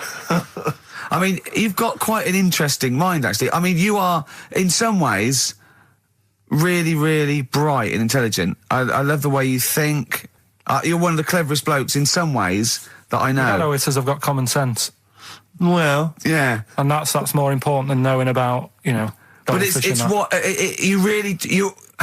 it's like you follow the subplot, which is quite an interesting thing. Do you know what I mean? It's like, you tell you a story, you'll always pick up on something that I didn't even think was an important bit. It's like you're looking out of the window all the time. So what's important about that head thing? What do you mean? The head in a jar. It's a grotesque thing to do. It shows ego, power, cruelty, and revenge. although I think it probably did work because he is called Peter the Great. Yeah. So you'd assume he got it right. Yeah. I don't see how you can query that. That's the sort of facts you give us. You see now, you're on the other side of the fence, and you've got questions just like we've always got questions. No, but in Carl's thing, it would have been, turns out, some weird happened, right? And he was still alive. Yeah. And so she was still having sex with body. And his head was watching. Yeah. And Peter the Great didn't even know. On XFM 104.9. Right, Carl. This is where he shines. This is what Carl gets Mondays off for. Yeah. Okay, Carl, what is it? You want to explain this? It's the bit when I'm in a film and sort of edit me into it, so I'm like an actor in a major film. Yeah. We've done Kes, we've done One Flew Over the Cuckoo's Nest, Shining, stuff like that. Mm-hmm. This week, it's A Few Good Men. Brilliant film. Brilliant film. With Jack Nicholson and that. Yeah. So you listen to this, and we'll give the question later on, probably. Let's give it after this. All right. Yeah, we'll give it after we've heard the clip. I haven't really got one sorted, but I'll think of one whilst it's on. So have a listen to this, take everything in, and then the question at the end. So it's a scene where it's the court case. Yeah. All right? All right. All rise. Call your witness. Yeah, he's just coming now. All right, Jack. Colonel. What? I'd appreciate if he would address me as Colonel or Sir. I believe I've earned it. Defense counsel will address the witness as Colonel or Sir. All right. All right, Colonel. Bit smart today with all the army stuff on. You ever served in an infantry unit, son? Nah. Brother did. He was in the army. Got kicked out though, because he went for a packet of fags in a tank. Weird that, innit? No, it's not. It's tragic. I wouldn't say it's tragic. I'll show you something tragic. I always carry this book around with me. I always show it to people. It's got like the top 50 weird people in the world in it, right? It's all sorts of weird stuff in it. Look at this one here. It's a fella, right? He's got 2 heads. And the weird thing is, right, is the top 50 weird people in the world. He's at number 50, he's got 2 heads. Right? Makes you wonder what's going to be at number 1, doesn't it? Are these really the questions that I was called here to answer? No, but look at it. Imagine if you were his mate. You wouldn't get a word in edgeways, would you? If you maybe didn't have any friends. Probably right. They say, don't they? They say 2's company, 3's a crowd. So... Please tell me that you have something more, Lieutenant. Yeah, I got loads more. For this fella at number 36, look at him. 3 legs. Little fella with 3 legs, right? Guess what his job is? My answer is I don't have the first damn clue. Well, I'll tell you. He's a juggler. I beg your pardon? He's a juggler. This is ridiculous. I know it's ridiculous. You're probably thinking what I'm thinking. Why wasn't he a footballer? Be great at keepy uppies and that. I'll answer the question. You want answers? Yeah, it's just that I'd like to know the truth. Because you can't handle the truth! Gentlemen. Well, I've paid for the book, so I think I'm entitled to know why I don't give a damn what you think you are entitled to! You better get somewhere fast with this, Lieutenant. What about this one, then? This lad here, he's 12 years old, he looks 48. What do you think? No. Why not, though? You said you didn't want to know any more about the juggler. You didn't say you didn't want to know I know what I about said. I don't have to have it read back to me like I'm... Right. Lieutenant, do you have anything further for this witness? Well, just wanted to know if you thought Mr. Webfoot at number 42 should have took up swimming, but... Absolutely. Yeah, you'd say that now, wouldn't you? Forget it. Well, I don't know what to say, really. That's Karl Pilkington in the film A Few Good Men with Jack Nicholson, acting alongside Jack, and I have to say, giving him a run for his money. I think Karl is a really good actor. I genuinely think that. Should we put him in something? Yeah, definitely. Okay. Right, what's the question? What's your forte, do you think? Just sort of playing that sort of stuff. Okay. Deep stuff. Yeah, okay. Yeah, so we can sort that out. Think of a question there out of that little lot. You've not got one? Well, I've got... Who was at number 36? Whatever it was. What was it? Don't know. Let's... Who was at number 50? Who was at number 50? Yeah, all right then. Okay. Yeah, who's number... what... Yeah. Well, yeah, what was odd about the guy who was at number 50 in the 50 weirdest people list? And just text in 83 XFM and put your address on there as well and that. What prizes are there, Carl? Loads of stuff. Yeah, let me just have a quick look. Oh, that's actually not bad. There's Lord of the Rings on there. Michael Palin's Around the World in 80 Days. If you've not had a chance to see that yet, it's been repeated about 80 times. Look Around You, which is an excellent show. That's yeah, funny for seeing that. There's some other good stuff. That's not too bad. And also the relatively poor stand-up DVD, Ricky Gervais's live Animals show, which is mediocre. Can't give him away. Yeah. All right. And yeah, you can win all those prizes if you can answer which question again? Who was the fella who was at number 50 in my book? What was up with him? Excellent. Right, so let's got to play Thorns. Some Thorns. Yeah? That's the most beautiful track I can't get enough of this. You'll love it. You'll love this. Karl, come on, what's the matter with you? Oh, Thorns. that's No Blue Sky. Beautiful, isn't it? And that great track. it's all right. Yeah. Just had an email. Yeah. That woman who opened the Office script could have her head cut off. Apparently, when a letter is posted, it becomes the property of the Queen until it reaches the person it was meant for. By opening it, she's committed treason and could be killed. I don't know if you're familiar with this story, Karl, are you? Go on. Apparently, some copies of the Office Christmas specials scripts got sent to the wrong address. Some woman, and I mean, I don't know what you do in that situation. Normally, if I get mail that's not addressed to me, I just give it to the postman or put it back in the postbox. Radio 1 tried to speak to her, but apparently she's got a gagging order, which makes us think that she sold it to the Sunday. So we'll read it. We'll read the plot of The Office tomorrow in the Sunday papers, which ruin it for some people. Ruin it for a lot of people, yeah. But the other thing is, I mean, if it was sent to her, obviously her name wasn't on it. If that's true, in which case, I think that's quite a serious offence, isn't it? I would hope so. I mean, I would hope that, if I sent something in an envelope, it was...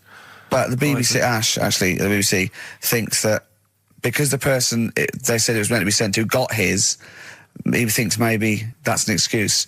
Maybe someone gave her the script and said, don't say it came from me. Yeah. So... I don't know, maybe she's protected someone, I don't know. Yeah, well, I mean, if that is well, the case. either way, don't sell it to a newspaper. Well, It's just the kind of mercenary nature of it that I loathe, you know? It's the fact that it's only just now makes me wonder if she had it there lying around in her house and someone said to her, well, why don't you go to the papers? Yeah. Try and flog it. But I just don't think I don't think she's going to get a lot for it, because people are going to see it soon. It's not like it's the Hitler Diaries. Well, they're not very well written. But, I mean... I don't know. I'll tell you what I'm frustrated by. It's just the fact that it's like we've worked hard to give people some kind of pleasure for this Christmas, you know, because a lot of people are very depressed, Rick, very low at this time of year. They've not got what they wanted. But we're trying to cheer them up, give them a bit of happiness. Yeah, but I think she'll be happy if she gets a lot of money. True. I don't know. I think it's just tacky, really. It's like, well, I just say, if you're a fan of the show and you don't want to know what happens, then don't read the Sundays tomorrow, or at least avoid it when it says we tell you what happens. But the papers might not ruin it. The papers might go... We've got them, but we're not going to ruin it for people. That'd be a nice gesture. Ideal. But I don't know. All I can say is it's a good job that I send out the prizes. Because that Michael Palin around the world in 80 days will be going to the person who won it. Yeah. And if someone else receives it, they better not try and, do you know what I mean, keep it. It should go to the winner. Yeah, exactly. Right? That is a very good point. So, be warned. Don't open things that weren't addressed to you. Yeah. Pandora's box. There's some sort of lesson there. Yeah. What happened? All the evils of the world, wasn't it? Pretty much. What? Yeah. Oh, don't try and explain it to Carl. No, Pandora's box. Go on. Well, told not to open it, opened it, released all the evils that are in the world now. But did the person say if you open it, loads of evil will come out? It's not true. It's not true. It didn't really happen. It's not like evolution. It's not the truth. But you remember that? Yeah. Speaking of headlines. Oh, here we go. Okay, look. Imagine if Pilkington was on News at 10, okay? We should just explain, you cannot be bothered to read an entire news story. You get everything you need from a headline, don't you? Well, I think... it's enough. I think if they did... Well, let's see if this is enough. Let's see if Trevor McDonald just read this on the news at 10, it'd be short and you get back to the football, whatever. Here we go. And here is the news at 2:15 with Karl Pilkington. Bong. Man who walks backwards around lake falls in. Bong. Chinese woman eats dirt. Bong. Man lives in rubbish dump for 10 years. Brilliant. Bong. Czech family says they've got a rabbit with 3 knobs. Right. Done. Sorry, can you just read a little bit more of the Czech family with 3 knobs? Just about a family. Not read it to yourself. Read it out on there. It's just about... He can't read it to himself. I tell him to read it to himself. We still hear it. No, he was, because I could see his lips moving. Go on. Just this fella who had 3 rabbits. Right, just think of this is Trevor McDonald. Yeah. Okay, carry on, Carl. Okay, well, here's the news. Right, good, brilliant. Go on. There's a fella, he's got 3 rabbits and that, and then he checks them out, right? Yeah. 2 of the rabbits have got 2 knobs each. Right. And he goes, that's a bit weird, isn't it? Sure. And they're throwing them around, sort of chucking them, you know, showing them around the family and stuff, saying, look at that, that's weird. Picks up the 3rd one, it's got 3. Yeah. So they ate the 2 with 2, because they thought they best keep the 3rd one, because a little bit lucky in that. Yeah. It is lucky, 3 knobs there, yeah. Now here's the sports news, and that's how it would work. Yeah, okay, brilliant. Well, read about the Chinese woman who eats dirt. I'm interested in that. That's it. That is the story, isn't it? What more do you need to know? It's well, I want to know a little bit more. Can you just embellish it? 78-year-old Chinese woman. She says she's 78. Makes you wonder. Yeah. With my theory. Carl's theory is that Chinese people don't age well, and so those Chinese people that are saying they're 112 are really only 33. That's why he doesn't want to be recognised, because he doesn't want to walk out from here into Chinatown. Yeah. It just says she's been eating soil for 70 years. She's ate about 10 tons of the stuff, and it's done her no harm. Kept her grounded. It's probably all right for you, isn't it? Because it passes through, doesn't it? Yeah. Well, they say, don't they, if you're having a kid, let it play in soil and that, because... Well, that's to get it immune, yeah, to get yeah. But lots of, like, things with sort of birds and reptiles sometimes swallow soil and stones because it grinds up stuff, breaks down cellulose for them. Doesn't do you any harm. All right, then. One more fact from this book for you, Carl. Apparently, officially, the Second World War is not over. It's not actually over because there's never been an official treaty signed between Germany and Russia. So it's still going on. Interesting or not? Not as good as the monkey one and the woman who eats dirt. And the Peter the Great and that. Sure. But, yeah, it is over, isn't it? Isn't it, though? That's what I mean about you annoying me with stuff that you go, oh, that's interesting. I don't think that is interesting. Okay. There was, what was it I learnt? What was it I learned? Think of that as a question. Well, we're all trying to figure that out. Yeah, go on. Leonardo... DiCaprio? The painter. Da Vinci. He could write with one hand, draw with the other at the same time. Right. Yeah, that's good. It's all right. That's interesting, isn't it? Yeah, it's all right. Well, if you have an interesting fact for Karl Pilkington that you think you might be intrigued by, email ricky.gervais@xfm. What have we got coming up? UK. What have we got coming up? More education stuff. Some good tunes and that. Yeah. And bit of Outcast. Yeah. Outcast. Hey Ya on XFM 104.9. I'm Ricky Gervais. With me, Steve Merchant. And over there, Karl Pilkington. Now we've got a new feature. Well, I don't know if it should become a feature every week, Rick. I'm not sure it's got legs for that. No. But maybe in the absence of Rockbusters. Basically, I was looking through the pigeonhole, and we got a lot of stuff sent to us, a lot of junk, stuff we don't really want. Yeah. And a lot of people, for some reason, they send us... Begging letters, a lot of that. We get sent a lot of CDs by people, bands, artists, who have not yet been signed. Maybe they've knocked something together in their bedroom, they got a band... And they just, for some reason, they want our feedback. They want us to sort of give them some thoughts on what they think, where they're going wrong, stuff like that. And I just thought, I was having a clear out, and I thought, why not just give them a little chance, Yeah. Just throw them a bone, Rick. Honest critique? Honest critique of some of the artists that sent us stuff. Okay, go on These are then. bands that have not been, they've not got a record contract. This is exciting. Okay, name the 3 bands Well, first. I'll tell you, we'll go through them individually, and I'll hear a little snatch, and then I'll get your opinions, both from you, Rick. I know you've been in the music business, you've got a good general knowledge of music, you've got a good taste. Big time, and big also time. Karl Pilkington's views as well. Yeah. We know what to think of them. So this first band is called Kellerton Road. I'm sure they're very excited. As I said their name then, they probably can't believe it. They're phoning each other now. They're getting so excited. All friends are phoning them now. Yeah, Turn your exactly. phone off. They can't people in believe this that. band. You don't want to... Yeah. Well, okay, then Kellerton Road. Kellerton Road. Play a track from them. So that's Kellerton Road. I think that's a track called Secretly. And looking on the back here, there's 6 of them in the band. They all pretty much look the same. They've got the long hair, the usual sort of look. What do you make of them, Rick? All right. Yeah? Quite like that? Good, yeah. I mean, bit generic. The chorus is a little bit simplistic, but I like good production, good Reminds you of musicianship. something maybe like the Thrills, that sort of thing? Yeah. I mean, yeah, good. Jukebox or junk box? What's a junk box? It's just, I'm just trying to make it sound snappy. Jukebox or junk box? Don't, because you haven't got it. Don't ever stick to what you're good at. Okay. What, being sexy? Just sort of watching Doctor Who and stuff. You like that, don't you? Yeah, I love it. Okay, then, right, what's the next one? So, well, let's just ask Karl Pilkington's opinion. Karl, what were your thoughts? Yeah, it's all right. Yeah? Yeah. That's it, is it? Yep. Is that why you're no longer right for the enemy? Go on. So what's this next one you've got for us then, Karl? Toffee. Toffee? It's called Born Depressed. Oh, dear. Brilliant. Is it about you? There we go, I Toffee. quite like that. Yeah? I sort of bit glammy, bit underground. Yeah. What do you make of the name, Toffee? I don't like the name. It's not great, is it? No, but I quite like that track. Quite like the track. I'm just looking at the CD, they've made it themselves, and basically the band feature on there completely nude. Oh. What do you... Well, we know what we think of that. What do you think of that, Karl? I'm happy with that. Let's have a look, though. Have a look there. Well, that's no point, is it? There's quite a lot of blokes and there's one naked lady. Oh, just having a look, though. Just... Yeah. What are you looking at the blokes? What are you looking at? Why are you looking at the blokes? That's knob. Just having a look. But you look at their knob. I can see by the way your eyes are looking. I'm looking at the woman's knob, though.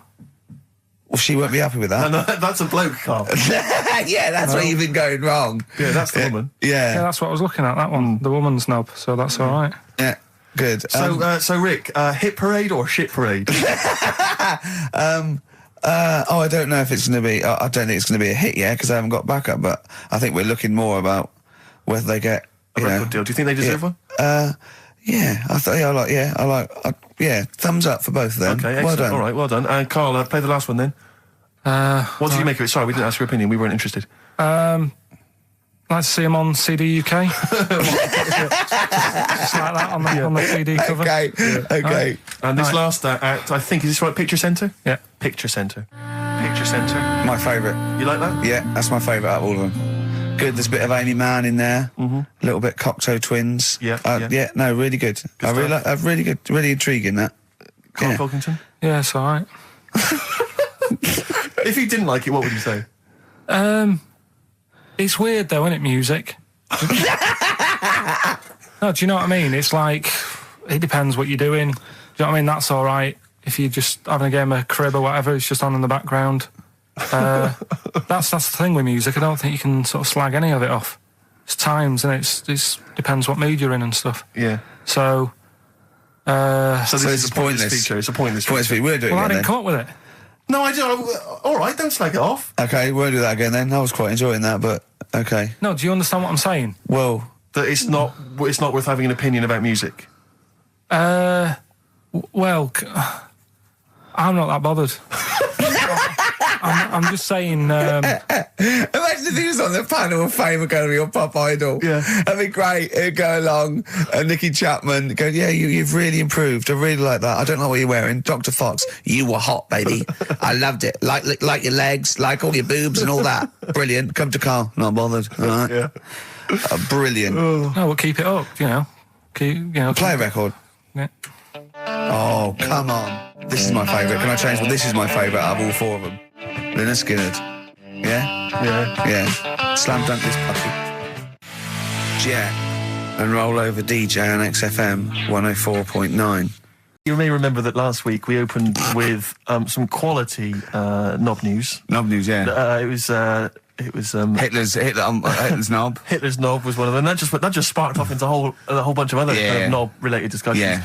And I'm pleased so far to see that we're almost at the halfway mark for this first hour. And so far we've only talked about nudity and/or todgers. Yeah. So excellent work from us. Well done, lads. Yeah. I'm looking forward to Dr. Fox and the rest of the Sony award committee listening to this one. Yeah. But more knob news. I don't know if there's a jingle for that, maybe. You nearly had the eye out. Knob news. Knob news, excellent. This is an extraordinary story. A woman tried to sue her bosses for £210,000 after finding a cooked penis in a canteen stew. Hospital cleaner Sophie, something, I can't quite pronounce that name, was eating goulash for lunch and could not cut one of the lumps of meat.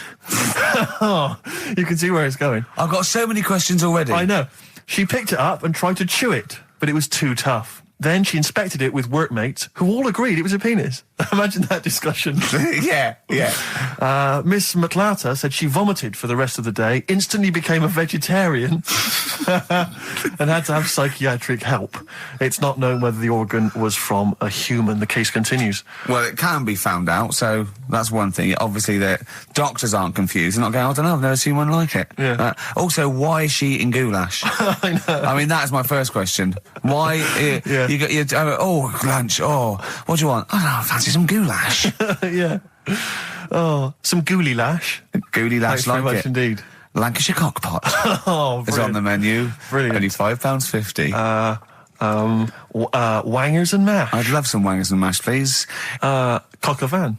Coq au vin. It's already done for you. There's wangers and mash, coq au vin, Lancashire cockpot. That's just off the top of our brains. Yeah. So if you've got any of your own, keep them to yourself. We're not interested. What do you make of that knob news? And it's in a hospital. Oh, yes, it was. No, hospital cleaner. You're right. Oh, cleaner. God. I know how your mind's thinking already. There's been a mix-up. That's been a mix-up. What kind of mix-up? I love that. What, some bloke's gone in, some lesbian's gone in, wanting a sex change. She's got a carrot. from Carl. Bit of stewing steak. Stewing steak. Oh, that would be great. No, you'll remember this. When you hear it, it was when Karl said something that was basic. Well, I think for a lot of people it sounded like a lot of old bollocks. Man grows penis on his arm. I mean, why people are constantly losing their penises around the world? I've no idea. But why? I didn't realise it was a bit. What do you mean why on the arm? It's just a graft, isn't it? Yeah, but put it on like your buttock or your side. Not you can't wear a short sleeve shirt. Why did it? They've done that before. I don't understand it. Why not just graph it onto the side of your leg or something where it's high up, close to where it should be? I don't know. To get it used to the environment, like when you were like release a duck into the wild. I've never understood that. If there's a doctor, again, you know, we had a doctor last time. If there's someone who can let us know why they put it on the arm, so they can keep an eye on it. Presumably, he's not going to work with this knob on his arm. He's probably in a hospital bed and under examination. Right. So what do you think? They pop the knob on the arm, say come back in 3 weeks. What do you do, by the way? I'm a mechanic. Keep the knob, keep the long sleeve shirt, because the blokes go, why have you got a knob on your arm, mate? What are you talking about? He doesn't go back to normal as a teacher. Sir, what is it? What is it, Simpkins? You got a knob on your arm. No, don't worry about that. Do your maths. What do you think this bloke's walking around with a big knob coming out of his arm? Why on the arm? So they can keep an eye on it. So it's not. But if he's in bed, just get him to not put any undies on or whatever, and just have a little sly look at how it's going. Even in hospital, if you're in a shared like little hospital room, people going, "Oh, I've had heart problems. What's your problem?" He's there with his arm out. He's got his knob out. Yeah, but I don't think it counts as indecent exposure when they're grafting a knob on your arm, sticking that out the bed. Imagine if he's driving, he's just got it out the window. People driving by. Yeah. At the end is that bloke giving me the finger? At the end of the man grows penis on his arm story, it says, a Moscow surgeon said the man will be able to have sex in a few months. He said, women will never suspect. But what kind of a doctor talks like that? Yeah. I'll tell you, it's his cock now, seriously. The birds will never know. He'll be able to go berserk. Yeah. They'll never realise we grew it on his arm. That is unbelievable. Will he have a little scar on his arm, do you think? Yeah, I don't get it. Like I say, 83936 if there's a doctor out there. Or indeed if you've ever grown... Or a tailor. Making you a shirt. What side do you wear your cock on, sir? It's on my left arm. But what's her name? I tell you what is interesting, Steve. I didn't know that much about it. Autism. Okay. Oh, good. With some more entertaining stuff on XFM 104.9. Just to cheer up people. Go on, and what? Go on. No, right. Have you heard about it, Steve? What autism. It scares me to death when he comes up, when he touches on a serious subject. We've been talking about wheeling a dead pope round, the Chinese don't age well, and ginger people are hated. And now we're going to touch on a really, I mean, no, I said, my heart's in my throat. Go on, Carl, then. Tell me your insights to autism. Right, well, there was this, again, Channel 4 coming up with some good stuff at the moment, right? It might have been Channel 5. But what's the name? It was... It's the attention span I like! Oh. These people who, they've got like this autism thing going on. Yeah. And they sort of take in a lot of information, they get sort of they get so into it that they know everything about that subject and what have you, right? And there was this lad who, he knew everything, right, about EastEnders. Right. He sort of, the cameraman was saying to him, so, you know, why EastEnders and that? And he said, I don't know, I just like it. And he said, I remember when I first watched it, it was a Thursday, it was 5 to 8, Pauline Fowler walked in, she had a pink jumper on, she said, all right, love. And he remembers everything from that moment on. Yeah. Right, and everything, which is great, but then the way the programme was making out, it was almost like they were saying it's a disability. Right. When in a way, it's more like a superpower. Sure. Like Rain Man. But if you can take Rain Man. No, he has special autistic powers. Oh God! We must send for Rain Man. I don't know what to do. So I don't know what to do. So he would be a great contestant on Mastermind, sort of autistic mastermind. He'd be what I'm dynamite. saying is, don't be watching EastEnders though. Sort of, why didn't they give him an encyclopedia and say, get into that? Sure. That'll be useful. Yeah. Keep him away from EastEnders. Wasting his time there. But I don't think it is a disability. No. Yeah, there are other things, and they're not. It's also autism is a matter of degrees. From what I know, and I'm sorry to have to do this, but I feel that I have to at least be the voice of reason, as ill-educated as I am on the subject. But I think there's degrees of autism. I think some are higher performance than others. There's other issues with it. It's not they're just got good memories. They don't go around doing tricks for people because they can remember stuff. There are other issues with it. Do you know what I mean? Right, well, I mean, they seemed a bit... But you watched the programme, what did you learn? That he knows when Pauline Fowler came in? Yeah, I mean, there was other bits where they couldn't control their emotions and stuff. Oh, that other little bit, yeah. But the main bit of it was he can soak up information and stuff, and I'm just saying, it didn't seem really bad. Do you know what I mean? There's disabilities where people say that's a bad disability. It's like how people say about...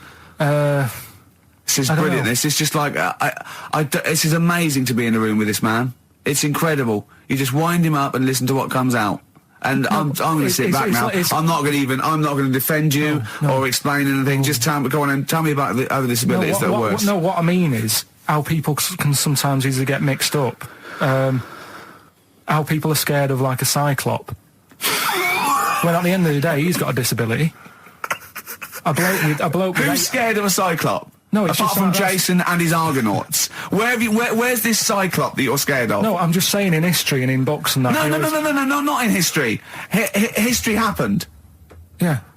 What are you thinking of? You're mixing history with Greek mythology and Roman mythology and every other type of mythology. What do you mean there wasn't really a giant cyclop that went round picking up ships and throwing them around? That's not history, Carl. Do you think Batman's history? No, but it was ages ago, wasn't it, when we were sort of forming. No, I'm not saying it didn't happen ages ago. I'm saying it didn't happen. Well, it might have done. I mean, what's so ridiculous about a fellow with one eye? In the middle of his head, and he's big and scary and lives in a cave. Why is he scary? Because if he had 8 eyes, I'd be scared of him. At the end of the day, he's got a disability. We'll talk about it in a bit. So could we bring back just for one night only, educating Ricky? Oh, I'm excited. Yeah. Do you think it warrants that? I don't know enough about it. Do you know what I mean? About what? It sounds perfect. Play the jingle. Educating Ricky. He's getting smarter. A couple of things happened in the week that I read about. Okay. Keeping up on what's going on and that. Sure. Yeah. One was about that Galileo fella. Okay. Was it about 1636? Was it? I think it might have been earlier. Bad. Go on. Did some stuff with light and that. He did lots of physical experiments, yeah. Is that it then, Carl, is it? He did some stuff with light and that. What did he do with light? What was that? Well, I think he invented the first... Telescope? Telescope. So I think it's a particular lens, though, and he did experiments where he dropped famously two different weighted balls from Pisa, and they hit the ground at the same time, showing that it doesn't matter, the weight doesn't matter, but air resistance does and stuff like that. I think he probably explained it a bit better than that. Yeah, but I'm talking to Carl. Sure. Did they need to know He's stuff? just thinking about pizza. Yeah. Did they need to know stuff like that back then? What do you mean, did they need to know stuff like that? It's just... There weren't people going around going, I've got to drop these 2 things off the Leaning Tower of Pizza. I just don't know which one's going to land first. Yeah, I need to know. Why do you need to know that? Bring me Galileo. Yeah. It's for a bet. Yeah. No, but if I was knocking about then, I'd be like, stop messing with that. We need a telly. Or, do you know what I mean? I bet he thinks the Flintstones is real. I know. That'd be brilliant. That's what I'd do if I was a caveman. I'd make a telly out of rock. Yeah. And a pelican and as a cement mixer. Ran along the road with. Yeah, exactly. Yeah, we need a car. Yeah. Well, we haven't really got the internal combustion engine. Can you stick your feet through the bottom? Yeah, just get me a car, for Christ's sake. Anyway, so I learned that. And then, What? You learned his name. Yeah. Other people I learned the name of this week. Oh, if a chimp could watch telly. Go on, Carl, go on. Right. He said one today, he saw my salamander. It's not a euphemism. He saw my salamander and it's just sitting there in the tank. Your exotic pet. Yeah, and he's worried about there not being a lid on. And he said... I went, what are we worried about? He said, wow. He said it sits there for 24 hours a day, obviously planning to get out. well, he's got nothing else on his mind, and it's, the daft thing is, he has actually got the lid ripped up a little bit. and it'll be looking up there. Yeah. And it's going to get out. But what's the worst that could happen? What's it thinking? What do you think it's thinking, this salamander? It's got its eye on the DVD player. Here's an email from Scott Coomer. He says, Karl is actually right. I've got an A-level in statistics and probability. It doesn't matter how long they have and how many monkeys you have. You cannot guarantee they would type the complete works of Shakespeare. Infinity makes it probable they would get it right, but not definite. Yeah. Well, yeah. Yeah. That's what I was saying. No, you weren't saying, Karl. You don't understand it. Infinity sort of sorts it out. That if they do anything, they nearly do everything, won't they? No, I mean, they'll give it a good shot. No, that's not the point. But the I'd point be is surprised if they did one page right. Right, listen. It's not to do with consciousness. It's not to do with them aiming. They are just bashing away at the keyboard. It's like they're used to show that there isn't consciousness. They chose the chimpanzee because it can type, presumably, hit the keyboard. It's because they hadn't come across you at the time. Yeah. It's to take out thought out of it. It's to take out reason and trying, right? It's just random. They're saying that if you typed enough things, if the computer was left typing everything, if you left it for an infinite amount of time, and they chose Shakespeare because there is meaning behind it, and it's difficult to get it exactly right, to show you that Infinity would come up with it's not just Shakespeare, it's every novel. It's everything. Fairly eloquent there from Gervais. A quick riposte, please, from Karl Pilkington. No, I'm just saying, what I don't understand, if it hasn't read it, then how does it know where it's going? Listen, right, listen, right, Can I just explain to people, right? Some people have said, why are you cruel to Karl? He drives me mental with things like that. What do you mean, well? Let me just take a breather. How do I do your editing? He keeps coming in the week. You know that I work here properly, in the week, don't I? Yeah, I've got a proper job, yeah? Should be 9 to 5, but I normally get in at about 8 o'clock and work. A lot of people getting 8 o'clock. Working hard, trying to do my job. 3 times this week, I've been rushing around. I walked past my little studio. He's sat in there, alright? Now, because I've got this sort of job, I can get away with it. I said to him, if I was a doctor, would he keep coming to me practice? If you were a doctor, there'd be severe problems with the NHS. Imagine that. The standards would have lowered so much if you can arrive at the hospital you're a doctor. Pop in, I'll go to lunch, don't we? We have a little lunch break, don't we? I go, come on, let's go now. He goes, I'm busy. I go, come on, let's go now. He's going, you're doing me head in. Well, when I was talking about the monkey conundrum with Karl, he said to me, right, if I had a day off work, and I was, say, watching the TV, and with one hand I was typing a typewriter, would I type Shakespeare? I mean... Yeah, but you see, there's certain things. We were talking a little bit about this stuff the other week, weren't we, when we said, you were going on about Einstein, and I said he's not that good. E equals MC squared. It sounds good, but I've never used it and that. I've never used it! You haven't used 2 and 2 equals 4, Karl! The fella with an apple fell on his head. It could have been anyone sat under that tree. Do you know what I mean? It's just annoying. Lucky. And Newton gets all the credit for his laws of the universe. Well, other people were working whilst he was having a lunch break under the tree. So in a way, it's like he didn't deserve to have that success story. Again, forget the apple and the tree and whether he was sitting down having a lunch break. It's totally irrelevant. Yeah, but what I'm saying is there's certain things that will just happen. It's like, I think we were talking, when we were out eating the other week, we were talking about Noel Gallagher. Well, this is the reason the monkey discussion came up, right? Noel Gallagher... I don't know what to say. I don't know what to say. Rick, I don't want to misquote Noel. I'm going to be like Herbert Lom in Clouseau. I'm going to get a twitch whenever he opens his mouth. I don't know where to start with some of his statements. Well, as I say, this discussion began because we were talking about a quote that Noel Gallagher supposedly gave. Now, I don't want to misquote Gallagher, but the gist of it was that he said, had I... written Wonderwall or whatever, instead of the Beatles writing Strawberry Fields or whatever, I'd be the one that was considered the great songwriter and it wouldn't be the Beatles. It's just the fact that they came first that meant that they get all the credit as being the greatest band. I don't know where to start with that statement either. I mean, that's Gallagher's thing and he's, well, whatever. We know what we think of that. What was your point, Karl? You agreed with him, didn't you? Yeah, I reckon, right? Do you know we've talked about putting a baby in a room before and it'll know what colour it is and stuff? If you got a room that's painted red... Right, but forget that, because that's going to confuse him. Hear him out. Listen to me. Say if they did some new TV show, right? Like, what's that film with Jim Carrey in where The Truman Show. The Truman Show, right? So they make up a little room, and some woman has some kids, and you say, right, let's put the kids in this room, and they don't know what's going on outside. They don't know anything about, like, EastEnders and that. It's like their little world, right? They don't know anything that's gone on. How could a child survive without EastEnders? Right, listen. So he's sat in the room, right? And then when they're all asleep, right, Wait for this bit. someone Have you heard this? Yeah, bit? wait for this bit. They're all in a room. Yeah. They're asleep. Yeah. someone pops in, puts a guitar next to the bed, right? Nips off out again. They wake up in the morning, and one of them goes, "What's this?" They don't even know it's a guitar because they've never seen one, right? They're talking English, though. Yeah. We just left guitar out of the vocabulary. Right, so There's plenty more to come. one of them will pick it up, and they'll go, "I don't know what it is," and they'll start strumming. They'll go, "That sounds good, doesn't it?" Give them a few weeks, they could come up with Hey Jude.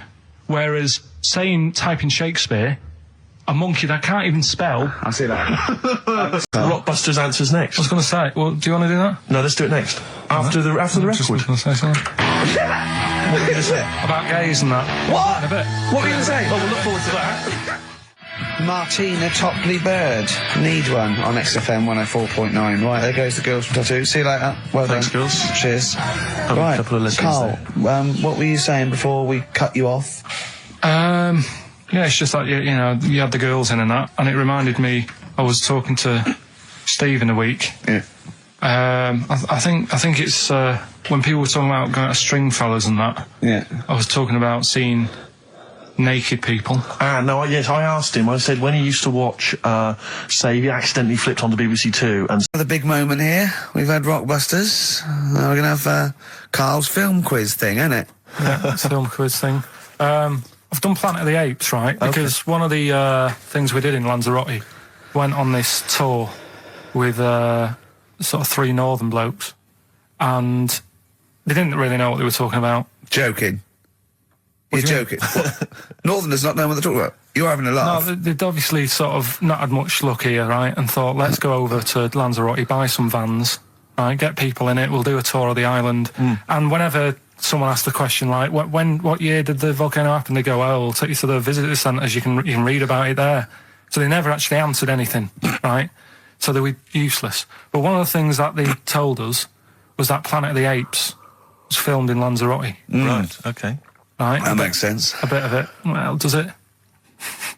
Does it make sense? Well, what do you All right, mean, well, maybe does it was, maybe it wasn't. Okay, anyway. No, I mean, if they wanted to show sort of an Aaron, sort of barren, sort of post-apocalyptic sort of subject, choose where you went on holiday. Yeah. Obviously. Yeah, but when we were there, well, he took us to this sort of beach, and I said, "Is this where they did it?" And he was like, "Yeah." I said, "What? Right there, yeah." And I watched it, and I couldn't see where I was.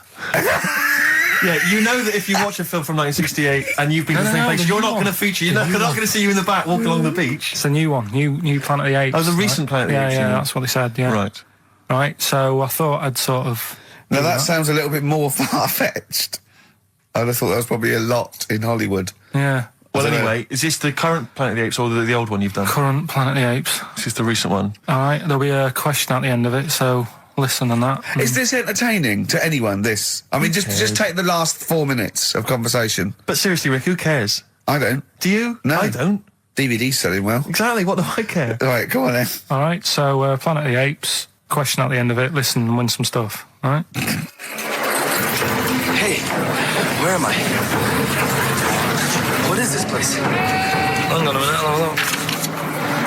According to the Lanzarote guide, we've been dropped off at the volcano bit. Apparently there's 36 volcanoes here to be seen. I hope you don't mind my saying, but this is a waste of time. I know what you mean. Don't know why they need 36 volcanoes. Just keep one. Fill the rest in. Like a car park or something. Excuse me, guide. Why's the bus dropped us off here? What's so special about this place? Well, according to our holy writings, that is where creation began. Where the Almighty breathed life in the time before time. Wow, it's amazing that, isn't it? All this has been stood here for years and years. What about the coffee shop there? Is that old, is it? Well, nothing. You're out to rip us off. I raised about £4 for a coffee there. Always ripping people off. That's what annoys me with these trips. You get us in the middle of nowhere, we die in a thirst, Well, I'm not to do without. The reason I've come here, I believe this is where they did Planet of the Apes, innit? Love monkeys. Especially the ones in Planet of the Apes, because they talk and that. Talking monkeys can't exist. Joking, aren't you? Of course they can. Getting up to all sorts of stuff. I read about a monkey the other day who worked on the railway. Right? There was another one about a chimp that did a bank job and went off to Spain to sort of... Shut up! Oh, hey. What is that? Little monkey fella. It's come from that little coffee shop. It's been serving coffee. Now that is worth paying £4 for. No, you're teasing him. I'm not teasing it. It's working, isn't it? It's serving the... We want some coffee. Get us some coffee. I've heard about this. You can buy coffee that's been sort of hand-picked by monkeys. It's like Coffee Mate, except it's more sort of coffee primate. Yeah? Hello, little fella. We want coffee. What do you mean, we? You're gonna have a coffee, aren't you? What else are you gonna do? Go and look at another 35 volcanoes? I'm staying here. I'm having a monkey coffee. It's brilliant. You find this amusing? Jesus, it's a talking monkey. Right, mate. Have a couple of coffees. Don't start now. We're off duty. I'm starving. What do you mean you're off duty? Have you bananas later? Just get us a couple of...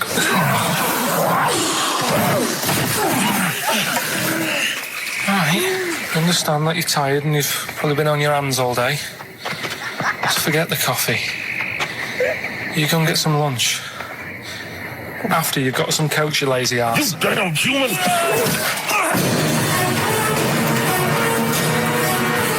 Helpful. Lovely. Excellent. So, what's the question?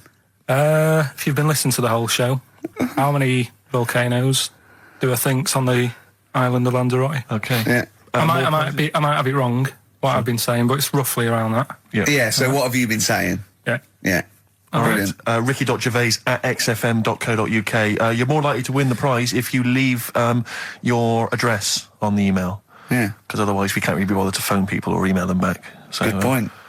Put your address on there and you could win some crap. In a jiffy bag. Carl's theme tune there by Placebo. Special Needs on XFM 104.9.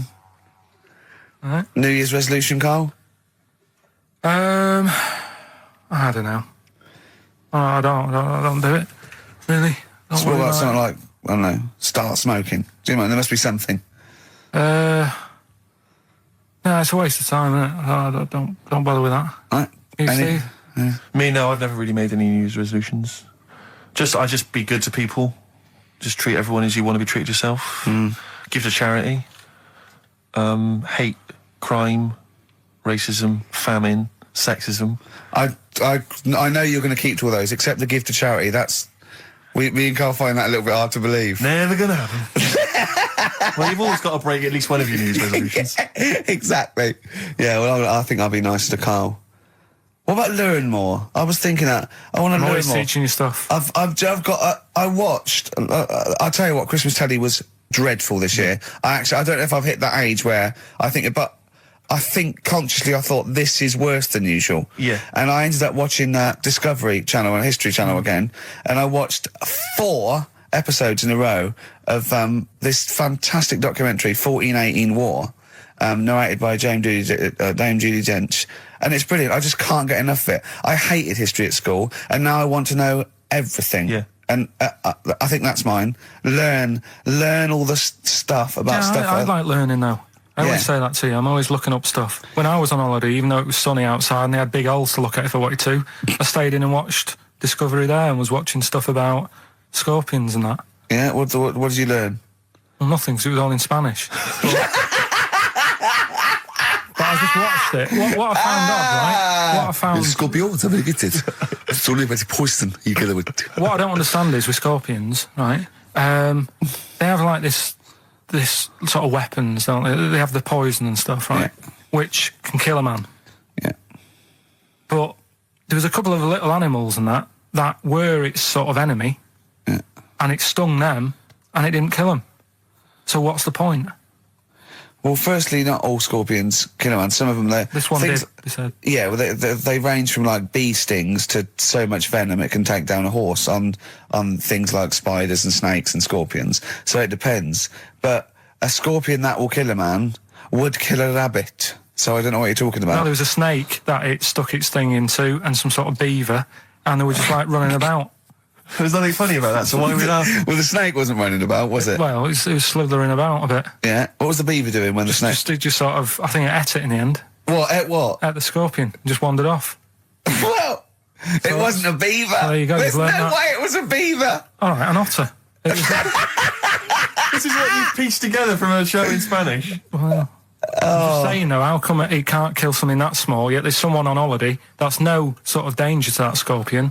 We're not going to harm it, right? And yet it can kill a man. So you say, but I don't believe it. Shut up, mate. Seriously, this is gobbledygook. Taught you something again, though. That's what I'm saying. No, what have you I'm taught us, though? What is that? What is the fact that's come out of that? A scorpion can kill a man, but the beaver was dancing with a snake, then it ate it. You do that That's all the not time, a fact. though. That's not a fact. Down. New Year's Eve, I taught him something, right, about dead people. No. You know, the things that taught me, I was saying you're talking shite. He says they found out your soul weighs an ounce. Your soul? Yeah. Your soul weighs an ounce. Right, who found this out? I read it. Your arsehole weighs an ounce. Yeah. There's no such thing. A soul weighs an ounce. You're talking drivel. All right. Have you got any monkey news? So what did they do? They weighed someone who was alive, and they will wait for you to die, then weigh you again. There was someone you've lost an ounce. Yeah, it must be your soul shooting off to heaven. It was someone who was really ill, and they said, we can't do anything for you here, but we've got a bit of an idea that we want to do. We've been wanting to do this. Stuck him on some scales. He said, right, you weigh 9 pounds and an ounce or whatever, because he was wasting away. He died, 9 pounds. Right? Fine, well, that's proof if proof be needed. Nearly got to wrap it up. I think we've got to do the Rockbusters winner and give someone those lovely prizes. Monkey news, then we're out of here. We'll maybe come back, maybe do some Christmas specials. I don't want to make any promises. Right then, first one. Chewing breaks. Fishing for a dream. That's what we're fishing for, isn't it? We're fishing for a dream today. What's that mean? Poverty. I don't know what I was talking about. It doesn't matter what you're saying, Rick. No one's listening. No one's listening. Well, we've got to finish anyway. Think about the fact that think how small our percentage of listeners is anyway. Anyway. And then you two are on stage at the moment. This is like broadcasting during Christmas dinner. This is the same. It's just on the hospital radio. Yeah. Yeah, exactly. Where everyone's got an iPod for Christmas. Yeah. On the ward. yeah. Well, we've just got. We're going to go through now till p:30, and I've got to rush off, I'm afraid, to Live 8. Don't apologise, mate. When people see the glam that you're bringing to that event, they don't even care about the people introducing it. Comedians going, ladies and gentlemen, just get on with it. No, I agree. No, I've got a good joint here. Two blokes will get on with it. Bring on Madonna. But we're going to give it to them, Carl. We're going to go through to the end. We've done everything we have to do. Monkey news. The final monkey news of the year, possibly. It's been a joy. I'd like to say, on behalf of myself, Steve Merchant, and this little bald mank. It's been a pleasure. Yeah, speak for yourself. Yeah. I feel drained today. Do you? Go on.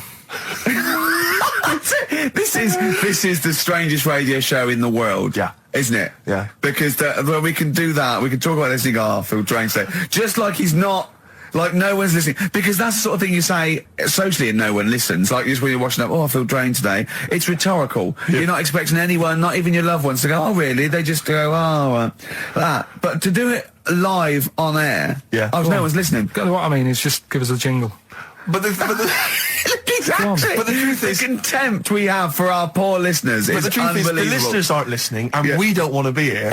So it really is one of the most pointless things ever. No, I would have been quite happy to do a full show. But you know what? The flow of it's just. I would love to listen to this back in 10 years. This actual show. Let's keep this forever. Let's keep this show forever. The show we went early. We were bored. It was a day we're trying to save Africa, but we're a little bit annoyed that no one's listening. Yeah. Right. Right. Once and for all, the final monkey news of the year. Oh, go on. What were you going to say? No, I was just going to say, if you're not into the Live 8 and you're gay, you're not listening because you're on a walk. Game went on for hours, right? No one's listening. The terrible thing is that not even we're listening to Carl now. I know. Literally no one is listening to Carl. There was a lot of smoking going on. It's going on. A lot of eating and nuts going on. That was a bit weird because they don't normally get through as many, but for this night. So, come on, let's just play Bruce. Goodbye, everybody. See you maybe at Christmas time. Goodbye. Yeah, right. Have you ever read the... You'll never learn. Come on. I think I've got SAD. What's that mean? That thing when it's Sade. When it's dark outside and you feel depressed. Oh, yeah. I think I've got that. But you're from Manchester, aren't you? Isn't it like pitch black there all the time? Isn't it like which country is it? Iceland, where it's like dark all year. The land of the mole people. No, I was telling Steve before. In fact, I'm not going to bore you with it. Go on. What were you saying about Wayne? Well, you bored me with it earlier. Can't you bore him with it? Yeah, it's only fair. What were we saying about what? Wayne King. Carl, play a record. Oh, that's disgusting, Carl. You're a pervert. Tickets for K-Fest. Right, go on. What's that? It's like a rock thing that's going on tonight. Right. If you're into that Welsh. Right, well, name some of the bands. Names of the bands. Niall. Go on. Right. That's one of the bigger ones. Mark Lanigan. Who? Not Lanners. Is Lanners playing? He's not really. Yeah. Mark Lanigan really playing there? I think so. God, who's that? What? Who's that? Who is Lanigan? Is he someone you went to school with? Who is Mark Lanigan? Who else is on? Who is Mark Lanigan? Is he the promoter? Is there a baguette-shaped gap left in their holdall? So let's make some bread that you can fit down your trouser leg. What? That's not true! No, it's not, Carl! I read it in Euston train station. I was waiting to go back to Manchester. Where did you read What's scrawled on the wall in graffiti? Yeah. Do you know Was it also meet me here for cock fun at 12 o'clock? The Upper Cross Sandwich Shop, Euston Station. It's on the wall. Ages ago. Yeah. Only people with money had drinking or something. That's like one of my film reviews. Years ago. Welcome to History Now. Now, ages ago, only people with money had drinking or something. Keep going, Carl. Keep going. Like spirit and stuff. So they'd it's like businessmen. It's easy for you to say. This is getting to be cruel, isn't it? This is amazing. Yeah, go on. Why did you open your mouth, Carl? What were you hoping was the best that could happen? Because you were trying to make me look stupid before with the planet, so I'm not... Whereas you know... Yeah, go on, no, come on. Businessmen with money. I've got to drink and ching. The pigs come, if you like. Sorry? What did you say? What did you say? What did you say? When you do what, Carl? What? What did you say? No, what did you say? Because I don't want to have to go to the radio authority again. What did you say then? Just remember. We are going out live, Carl. Yeah, remember Tom Binns, right? What did you say? What I'm saying is, why were they shouting Vera? Because pigs don't come to the name, do they? Hey? I don't know the ins and outs of pig, of how to lure a pig into your trap. Can I just tell you some very, very interesting things about pigs? Please do. Right. One, everyone knows they have a corkscrew-shaped penis, right? A corkscrew-shaped penis. That's the tail, isn't it? Two, they can't look up. They can't put their head back and look up, right? Three, they can have a 30-minute orgasm. Yeah. Rick, is it only pigs that have got a corkscrew-shaped penis? No, and landlords. Okay. Very handy. Right. And it was a Christmas play, and I managed to get a part in it. And, did you audition? No. Got a part in it, and I should have been playing the drums to the one about Kings. We Three Kings. Yeah. I was meant to be doing that, but Little Donkey came on, and it was one of the... What do you mean came on? That was like next up on the next song. Right. And it's one of them songs that you can't help sort of tapping along to. Yeah. Do you know like if I was to go yeah, you'd have to finish it with. Yeah. Do you know that they actually send that into space? Do they? And what, hoping that aliens will respond with that? Yeah. They do that because apparently it is one of them things that you can't help. What, even if you're an alien life form? Yeah. They know that, do they? Yeah. But anyway... What, because they watch Star Trek or something? Hello. Knock, knock. Yeah. No, seriously. Is it true, like, if you send out knock knock into space, they have to say, Oggy, Oggy, Oggy! Oh, that is great. Seriously. Oh, hold on, what's something out there? Was it a little green fellow? That is great. Yeah, so anyway, That is Little Donkey is like one of them tunes that you can't, and I was there and I had the drumstick and I thought, oh God. The drumstick! I could feel myself. And anyway, just wanted to do it, yeah. I started going along and playing Little Donkey, which I wasn't meant to do, but it went down such a storm. Okay, the film review.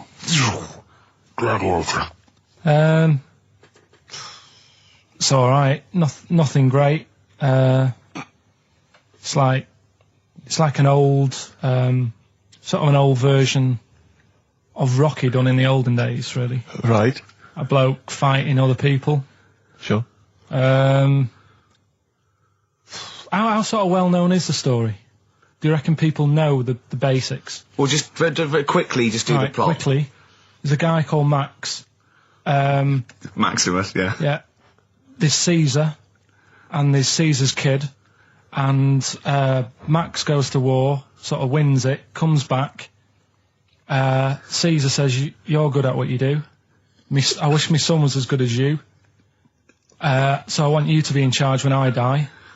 His kid finds out, a bit annoyed about it, kills his dad, because he don't want anyone to hear that he said that, he wants him to be in charge. Yeah. So his kid gets in charge and thinks, I'll show you. You're not going to be king, I am. You're going to be a slave or something. And then, next thing you see is... Sorry, can I just stop there? My only thought is the film's 3 hours long, so maybe we shouldn't go through the whole plot. We've done the first 10 minutes, but go on. So, yeah, he's a slave and then... Yeah, but then, that was an interesting bit that I thought, right? I mean, I was watching this with a girlfriend, she was already annoyed because she wanted to watch Friends on E4. Okay. Yeah. It was a good episode as well this week. Was it? Yeah. Don't tell her that. Okay. Right, so she was annoyed and she said, come on then, put it on. And I got it wrong straight away because it says on the back 149, so I thought that was an hour and 49 minutes. It turned out it was 149. No, I thought it was 1 hour 49. Yeah. But it was 149 minutes. Sure. So it overran anyway. By 40 minutes. Yeah. People got sick of him and they said, oh, we'll have to get rid of him. So they tried to, he loved cakes as well as women. Okay. So they said, let's poison a cake. And they poisoned a load of Easier than poisoning a woman, wouldn't it? And he ate these cakes and it just didn't kill him and they were like, God, what's going on? And they kept giving him more and more cakes and... He was suspicious. And that didn't work, so the fella said, that's it, I'm going to shoot him. So... They were like, you know, I'd be there sort of punching people in the arm. That's a great game. Oh, I love that, punch people in the arm. Is that part of the Olympics now? it's I think it was exhibition this year. Right. But it's going to be a pro next year. It's going to be the Winter Olympics because you've got to do it in just a cap sleeve shirt in winter. Yeah. So you're playing that? She, but whilst I was she didn't appreciate that. She used to go, ow! No, I always think whilst I was doing that, they were like the Charlie's Angels and they'd be sorting out a mission somewhere. Because they were really like, there was something about them that you thought, you know, they're special. They were private detectives. What if it worked for a man they never see? I don't know if you saw it. What did you make of Posh Spice's Warts and All documentary? Yeah, I saw a bit of it. What did you make of it? I mean, people are slagging them off, aren't they? Saying, you know, she's daft and that, but... Don't you? She's... I think they're alright, honestly. Yeah, you know, she's alright. I mean, I think David's really a decent bloke. Sure. Tell us the story. What have you learned? Do you want to ask some questions? No, not really. Just sum it up in a minute. What do you think? Can't do it in a minute. Well, can I ask some questions then? Where was he born? Austria. Tell us about his early life. Right, he was a young lad. Brilliant. What in his early life? Okay. Yeah. What's the name? His mum was his dad's second cousin, which is a bit weird. Yeah, that is weird. They had 5 kids. Steve's going, yeah, it's usually first cousin where I come from. Oh, that's unfair, isn't it? There's no need for that. No, what do you do in your leisure time? I like, you know, going out for food and that. Right. Foraging. What do you mean going out for food? Like come have a little hole and go hunting. Yeah. This is Karl. He's hungry. But he knows he has to get to the greasy spoon by 11. Wow. Wow. Wow. Many of Carl's close friends have never made it across this road.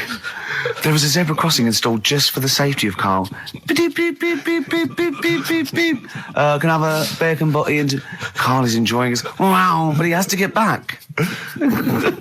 His girlfriend's asked for one as well. She's home with a PlayStation 2. Wow. Oh. We just had a call from someone saying his company would sponsor Carl, right, to be raised by all these balloons if he could have a walk-on part in the office. And we immediately went, oh, we're worried about that sort of thing. You can't really promise that artistic, you know. And I was worried about the legality of it as well. How can you promise someone that for personal gain that's a private and all that sort of stuff, right? And I went, oh, I don't know. And anyway, put the phone down to him and Carl went... I love the fact you're more effing worried about that than me being raised 30 feet in the effing air. You started getting scared, did you? Are you worried about it? Same problem, massive eyelids. I don't know what that means. I don't know what that means. I used to say to my mum, I'm going round to, Dave's house. Yeah. And, or to say, well, that's alright, but make sure his dad doesn't take you out in the car. Because he could hardly... He could hardly see. He had to have his head. He gets to tilt his head back to keep his eyes open. Make sure! Did he have a couple of matches with him at all times? What a load of gobbledygook. This began as educating Ricky. I know, So it's what, like he was people thinking, with eyelids. But it's like you're supposed to make that leap as well. Yeah. If I mentioned the trousers, Ricky will probably be thinking about people with big eyelids and women wearing leggings. Play a record, Carl. Got nonsense. Adverts. No. All right. I had so much mash last night. I had so much sausage mash, the second helpings, that I had to sit on the edge of a seat so my stomach could hang down. I love spuds. Spuds and bread. I could not do without spuds and bread. I feel like maybe I could make my own bread. Spuds, I wouldn't know where to start with a spud. Yeah. And it's like, they're amazing. You can boil them, you can broil them. Yeah. I don't know what broiling is, Nor do but I suspect it's tasty. I don't think it's as good as... I mean, obviously the chipped potato is... For the working classes, the chip. It was always on. The chip fat fire was always on in my household. The ceiling, the death trap fire, polystyrene ceiling was yellow. Exactly. Come Wednesday in our house. Yeah. And, always had chips. Because all I remember hearing, if I think back to my childhood, all I remember was, gotta stop and get some potatoes, or phone your dad, tell him to get some potatoes. Well, that was your job, wasn't it? Carl? Yeah. I mean, it does concern me because what did you have to do? Didn't you have to fill a diary out for your teacher? Do you know when you're at school? I don't know if you do the same thing, but you get like a little red book, right? And every night, I think it was a way of the teachers sort of keeping an eye on you. So if you went out robbing, if you wrote it in your diary, they'd go what you're playing at. Sure. Right? So you'd have to write down what you did every night. Yeah. But I didn't get up to that much at that point. Sure. I used to just go on my errands. Yeah. And it was my job to like... I haven't heard errand since the 70s. Nice to hear that. I went to U-Phase, right, the little local supermarket. Yeah. And I got... What's it called? Euthanasia? What? I did... U-Phase. U-Phase. U-Phase. U-Phase. Yeah. H-U-G-H. U-Phase. Oh, Hugh-Phase is his name, right. Yeah. And I just had to get like a bag of potatoes. Of course you did, yeah. And a loaf. Staple. So I used to put that in my diary every day, and it got to a point when like even the teachers were like, just make something up. Yeah. Stop putting the same thing in. Sure, start joyriding or something. Live. I love the fact that he was fascinated by the strangest village in Britain, but the stories he's told us about where he comes from, there's him going around with two fellas with big heads, webbed feet, a little pigeon-chested bloke, him on his grifter with Maggie pecking at him, his dad in a telephone box nicking groceries, and a horse in the house next door. I mean, how strange was his upbringing? Yeah. And him hanging from his satchel. Unbelievable. There's another woman who I remembered. Actually, I'll tell you later. Go on, what? I'll tell you later about another woman who I remembered. Give us a teaser. It's just a woman who rode around on a three-wheeled bike with her husband in a basket. Right, I'll tell you that. Right, and the final you don't get clue. teasers like that on any other radio That's a hell of a funeral service. Right, listen. Right, tell us about this woman. Well, it was just because you were saying about the, our living. We are broadcasting now, aren't we? This is actually going out. This is live. This isn't us sort of like... Yeah, but you were just talking about how I lived in an odd village. Yeah. With kids with big heads and all that, right? And what I wanted to do... What is that again? There's two kids with big heads. Yeah, they just had sort of big heads and webbed hands and that. They went to my school. And when I spoke to my dad the other day, because I'm going out to see my mum and dad tomorrow. Oh yeah. So I said, have we got any school photographs with the big-headed kids in? And he said, no, nobody bought those sort of school photos because they were in it, so it was always a bit ruined. So I said, well, no. He said sales would, because he obviously talked to other dads and stuff like that. And he just said, oh, no one bought them. But anyway, so... I would love them. Yeah. That's why I'd buy them. Yeah, but I wouldn't stand out, would I? If it's on the mantelpiece. Yeah, well... But anyway, so I was talking about, When you say they had big heads, what do you mean? Do they look like someone from Doctor Who? They were just quite big. But they weren't related? No. So why did two blokes with big heads and webbed feet? I lived in a weird area. There was a chemical plant close by. I can't believe you've never told us that before. That explains a lot. Not just the freaks in your neighbourhood, but... No, there was loads of weird stuff going on. There was this, like I said, there was this woman who used to, live in one of the council flats, right? And she had a three-wheeled, sort of big... What do you call it? Son. Three-wheeled son. He was the weirdest bloke we ever knew. What do you call it? Like a big tricycle, but for an adult rather than one for a kid. It was a big one. It wasn't a motorbike, though. It was a... No, it was a push bike thing. Yeah. And she used to sort of ride down the road with a fella sat in the basket on the back with his, legs dangling over.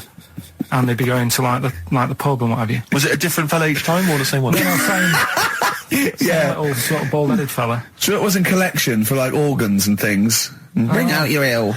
And then people just throw Grandad just in the back and go, right, we're getting £4 for Grandad. But she's got a lovely pair of testicles on him. They're very low, but they're Bring out your dead, or nearly dead. She used to pick on her husband quite a lot. They'd be in the pub and what have you, and they'd be sat by themselves, but she'd always be sort of, having a go at him, moaning at him, sort of pushing him about and that. So my dad and his mate, right, they went round to their house, knocked on the door, she answered, and he said he was a copper, right? He said, Detective Pilkington, gonna come in and have a word. So I'm just going to make a note of impersonating a police officer. Yeah, but for the good, he went in and sort of said, now, I've heard, superhero. Yeah. I've heard, you picking on your husband a lot. Yeah. We'll be keeping an eye on you. Do it again, and there'll be trouble. And she backed off after that. She was all right. And how was the husband? Was he still in the basket, though? Was he allowed to ever sort of, ride up front with her? Or was he just always in the bar? She'd sort of stop picking on him in public places and stuff. That's good. Just you can't get done, can you, just for doing that? I think impersonating a police officer. Well, you probably did. There was no gain. I think you can't impersonate a police officer full stop, but I think they'd probably be lenient on him that he was, But let's face it. He's not going to be caught because why would anyone know about it? It's not like his son's going to say it on a radio station, is it? And stitch him right up. Is this something you did generally? Kind of a little bit of light vigilante work? Just whatever, him and his mate, just, if they saw something going on, they go, what can we do? Sure. What little scam can we do, or whatever. Oh, that's fantastic! See, Christian's giving away a trip to Salem, Massachusetts. That's bizarre, actually, because I was in America recently, I went to Salem, Massachusetts, and that's not a prize. Isn't it? Believe me, we were there, we were sort of obliged to go because we were at someone's birthday. It's rubbish. Really? I mean, that's a really poor trip. That's such a boring he probably can't believe his luck. It's probably the biggest thing Christian's ever had to give away. The great thing about, and you've just dissed it. The great thing about Salem, Massachusetts is that I don't think we're good for this station. I don't think we're selling this station like we should. Well, it's its own fault, it shouldn't have hired us. I blame it, Yeah, and paid us in advance. Yeah. They're lucky we turn up. No, I went to Salem, Massachusetts, and this is the place that's famous from, Salem's Lot and the Salem witch hunts, famously. Famous for all things Salem. Salem. Yeah, anything with Salem in the title, that's what it's famous for. The whole place has gone mad over, witches and anything. Basically, it's like, there was the Salem witch hunts in, 17 something or other, or 16 something or other. So the whole place now is just full of, people dressed as witches. Yeah. And then it's any supernatural stuff. So I went in, and it was amazing. It's quite like Glastonbury tent. It was, it's awful. Every single place there, every single shop is kind of horror related. Yeah. And I went to the, Boris Karloff World of Terror. Yeah, Right? It's amazing. You went in there, right? I don't know if Boris, the famous horror actor, has actually been involved, but you go in there, you walk in the door, you've got to put these 3D glasses on, right? And it's supposed to be this kind of chilling journey around this kind of, like a sort of a crypt, you know? And you put these glasses on, and I couldn't tell. They were so poor, I couldn't tell what was supposed to be a 3D effect and what was actually three-dimensional. Really? So I couldn't tell if, like, the floor was actually sloped or if it was just appeared to be. Yeah. Whether the wall was actually kind of knobbly or whether it was... What changed it? Just calm down a bit. Yeah. So, The chilled out vibes of PIMP probably helped you. yeah. I think we should just say, give massive props to Adam and Joe, who stood in for us. Oh yeah, stood in for us. Did a great job. Yeah, great, really good. In fact, interesting, I listened to the show. Are they going to get their own show here? I think they should. Yeah, I'll probably get something. Well, there you go. Well, it's interesting, as I was listening to them, they had quite a nice selection of features. They had a couple of good competitions and things. Now, I don't know if, having done them for XFM, is it somehow they may be kind of under some kind of XFM copyright? Which would mean, as we've got no ideas, maybe we could just hijack some of theirs. Maybe you could look into that. Obviously not Monday, you're not here, but... I was with Joe Cornish last night, went to a little do at Jonathan's house, and Joe was there. And he walked in, and I was taken aback by how tall he is. Sure. Because I'd forgotten. And he's about 6'4", but he's unlikely to... Do you know what I mean by that? It's sort of like some people surprise you. And he was going, you know, I don't consider 6'4", big. I said, well, it is pretty big. I said, but I know what you mean. I walk around with Steve Merchant. Yeah. And he went, how tall's Steve? And I was 6'7". Yep. And Joe went, oh, that's nearly a disability, isn't it? Do you know, he's absolutely right, as far as I'm concerned. No, do you know, I've genuinely, since school, I used to go to school with a little disabled fella. Lovely guy. No, I swear to God, lovely guy. And I remember he came in when we got in the sixth form, and he'd basically got, I don't know what the ins and outs of it were, but as far as I could tell, he'd got a car for free. A specially converted car. Yeah. You know, because he was disabled. And he was same as Carl. Me. I need this, I need that. But it seemed to me that I was thinking, well, why can I not get something similar? Because there are some cars I can't fit in. Because I'm too tall. I genuinely cannot drive the smaller cars, the cheaper cars. I'm obliged to buy a more expensive, larger car. Because I can't fit in the tiny Yeah, one. that's like saying you've got to pay more for your shoes because there's more leather, which is true. Which is absolutely true. It's a nightmare getting shoes. But fat people have to pay more. Do you know what? It's a nightmare getting chairs, comfy chairs that I can sit in the home. I sit in a chair for very long and my back's killing me. Now, how is that not a disability? But no, you don't see people like me whinging. But I think tall people, I've read an article that taller people on average, get higher wages through an advantage, or just because they're taken more seriously than little dumpy fellas. Sure. Do you know what I mean? But I don't think I genuinely don't think there are many benefits of being really tall. People seem to assume there are, but beyond the fact that I can reach things down from a high shelf, I know. I don't think there's any real perks. I've seen you hit your head a few times.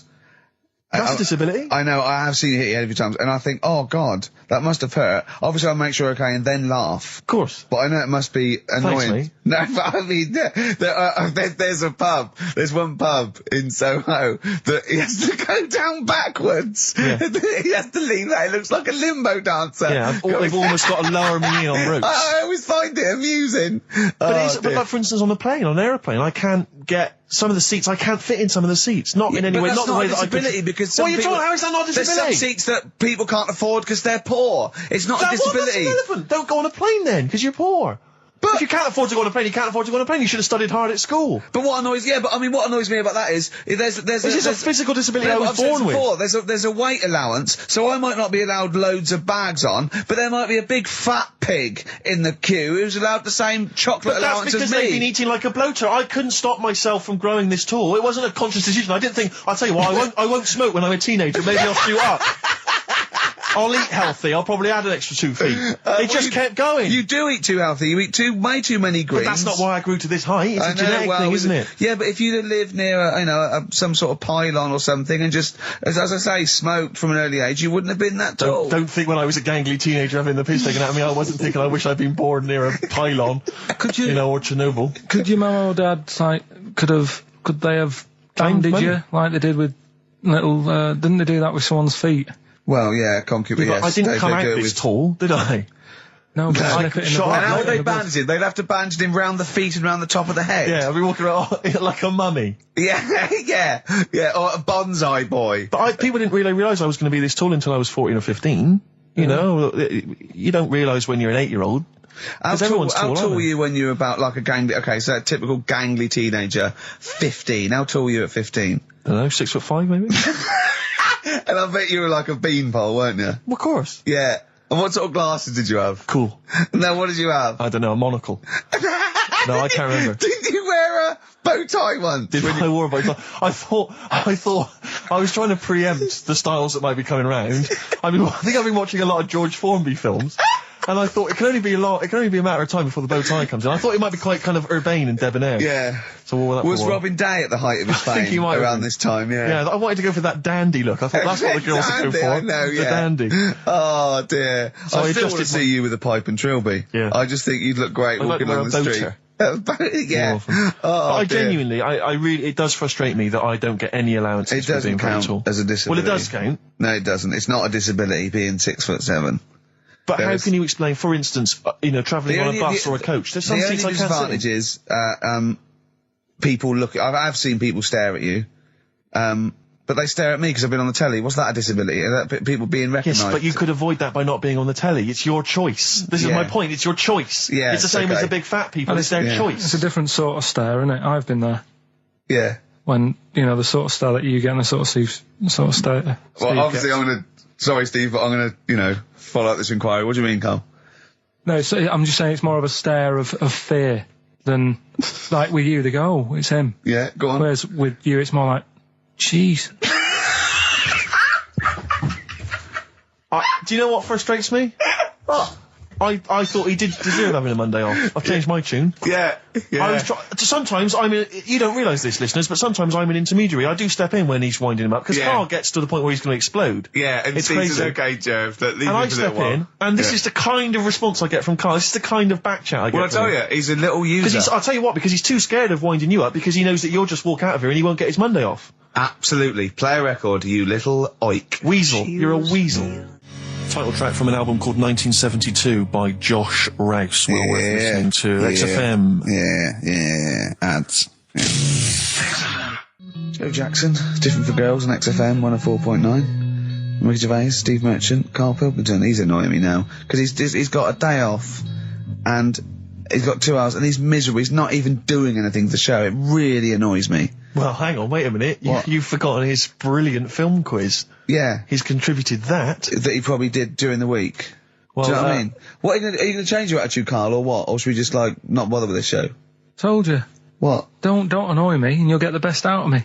Yeah. I told you. I told you. This show is to annoy you. You knew that. But this is what you're going to get.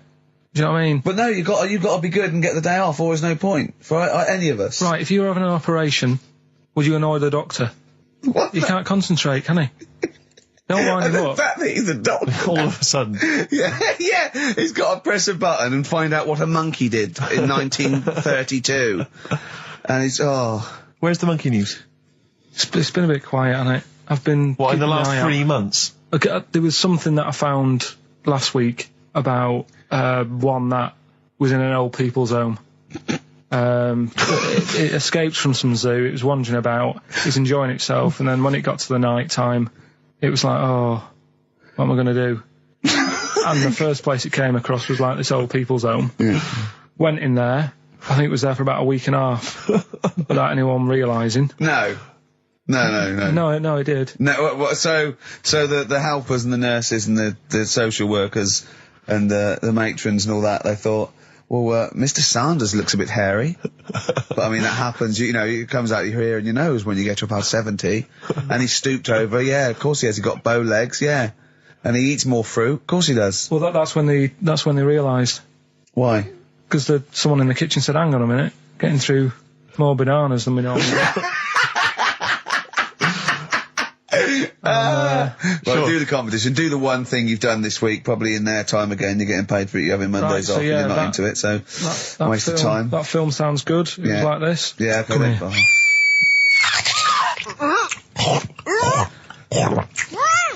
I'm well happy now I've had that. Oh, yeah. Right. So that's a bit of a cryptic clue. Yeah. Someone eating this woman. Yeah. And it says a young mother says her partner has dumped her to become a vampire. Rebecca Roberts from Somerset says Matthew Barrett fell for a blood-worshipping woman in a US cult.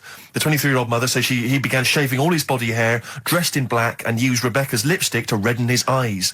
Rebecca caught him performing weird blood rituals in front of his computer at night, cutting himself to prove commitment. She said, I thought it was just a hobby. Everyone's got a right to one. I was pleased he'd found an interest. Brilliant. This is apparently from The Sun. Apparently he's left. He's gone to America. He's living in this Ohio-based cult. But it's the last bit where she's been asked whether or not, if he came back, would she take him back? Sure. And this is where I wonder if the journalist, you know how journalists are supposed to just report the news, be objective. Yeah. I wonder if maybe the journalist here has maybe had some interference. Made the quote better for them than go on. Because it says, I never thought this would take over his life. Now, if he came back, I'd say fangs, but no fangs. Oh dear! I can't believe. Imagine you're the woman, Rick. Okay. And I've come round. You're the journalist. I'm the journalist, and I've come in and I've said, okay, I read about this. All I have to do is not say that thing. You've come. I understand you're obviously quite upset. Your husband's gone gutted. off. If he came back, would you take him back? Definitely not. Right. Really, what would you say to him then if he came back? Just get lost. Right, but I'm really pissed off with you. Would you perhaps say something a bit more pithy? Not in this situation, no. You're upset? He cuts himself, he drinks blood, he's left me. Sod off. I'm not interested, mate. Because I tell you what. Go on. I mean, I like what you said there, but I wonder if we could condense that a bit more. If he came back, would you say... Go away. Would you say something... Would you ever say something like, thanks, but no thanks? No, because it makes it flippant, because I'm really angry. I know you're annoyed. And I'm upset, so I wouldn't say... I certainly wouldn't say thanks. I might say no thanks. But what if you sort of said it like aggressively, like you're giving him the finger, thanks, but no thanks? Like you didn't really mean sort it. of sarcastically? Sarcastically, would you possibly say I that? might say thanks, but no thanks, and that'll be it. And that's and I'd leave it there. I'd never change that. Sure. I'd never change those words. Can I ask you a question? Go on. Do you like puns? Hate them. Right. I don't like Countdown. I don't like QI. I don't like any of those posh Cambridge, Oxford types. I hate puns. If you had to say thanks but no thanks in the form of a pun, what would you maybe say? I wouldn't. I never would. Right. I'd say thanks but no thanks. I would. I mean, I feel embarrassed that I'd even say that because I don't think I would even say thanks but no thanks. Okay. But if I did go that far, I'd leave it there. Sure. So, have you ever noticed, as I have, go on, the similarity between the word thanks and fangs? Not really. It's very similar. Not thanks, really. Fangs, F-T-H, there's a K. Fangs very much. G, it's A and N. Well, the A, the N and the S, but that's about it. Would you agree it sounds marginally similar? Yeah, Is it possible you might one day say fangs but no fangs? I wouldn't know. Right. I could put that though, could I? But don't say I said it. Right. I mean, yeah. Fangs, but no fangs. Yeah. This is the thing. Just, if you ever read an article in The Sun, The Mirror, anything, do not believe it. Really seriously question and query it, because... If it ends with fangs, no fangs. If it ends with a pun. Host. This is bizarre. I used to host a radio show on the BBC World Service, right? Now, if you want someone who's the voice of integrity, the voice of intelligence, the voice of a nation, you're going to come to me. That's obvious. And I was broadcasting, so now they've got listeners of something like 50, 60 million people around the world. It's mental, the listenership of the World Service. And I used to host this show with someone It's a big place, Steve. The World? Yeah. You're absolutely right. And anyway, so I had to be into Bush House, where they broadcast from, 10 o'clock every Friday morning, to broadcast around the world to 50 million people, right? And one week, I just went to the toilet in my house, right? Everyone had left. I got there a bit late. I got up a bit late. Already against me. The clock was already against me. Had to be there at 10 o'clock, broadcast around the world. And we got 2 toilets in our house, downstairs one, right? And the door had already been a bit dodgy. It was one of those doors where you had to give it a bit of a kick as you went in. It was getting a bit tight. I don't know what the wood was expanding or something. You know, I'm in there. And same thing again happens. No toilet paper. I think, oh, God, I'm going to have to somehow kind of make it up. Why don't you check first? I normally do, Rick. I normally do. It's just on like certain occasions when I'm bleary-eyed or something, I forget. Or occasionally I forget. Normally I do check. Right. And you've got to bear in mind that it's not like this is happening every week. This is over the course of many years that these incidents have accumulated. So You've condensed them. For the purposes of this anecdote. Sure. Yeah. Yes. And, great. You're just brilliant to keeping the pace up of an anecdote there, Rick. You've just drawn in, I don't know where I am now. Anyway, I know where I am. I'm trapped in a toilet with no toilet paper. That's where I am. And I'm thinking maybe I peel off some of the wallpaper, you know, things like that, but there's nothing I can do. I got to go upstairs. Well, exactly, but I'm going to have to go upstairs and find toilet paper. Was there any? There wasn't. There wasn't? Oh. I'm going to have to go upstairs and maybe find a notepad or something like that. And, so I try the door, right? The door's wedged. I'm pulling on the door and I can't get the door open. It's just like it won't come open. And it's already, and I knew it was going to come to this at some point. Like, this is like, the clock's ticking. I'm trying to pull the door open, trousers around my ankles again. And I'm thinking, well, what I could do is I could open the window, I suppose, and like try and climb out, but Not really, because I got the trousers around the ankles. And that's Or if it was raining, just stick your ass out, 2 birds with one stone. Sadly, it was a beautiful day, Rich. I call it the World B-Day. And so what I'm thinking is, well, I got my mobile phone in there, luckily, because it's in my pocket. I'm thinking, well, maybe I could phone, I was seriously Kleenex. Maybe I'll phone the fire brigade. By this point, I need just dried. No, it hadn't. It was. Hold on. Was that little puppy not around? Because sometimes you can call that. It's got a little bit wrapped round it. Listen. Or just use the puppy itself. There's 50 million people around the world going to hear my voice in 30 minutes. Exactly. And where's Steve? He's not locked in the toilet again, is he? Exactly. Oh, no. So I'm thinking about phoning the fire brigade, and I'm thinking, like, if I do that, it's gonna be the first call that goes straight on the speakerphone. Yeah. For like the entire fire brigade service. With everywhere. a butch hero carrying you down over his shoulders with your trousers around your ankles. Exactly. Can I just not pull him up? No. You've got to be taught a lesson. Yeah. But I imagine the idea of phoning up and going, hello there, I'm trapped in a room in my house. Oh yeah, which one is it? Oh, I don't need to know. It's quite small. Is it? Yeah. It's not the toilet, is it? Because we don't want to come and rescue someone who's trapped in the toilet. Which service do you require? Paper? So I think I can't phone the fire brigade, the clock's ticking. So then I think one of my housemates is still in the house, but still asleep. So I phone the house number. Right, phone rings and rings and rings for ages. And eventually he answers the phone, right? Gets out of bed, answers the phone, yeah. Hi, it's Steve. All right, what's wrong? What are you doing? Downstairs. What are you doing? All right, yeah. I didn't wake up now. What are you doing? Just in the toilet. Downstairs in the toilet. Oh, yeah, what are you doing?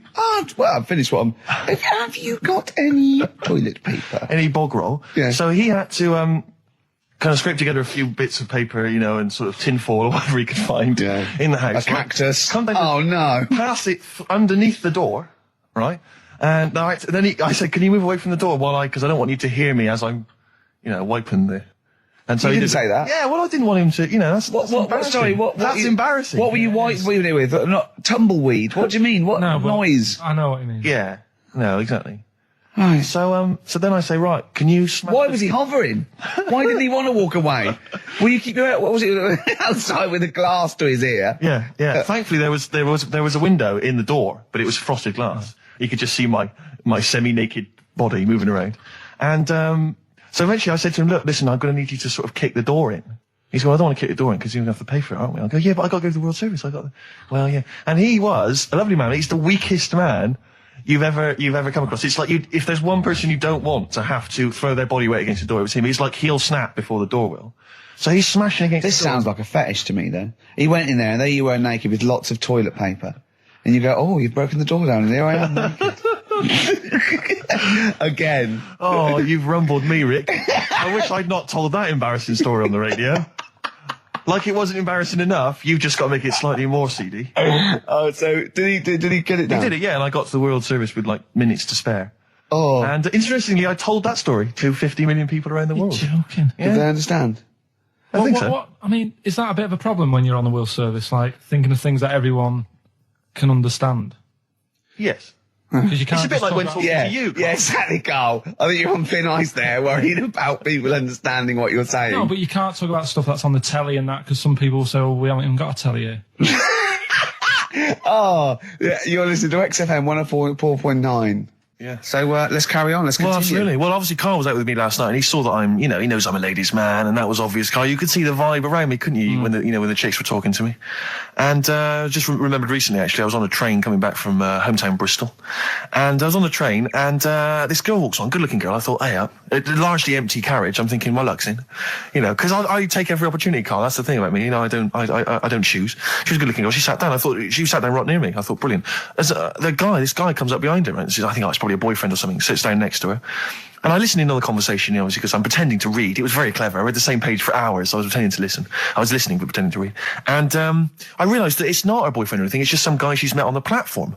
And I'm thinking, brilliant. If she's the kind of girl who's just going to start talking to someone, on a platform, on a train, brilliant, I'm going to be in here. Because he was only going one stop. So I'm thinking, what's the worst that can happen? He'll nick off, I'll get chatting to her, and who knows, I could join the Is there a train equivalent? Foot High Club. The Foot High Club, brilliant. And so I'm excited, I'm listening in. And it turns out that they're both kind of graduates who just finished university, or they're coming to their finals or something.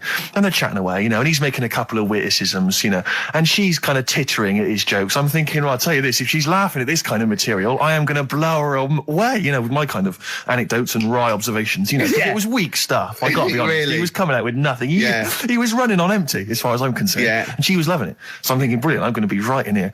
And then they get moving on to higher brow things, and I think she was going to study kind of Marxism or something like that, or communism, something. And she was asking him, as by way of conversation, she was asking him what he knew about Marxism, And he was fumbling for his vague knowledge of it that he had in his life. And I'm just sat there thinking, come on, love, in any given capitalist environment, the proletariat will revolt against their oppression by the bourgeoisie, and after a brief period of socialist rule, emerges a classist society governed by community cooperation. Well, if that sort of talk wouldn't get a woman hot, I don't know what you'd use. If Marx and Engels is not going to get a woman sweaty down below, then nothing is. Then my name is You're not just Steve biding your time. Exactly. I'm just going to go in for the kill any minute. Yeah. So anyway, it comes to his stop. Right, he gets up. I'm thinking this is a piece of cake, and he gets off, and off he goes. He walks off, and I'm thinking brilliant. And I thought, I'll wait. I'll wait till the train's pulled away. I'm not going to leap in straight away. No. And he comes back on the carriage, and I'm thinking, hang on a minute. He goes, listen, do you mind if I give you my email address? Oh. Right, and if you want to get in touch, email me. I'm thinking, come on, you loser, get off now. Save your face,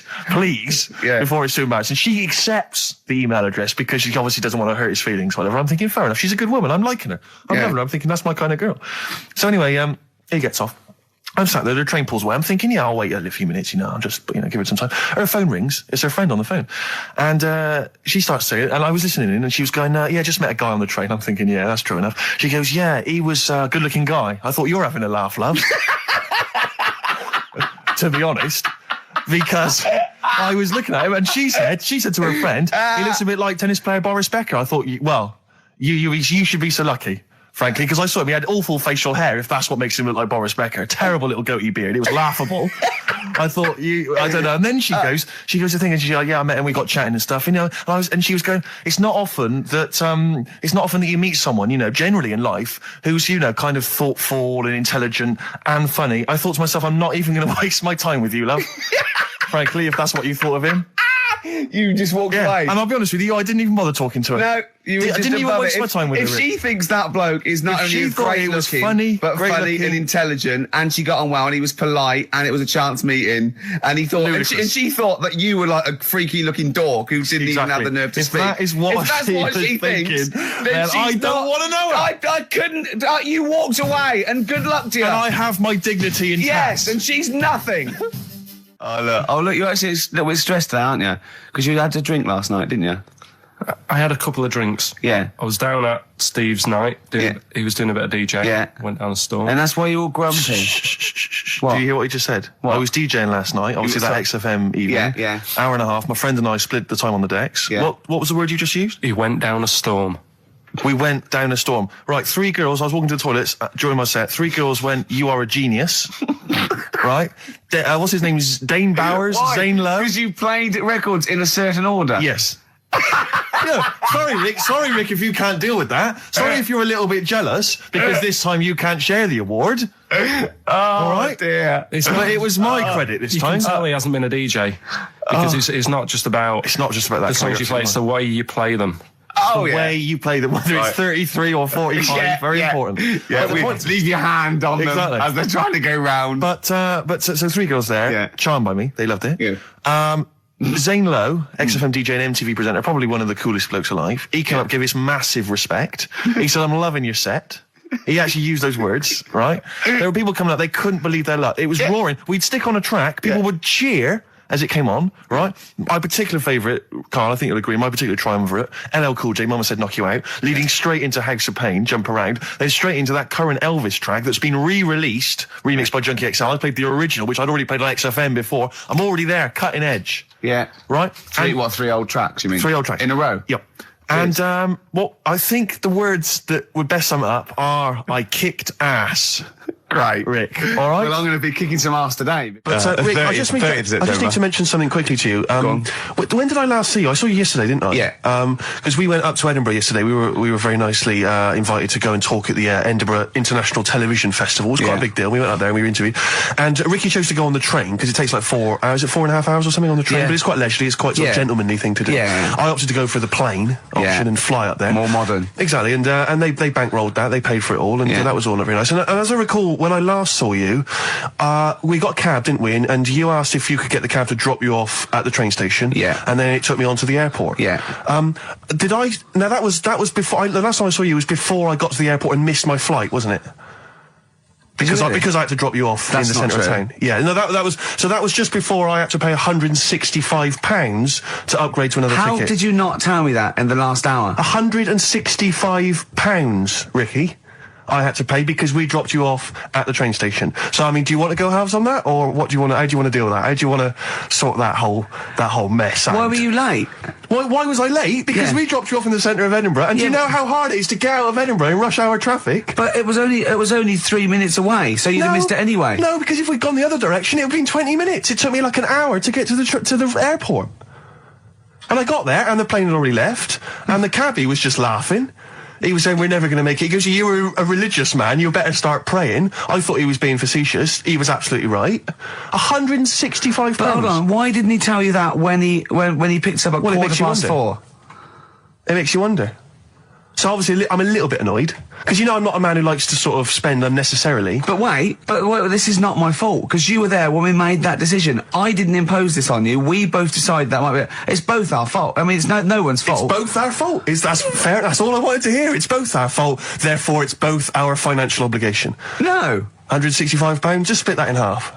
Write a cheque, Rick. Write a cheque. It's fine. I trust you. You know. Phone in. I think everyone. This is. You're clearly obvious. irresponsible. No, of course I'm not. If you share a cab and then one person's lucky enough to not be late and one person is unlucky enough, and that's what it is, bad luck. I don't think you share the obligation. It's a moral dilemma, this, isn't it? But it's more than that, though, isn't it? Because let's be honest.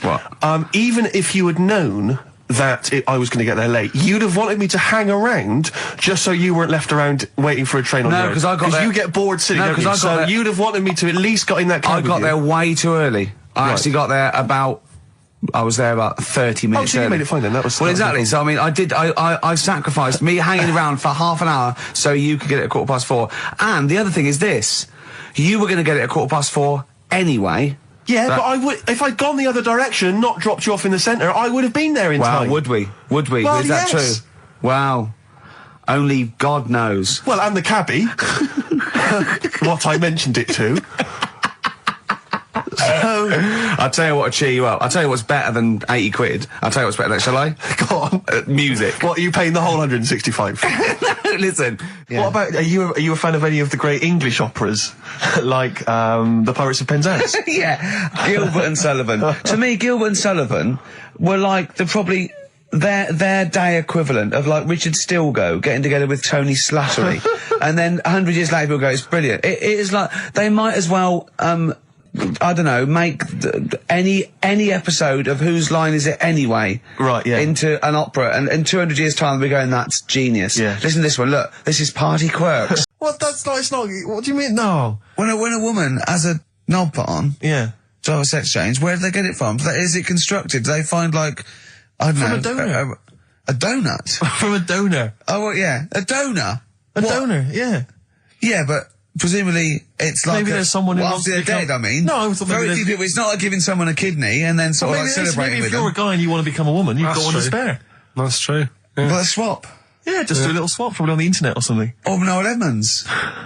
What do you mean? On Swap Shop. He's not a man. No, but he could go, we got a fella here who, got a lovely, nearly new, unused penis. Yeah, Keith Chegwin out in kind of Bognor Regis. Wants a couple of tits and a fanny for that, so, call in. It reminds me of the, do you remember the John Wayne Bobbitt story? Which it always seemed odd to me. I never really kind of got all the information. Do you remember that one, Carl, where the woman cut off her husband's penis because when he was sleeping? I think he was sleeping and she drove off. I think he woke up quite quickly. Yeah, that's so much better than the alarm clock, isn't it? Yeah. And she threw it out. She threw it out of the car window. into the woods. Yeah. And he went and found it. Yeah. But imagine if he'd got to the hospital and they'd sewn it back on. He'd gone. That's bigger than I remember. I'm not sure this is mine. How many of you got us where we dump all the knobs? We dump all the knobs out there. Yeah. That was an extraordinary story. And then, bizarrely, he became a porn star. Yeah. Yeah. Very strange life that man's had. Well, it is a bit of a shock to the system, isn't it? Oh, cutting your knob off. I know.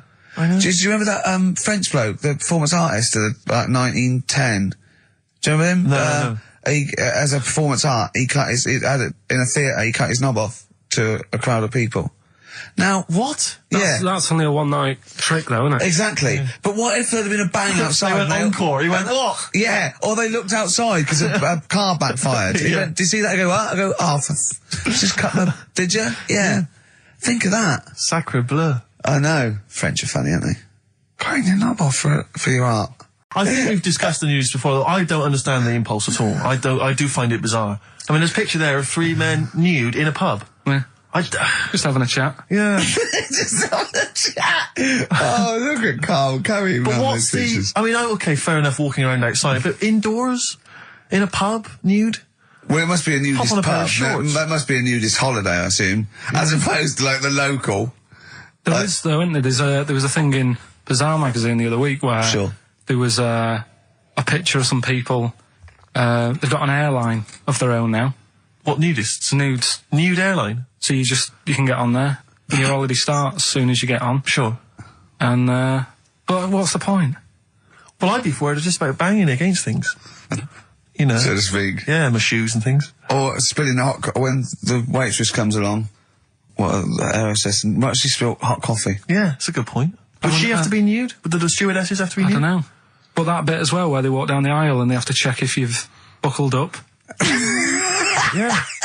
She's like, excuse me, miss, can you just... And over 50s, it's always over 50s. Right, yeah. So it'd be an old woman on the plane. Yeah, yeah. It'd be like, can you just lift your left foot up so I can see the belt? Yeah.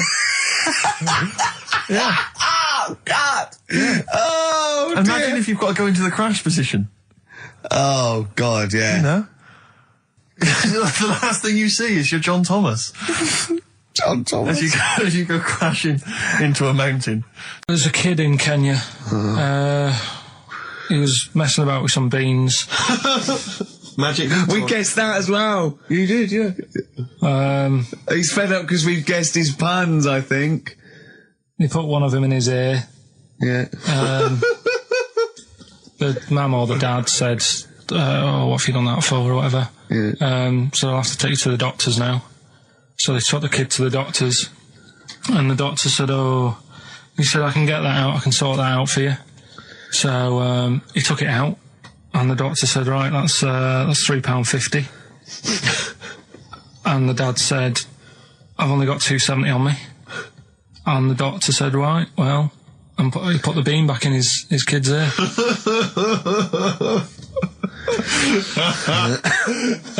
I don't know what to say. I don't know what to say.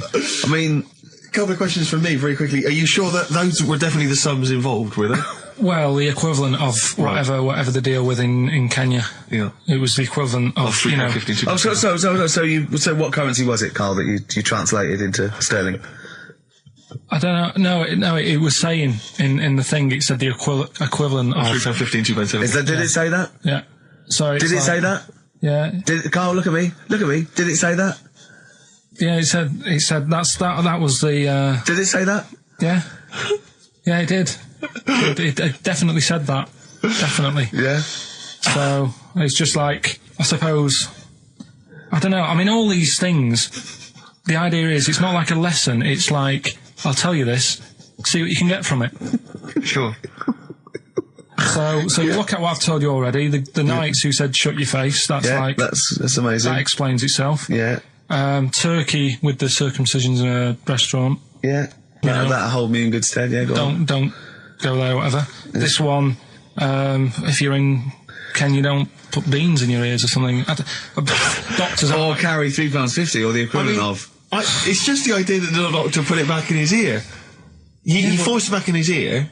So is it still there to this day? I mean, is there any update on that stuff? Or does he go back with the £3.50? People who have tattoos have never understood it, right? That they have something put on their arm. Right, sorry. have we started the educate? Is this part of it? Are you educating me? This is something that will be useful in my life that I didn't know about. Yeah. Go on then. No, it's just like they've got a machine out, right, that does tattoos. Tattoos. You come up with a design you want, and you sort of this machine scans it, and you put your arm in this thing, and you press print or whatever, and then it does the tattoo on your hand or on your arm. Like loads of little needles that follow a pattern? Yeah, the computer, basically, yeah. Is it a real tattoo? It's a proper proper one. The fella said, well, as long as it goes out, it pierces the skin with a I just wondered if it's one of those kind of, those kind of... No, it must be lots of little needles or a moving needle that can go Sorry, along but it. how is this cleaned, like, in between each person? Dunno, probably, I don't know. Well, no, as long it's only that if it's one needle, it's just the head, isn't it? If it's one needle that moves, does it like like loads of little... What are we gaining from a machine doing it? Just because they're not going to sort of mess it up. But hold on, how do you keep your arm still? Because your skin moves slightly, so the machine it's won't... sort of strapped to your arm. Right, and so it's spread... the fella said that the tricky thing was in all this, it was the fact that, nobody would let him test it out on anyone else, so he had to do it himself. But did it work? Because the thing is with a tattoo artist, they can see when your skin's moved and they can see what they've done and they keep wiping it and looking, whereas a machine's just got to trust itself. Yeah. So I think one needle could go wrong. If it was a lot of needles that it just came down, like, 1,000 needles that was an imprint. Yeah. But obviously I'm asking someone who hasn't delved any further than there's a machine that can give you a tattoo. That's all you've got at the moment, isn't it? Well, yeah, basically. That's all you've got? I mean, that's what I've got, because I'm not a fan of tattoos. I don't... But where did you read this again? This was... Internet? This was on the internet, yeah, it was, yeah. Okay. And I just don't understand why people do it. That's what got me attention. Because me...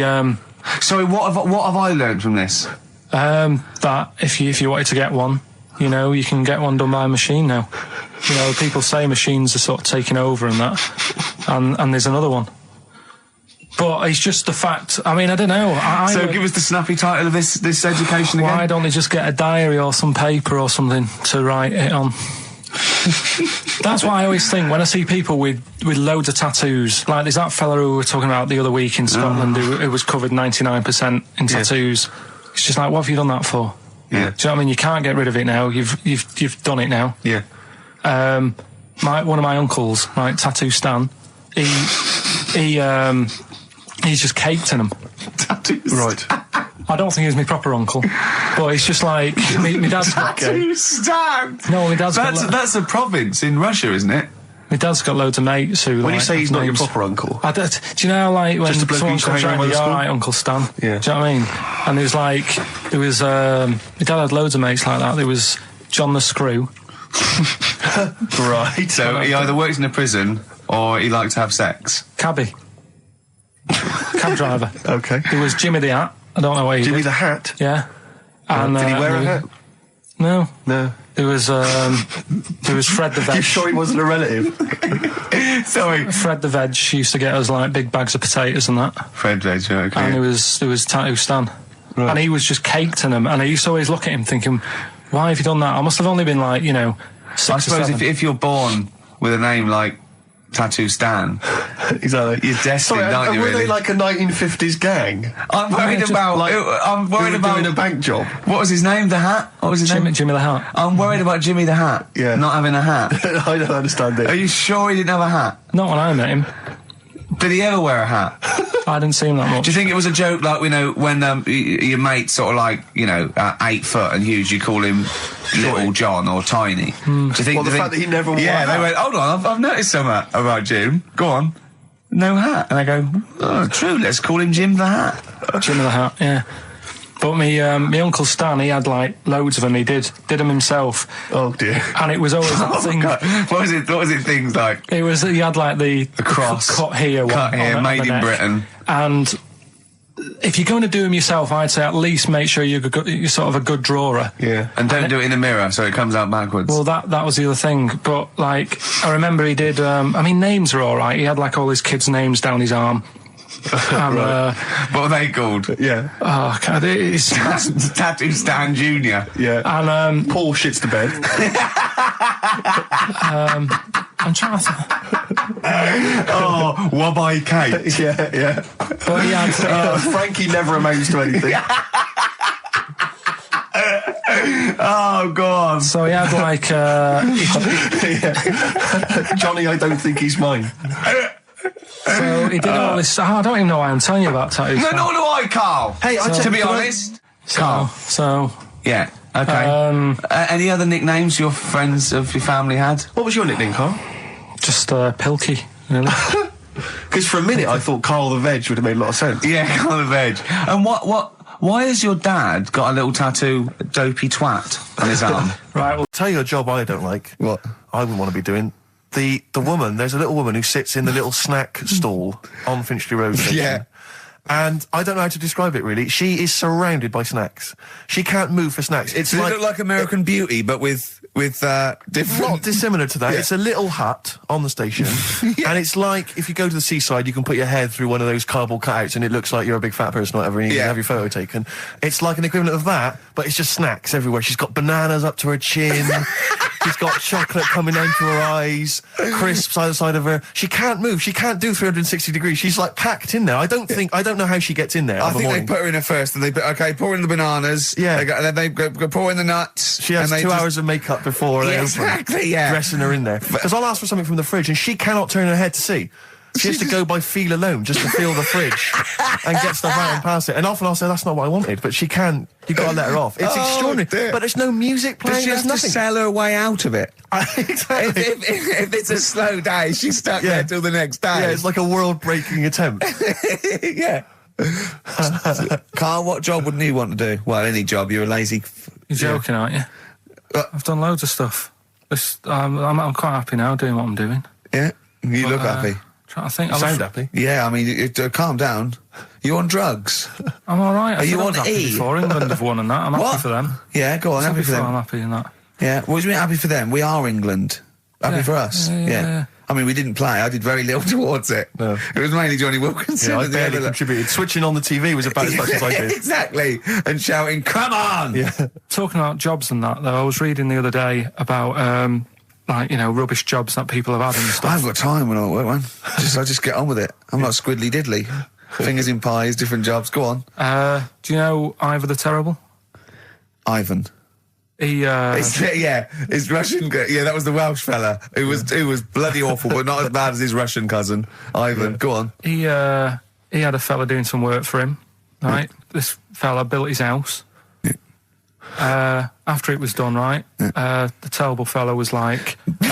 fella Ivan. He was going, oh, it's brilliant, you've done a good job there. Yeah. I don't want you to build another one like that. Took his eyes out. Just stopped him making an house like that. Another one. Blimey.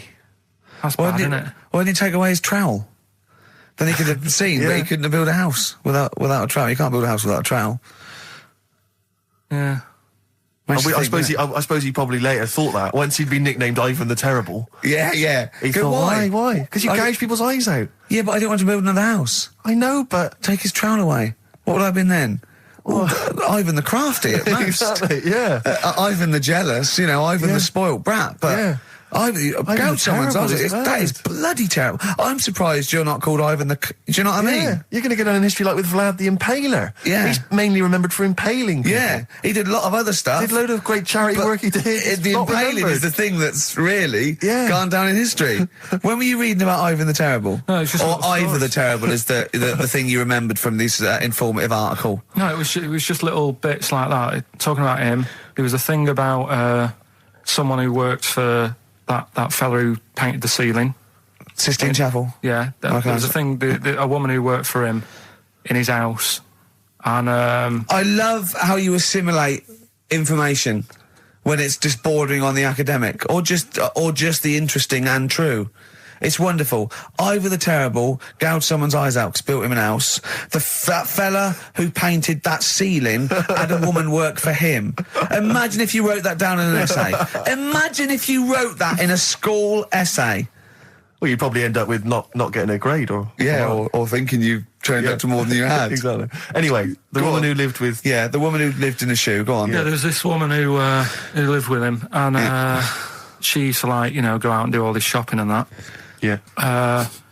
But because she couldn't read or write, he used to have to draw everything that he wanted. Why couldn't he just tell her? I don't know. No, but no, wait. That's an excellent point. Could she talk? Yeah, but if it's a big list and that, loads of different coloured paints. But why and couldn't stuff. she draw on a piece of paper? Why did he have to do it? Because he's a better drawer, isn't he? That's the point. That's it. That is. We were just looking for the logic of the story. You found it. You've done it. Play a record. I just wanted to bring your attention to this. Someone passed this on to me. It's from the Guardian's media website. There has a sort of website that's dedicated to kind of media information. Is this about our complaint? Well, the headline is "Comedian Rapped Over Radio Innuendo." Right. Jessica Hodgson has written the article. Are you familiar with this? Have you seen this? Be careful now, because we actually got a complaint. A lot of people don't know this. We got a complaint upheld, and well, all of this we're very sorry. We didn't mean to offend, and it was a while ago. So we are going to be very careful. Carl's getting very nervous. We're just going to read out. We're not going to editorialise, Carl. We're just going to read out what the Guardian printed about us. All right? Okay. Comedian Ricky Gervais has had a dressing down from a broadcasting watchdog for his repeated use of the word cock in a lunchtime radio show. That's all right. That's what it says. Fine. Carl. That's what I just. He's not going to say it again. He's not. Yeah. Go on. Imagine this is the news and I'm reading it. Yeah. The Broadcasting Standards Commission upheld a complaint against the comedian for coarse sexual innuendo in the programme on London station XFM. The Commission acknowledged that the presenter's remarks were intended to be humorous, but took the view that the amount and detail of the coarse sexual innuendo had exceeded acceptable boundaries for broadcast, said the BSC in a statement. The complaint objected to a section in the Comics Saturday afternoon show when he discussed the different meanings of the word cock. Gervais wondered aloud whether the word was acceptable when discussing birds, but not the male sexual organ. A BSC spokesman said the comedian went on and on about it for nearly 5 minutes. XFM, a self-styled alternative radio station, said in its defence that its remit was to provide cutting-edge programmes for a youth audience. The station said the programme's brief was to include elements of alternative comedy within certain shows that would not fit within a more mainstream radio station format. In this particular show, it was not the presenter's intention to shock when they took a humorous look at how the English language could be construed in different ways within different contexts. Gervais, whose big break was on Channel 4's 11 o'clock show, has shot to household status through the portrayal of David Brent, the middle manager from hell in BBC Two's cult show The Office. Just in case you didn't know who I was talking about. Yeah, he's a household name, but they just thought you might not have clarify. heard of him, but he is a household name. Now, that's good. That's good reporting, and they're quite right about it. And just to remind people, it was when Steve said the only bird that hasn't got a penis is the swan, and I went on about the male bird being called the cock, but I couldn't use that to mean, and it was childish. But what annoys me is, I'm sure I've heard things on like Radio 1 like that. Or what's what's her name in the morning? Sarah Cox. Yeah, and as there's a DJ like Karl Cox. Yeah, so you got Carl.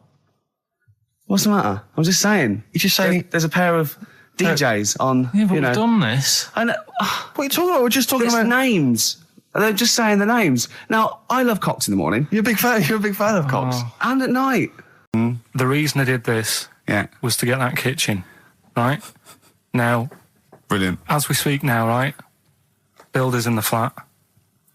He's been annoying me. Of course he has. Of course he has. What's he been doing? When he turned up on Monday, right? Yeah. Wanders in, and the first thing he says to me is, said, the pub across the road, is it any good? I said, well, it doesn't matter, does it? You're working on the kitchen. Think of saying that to a builder. Probably making conversation. Probably meant, do they do a toasted sandwich? Because I've got a half-hour lunch break. Not an hour, like Karl Pilkington. So I'll probably there and get a nice, cheese and tomato sandwich. So is that genuinely what you said to him? Yeah. The first thing you said So to him? Suzanne had a go at me saying, why have you said that? He hasn't even started on it yet. I cannot believe that. You're unbelievable, Carl. And you say it's us that are rude, crass, I wasn't being thoughtless. rude. I just was letting him know. Do you know what I mean? I know what He we're up knows to. what he was there for. He had it down on his little docket. Do the kitchen this week. He didn't come there and go, what did I come out for?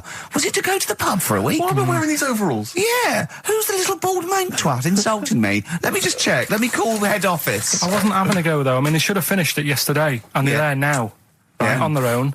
And what annoyed me is they turned up late today. Hold on, Carl, I've just realised something. They're probably listening to the radio. This, I assume, tuned to XFM, isn't it, in your kitchen? Yeah, but they don't know it's me, do they? Do you know what I mean? No. They'd go, he's got a whiny mank voice as well. So's the bloke who owns this place. And the bloke who owns this place, when I said, what's that pub like across the road, said, Well, you won't be bothering that. He's working late. No, he won't be able to put two and two together, will he? You've suddenly, the penny's dropped, doesn't it? You've suddenly realised. Look at his face! Yeah. He's suddenly realised they might know it's him. And they could be listening, and they're going to clean you out, mate. Oh, if you are the builder working in, where is it? I won't say the address, but it's... Central London, isn't it? Yeah. Go mental. Have whatever you want. Opposite that pub that you like, He'll probably be in there now, so he won't be listening. Oh, insulting You know what I mean? a British workman. He should have been in today. Mental. He should have been at 8 this morning, Just which annoyed go me anyway. mental. Why? I really don't understand why they've got to start so early, right? Yeah. But he said he'll be there for 8, turned up at 9:30, right? Wanders in, and what annoys me is he could have left all this downstairs. He had a paper under his arm, one of those crossword books, and a pot noodle. Now, I'm not being funny, but most of them take quite a bit of time. A crossword book, he's not happy with just the one that's in the paper. If you're listening, if you are the builder that's listening now, doing Carl's flat, what about pissing in the laundry basket? So then I was thinking, imagine like going to the doctors and he's saying, yeah, everything's all right, your heart's good and everything, but your heart's good. What, your Larry's or your heart, you're in good form and whatever. Sure. Yeah, it's good news. You know, I had Jono in earlier. He's not looking good. Yeah. Fast swallow. But you're all right. But your hands need to come off. Right. Blimey. That's bad. Like, I get a second opinion initially. But I better good news, I've got a nice pair of feet I can sort you out with. Yeah. And he puts them on, and then I was thinking, right, first of all, washing up, what would that be like? But Steve! That'd be tricky. Yeah. And then the second thing was, it'd probably ruin the sort of the shape of your jumper. Because you have to keep putting the feet through there. Yeah. And then I thought, but I could still cycle in. Okay. To work. You could run in. Well, that's the thing. You'd be really fast. Well, that's what I was thinking. I thought I could still cycle because I could balance, and then I thought, but the only thing is I probably couldn't pull the brakes. Because of the little short things. Yeah. And then, like you, I thought, but then again, you're running in half the time. So that's what was going on in last night. Right. That's what I was thinking about. Sure. Did you? How long did this take? Well, how long does it take to wash up? Right, because I imagine you just being there for like all night. Probably 25 minutes. How long did the little Chinese fella dance for in his pants? He's always doing it. Last night he was at it for like 10 minutes. Yeah.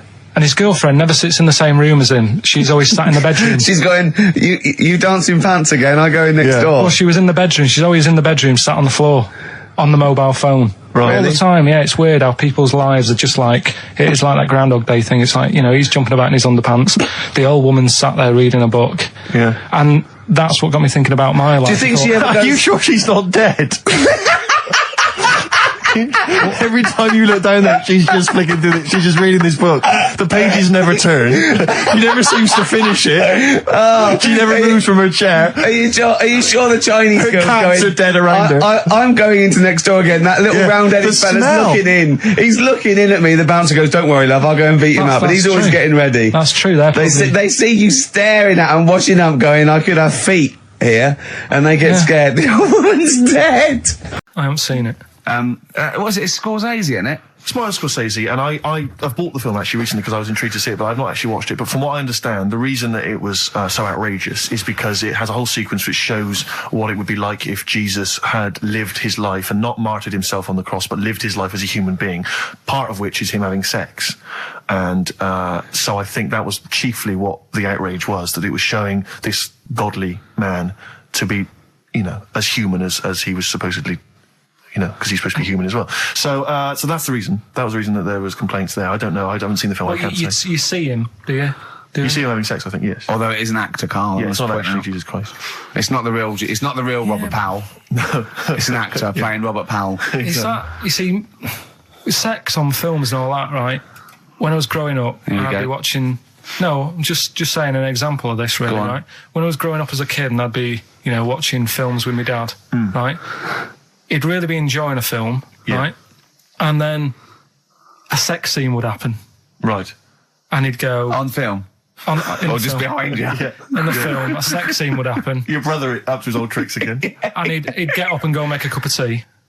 Right? Right. Typhoon? That he'd stolen from some sort of telephone box?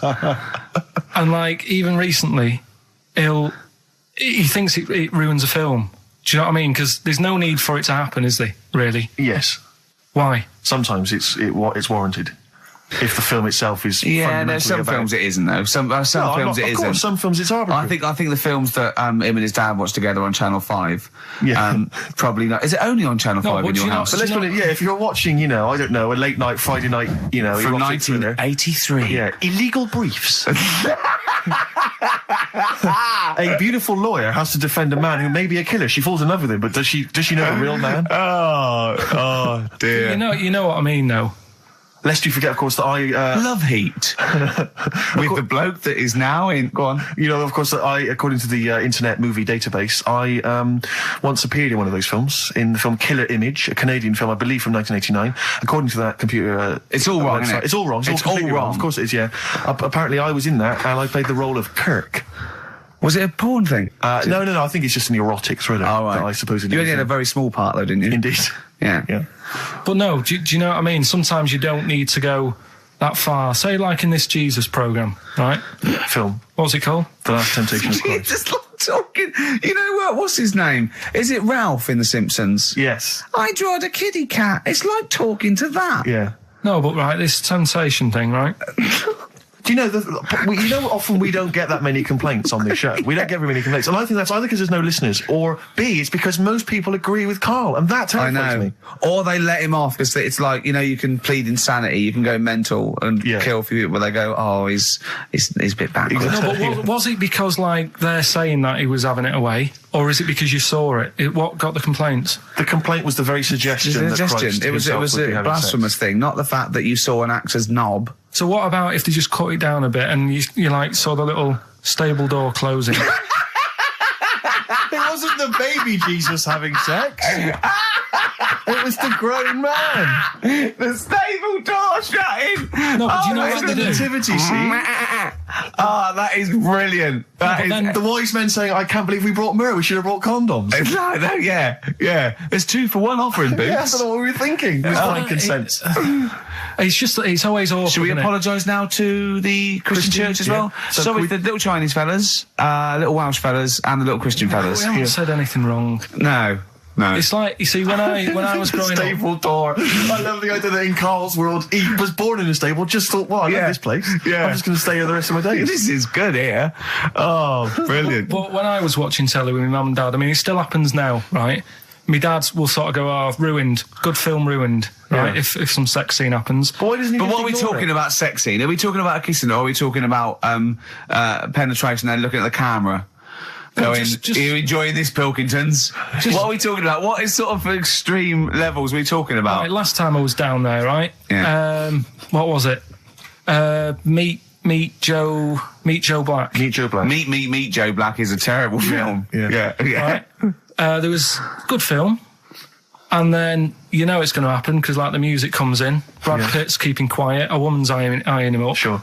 So my mum, my mum's worked it out already, and she's going. Anything on the other side, love? She knows. She knows. It's something's. So you can be enjoying a film, and you can be an hour and 10 in, and then some spidey senses of one of them can go, should we turn it over? And the other one goes, yeah, all right. Are you sure it's not them protecting you from scenes of sex? So that what they're thinking is, what if Carl gets the idea to have sex? Yeah. That could lead to procreation. We don't want any more like him. We've got to end the line here. You sure it's not the doctor? Keep calling out going, you are keeping away from women, aren't you? He must never find out. Are you sure they're not embarrassed because they're watching a sex scene with their son? It happens every time, right? There's 2 things that my mum does, right? It's that, if there's sex scene on the telly, she'll go, anything on the other side, love? And the other thing she always says, if ever there's anything on the telly with Elvis in it, she goes, I like him, right? And we all know, we sat there, we know what she's going to say next. Yeah. So you don't even bother saying why, right? And she goes, he likes fat, ugly people. He what? He liked fat, ugly people. He didn't always go for, like, the good-looking fans in the crowd. What Elvis did? Yeah. Right. That was always the thing. And I'm sorry. No, hold on. I don't know what we're doing now with our lives, Steve. Wait a minute. Wait. So your mum says 2 things, right? She either says...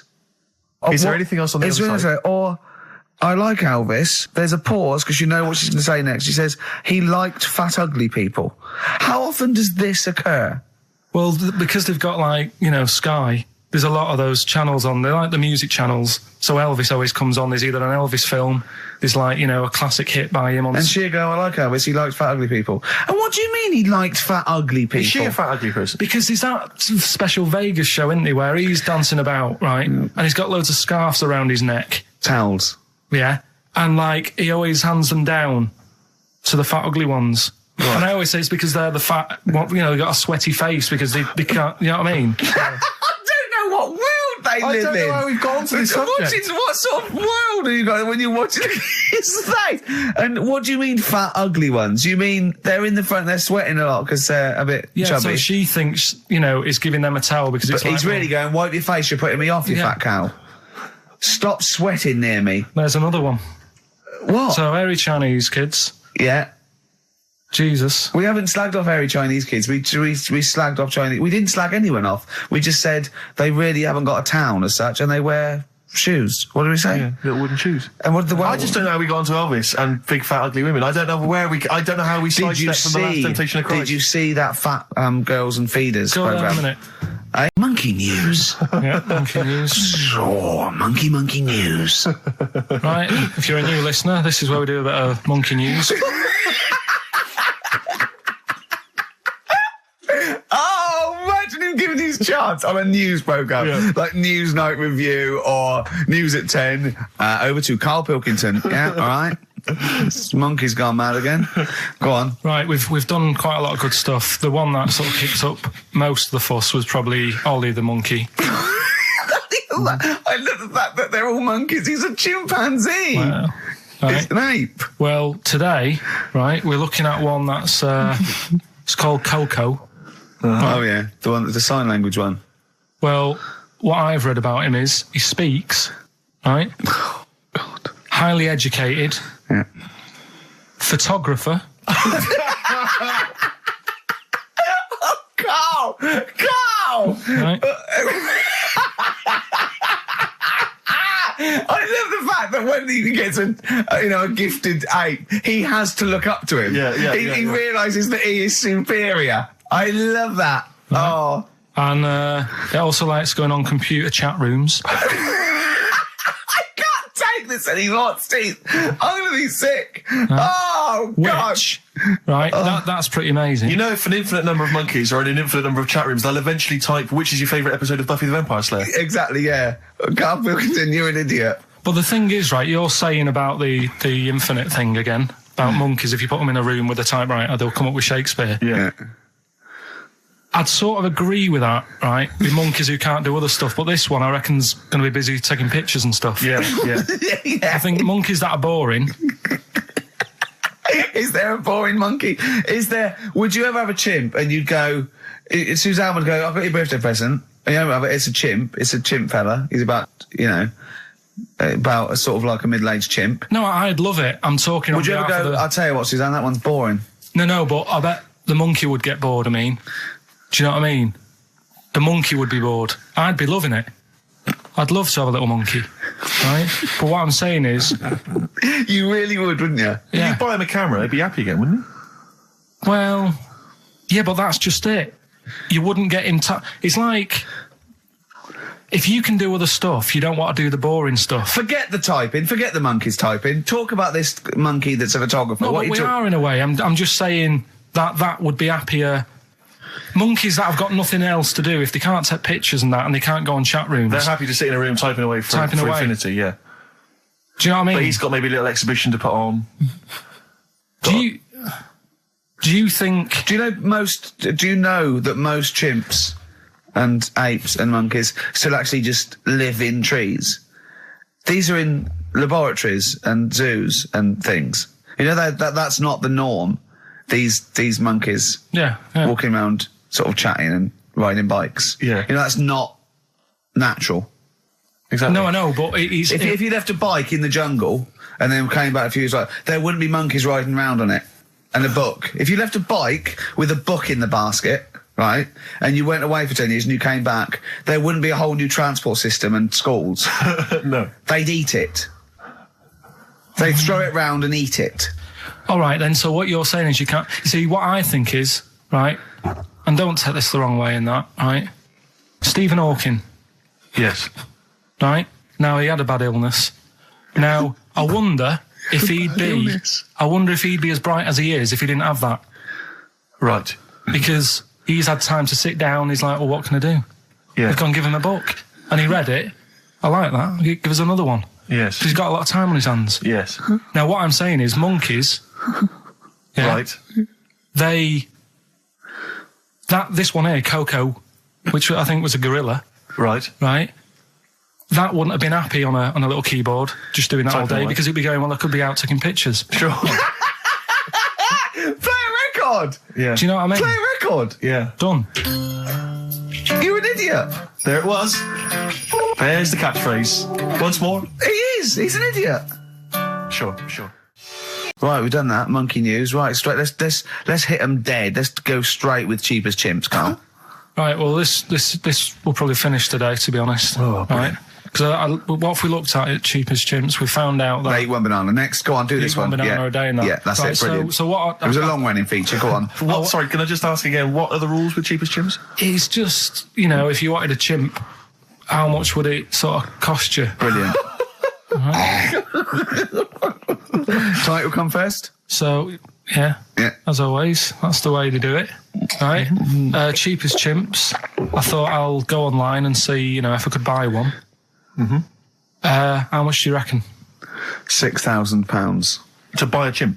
Yeah. Oh, no, ridiculous amount. Where can you buy them from? What sources? You shouldn't be able to buy them. eBay. What do you mean, buy a chimp? From who? There was this website that was selling stuff. What you could actually... What are you talking about? Right, here we go then, right? I looked at it. Here's some of the other animals that were on there. No, wait a minute. What, are these poachers? I don't know. What, the zoos that got bored with them? Where can you buy a chimp? I don't want to give it a plug. Right, some go on website, then. right? So what are the other animals available? Right, well, that'll give you some prices with the other animals, then you can try and work out if it's cheap as chimps, right? So, right, a camel. What do you reckon? £25,000. Right, $8,000 for a camel, right? Sloth? 40 quid. $3,000. Right. Last one, Bengal tiger. Oh, that's got to be pricey. $12,000. $1,800. What? Yeah. Carl, this is an awful website. That can't be true, mate. Right, That's so awful. a chimp. Well, $5,000. I'm going to go with $1,000. 55,000. What? Yeah. That doesn't make sense. It's mad, isn't it? Yeah. So, But I don't know what to say because this is rubbish anyway. What website can you buy? Okay, get me a tiger. Here's £1,000. Get me a tiger. well, I don't know You're an idiot. if postage and package and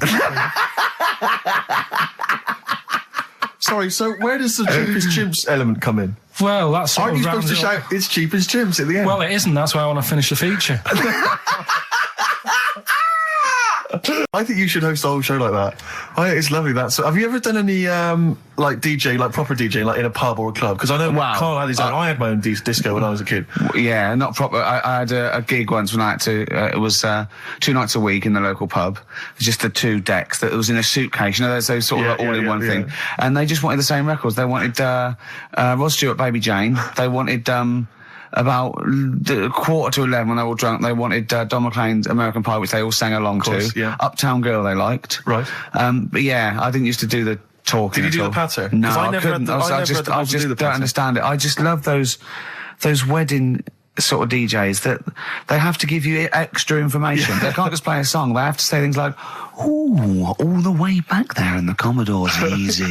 It's sort of like they have to tell you something. Who's listening? They're just going to play the next record. It's Play a wedding. yeah. It's like there's like the controller of a local radio station listening. It just happens to be at the wedding, thinking, "Hang on, hold on, he's played a record, but he's got extra information."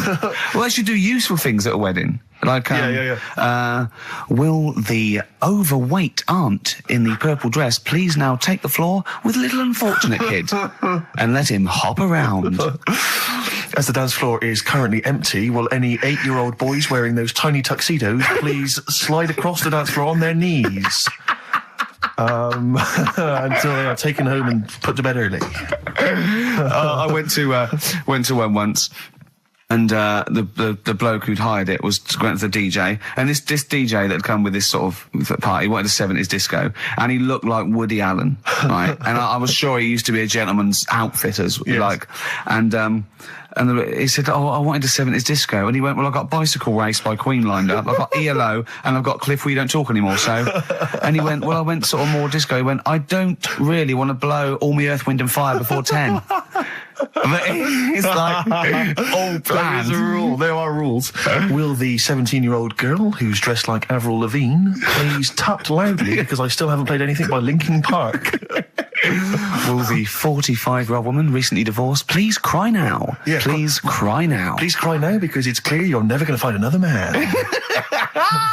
Because you used to be a DJ, didn't you? Because there is a sort of rule. Definitely, I remember there was like, you know, what I learned was that there are certain tunes you just do not play early on. Oh, What a Night, for instance. Dun, dun, dun, yeah. People, you never play that before like 11. You want that last hour before they've got to go home to be non-stop dancing. When would you pop on Dancing Queen? Interesting, thanks for that. Is there a buffet being served? Yes. Yeah, well, definitely post-buffet. I remember there was great days. I was reminded this recently by ITV's Reborn in the USA. There was a great time where you could come out of the buffet or any kind of speech with a bit of Gina G. I remember there was a great period for a couple of years where that was always a barnstormer. Sure. Sadly, no longer the case. What about, I mean, because the danger is, of course, you go back to the 70s, maybe you got Dancing Queen, but how many do you play before you come into the 80s with perhaps Billie Jean? Or Soft Cell? Soft Cell's always a classic, yeah. I'd love to hear that. And, because there's always controversy now, as to whether Love Shack is overplayed. I know that's a big discussion now. I've never liked it. No, I just like, will any 35-year-old men please now dance ironically to Bombastic in the vain hope that someone would actually find them attractive. Love Shack? Oh no, never liked Come it. on, Eileen? I never, yeah, alright. I just never liked any records that with a hint of novelty about them. They are popular though, they're floor fillers. I hate them. You haven't done DJing, have you? Exactly. What do you mean? Singing on the other side of your face. Have you? Yeah. Have you? Yeah. You didn't play Dexter's Midnight Runners? Probably. Yeah. Yeah, I mean, I didn't plan it out that much when I did it. It was like, I knew I had the tights and cigars to give away. Yeah. Which he stole from his parents' bedroom beforehand. Yeah. Why were you giving away stuff at a disco anyway? Why were you just playing records? Because people liked it, didn't they? If it wasn't... It hasn't changed. We're doing this. We talk rubbish, we play records, and we give away crap that we found. Yeah. It hasn't changed, has it? And, so I had some good times. I mean, for people who haven't been listening all the time, it was called Pilky's Making Music. Yeah, it was like Pilkington, and my mate was called something Making, and the music was what we played, right? And I had some cards made, had some nice blue glossy cards made, but they were quite expensive. Yeah. So I used to hand them out, and then they'd say cheers for that, and say, no, write it down, write the number down, I want that back. Yeah.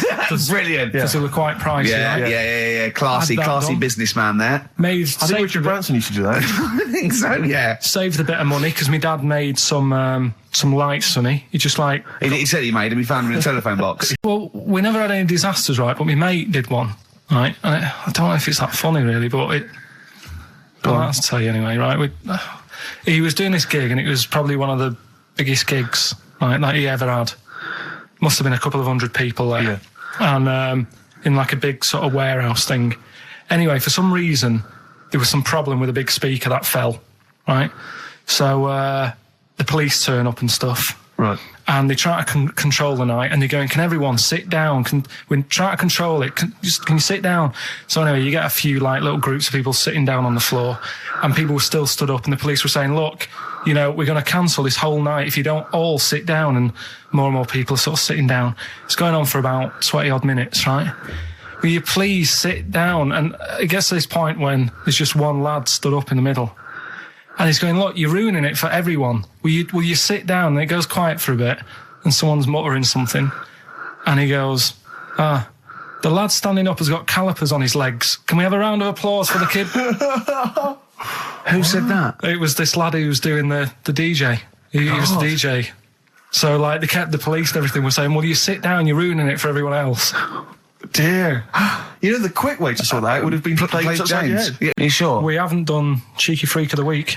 That's a new feature, isn't it? That's a new feature. Cheeky Freak of the Week. Let's do Cheeky Freak of the Week. What is the cheekiest Freak of the Week? I'm just going to apologise now. I've just had freaks. Sorry to freaks. Okay. Right, go ahead. Well, I say it's a new feature, but we've sort of touched on it in the past with... We always talk about freaks. Hairy Chinese Kid. Yeah. We've had the Pillow Man. Yeah. Oh, you called a draft excluder? Just make a note of that, would you, Rick, on the list? People without arms and legs. But at least, you see, the Pillow Man, what do you picture? Because I was saying to Ricky in the week, right, I'm a great fan of the Elephant Man. That's his, that's his favourite freak. Of the all Elephant the Man. freaks, that's Do you know why he said? Do you know why he said? He said because you get what you pay for. When someone says the Elephant Man, you get what it says on the tin. Right. You know you're going to get it. Yeah. Do you imagine, Steve, if you had a mate and you said, where are you going? He said, I'm going to go see my mate. And you go, which mate? And he said, the Elephant Man. Yeah. Straight away, you haven't even met him, but you know what he's going to look like. Yes. Right? That's what I like about that. Hairy Chinese Kid. Yeah, you know what you're going to get. Pillow Man. Yeah. Not so good. What does that mean? It could be one of those big fat things on that show, couldn't it? A big pillow, like a... Yeah. You know, they had that big thing about the fat people in feeders. They were getting up to like 60 stone and that big one. And there's a thing called fat admirers that just fancy fat women, right? And you writing that down? Yeah, sorry. And they had blow up versions. It looked like a bouncy castle. Wow. Yeah. Really? Yeah. You'd be knackered when you blew that up. Yeah, you just wouldn't want to go forget it. Yeah. Oh God, that's people being cruel as well, isn't it? Because after watching the programme on Channel 4 about the fat people and fellas who like them and stuff, there was a story on one of the news websites about some fella in Germany, right? He was a big fella, must have been about 50 stone, and he fell over, right? And I think he hurt his ankle or something. And Timber. They sent firemen instead of like an ambulance. Yeah. So straight away they're having a bit of a laugh. They're not. No, they've got winching gear. Well, they didn't know. They didn't have winching gear. They had to use the hose pipes to carry him out. I think it was Anna Nova, that news website. They had to use the hose pipes. So they made like a bed using the hose pipes. Oh, yeah. And had to carry him out on that. And then they had to sort of get him into a special truck, they said. Mm-hmm. And do the same when they got to the hospital. I mean, that's mad, isn't it? They shouldn't do that. Although, Carl, I'm loving that story. I'm just worried that we're not going to be able to fit in Cheeky Freak of the Week. What's the Cheeky Freak of the Week? All right, Cheeky Freak of the Week. Something I found on the net. Yeah. A fella who had 27 toes and fingers. In a jar? No, still on him. And proper ones as well, not like little stumps and that. Proper, fully formed fingers. Was he a pianist? Close-up magician? I don't know what he did. He just said that he's... Cat's cradle professional. Did he ever work on finger bobs? He was saying in the week. For the crowd scenes. I'm now going to do Braveheart. Yeah. He said about the Elephant Man. He said, I want to do a thing right with freaks where it's good and bad. He went, what you said? The pro about him is... What about the fella with loads of fingers, or...? No, the Elephant Man. Well, he said the bad thing is he stretches his jumpers. When he puts them on. Yeah. And what's the good thing? Sort of, he never gets up and goes, oh, my hair's a bit of a mess today. No. He's always having another bad face day. I don't complain about this head and shoulders. You're taking the piss. Yeah. Oh, dear. So that's freaky. Didn't you see an elephant woman in Manchester? Yeah, leave that. What do you mean, leave it? No, because it is sad. I know it's sad, but I mean, I don't know what my next sentence is. People always that should be the end. I don't need to say anymore. People will know what she looks like. It's a good name for her. Did she like buns? Oh dear! It was when my dad was a taxi driver, and he used to sit in the front. Yeah. And she used to get a lot of taxis. Yeah. And he only charged you half price, didn't he?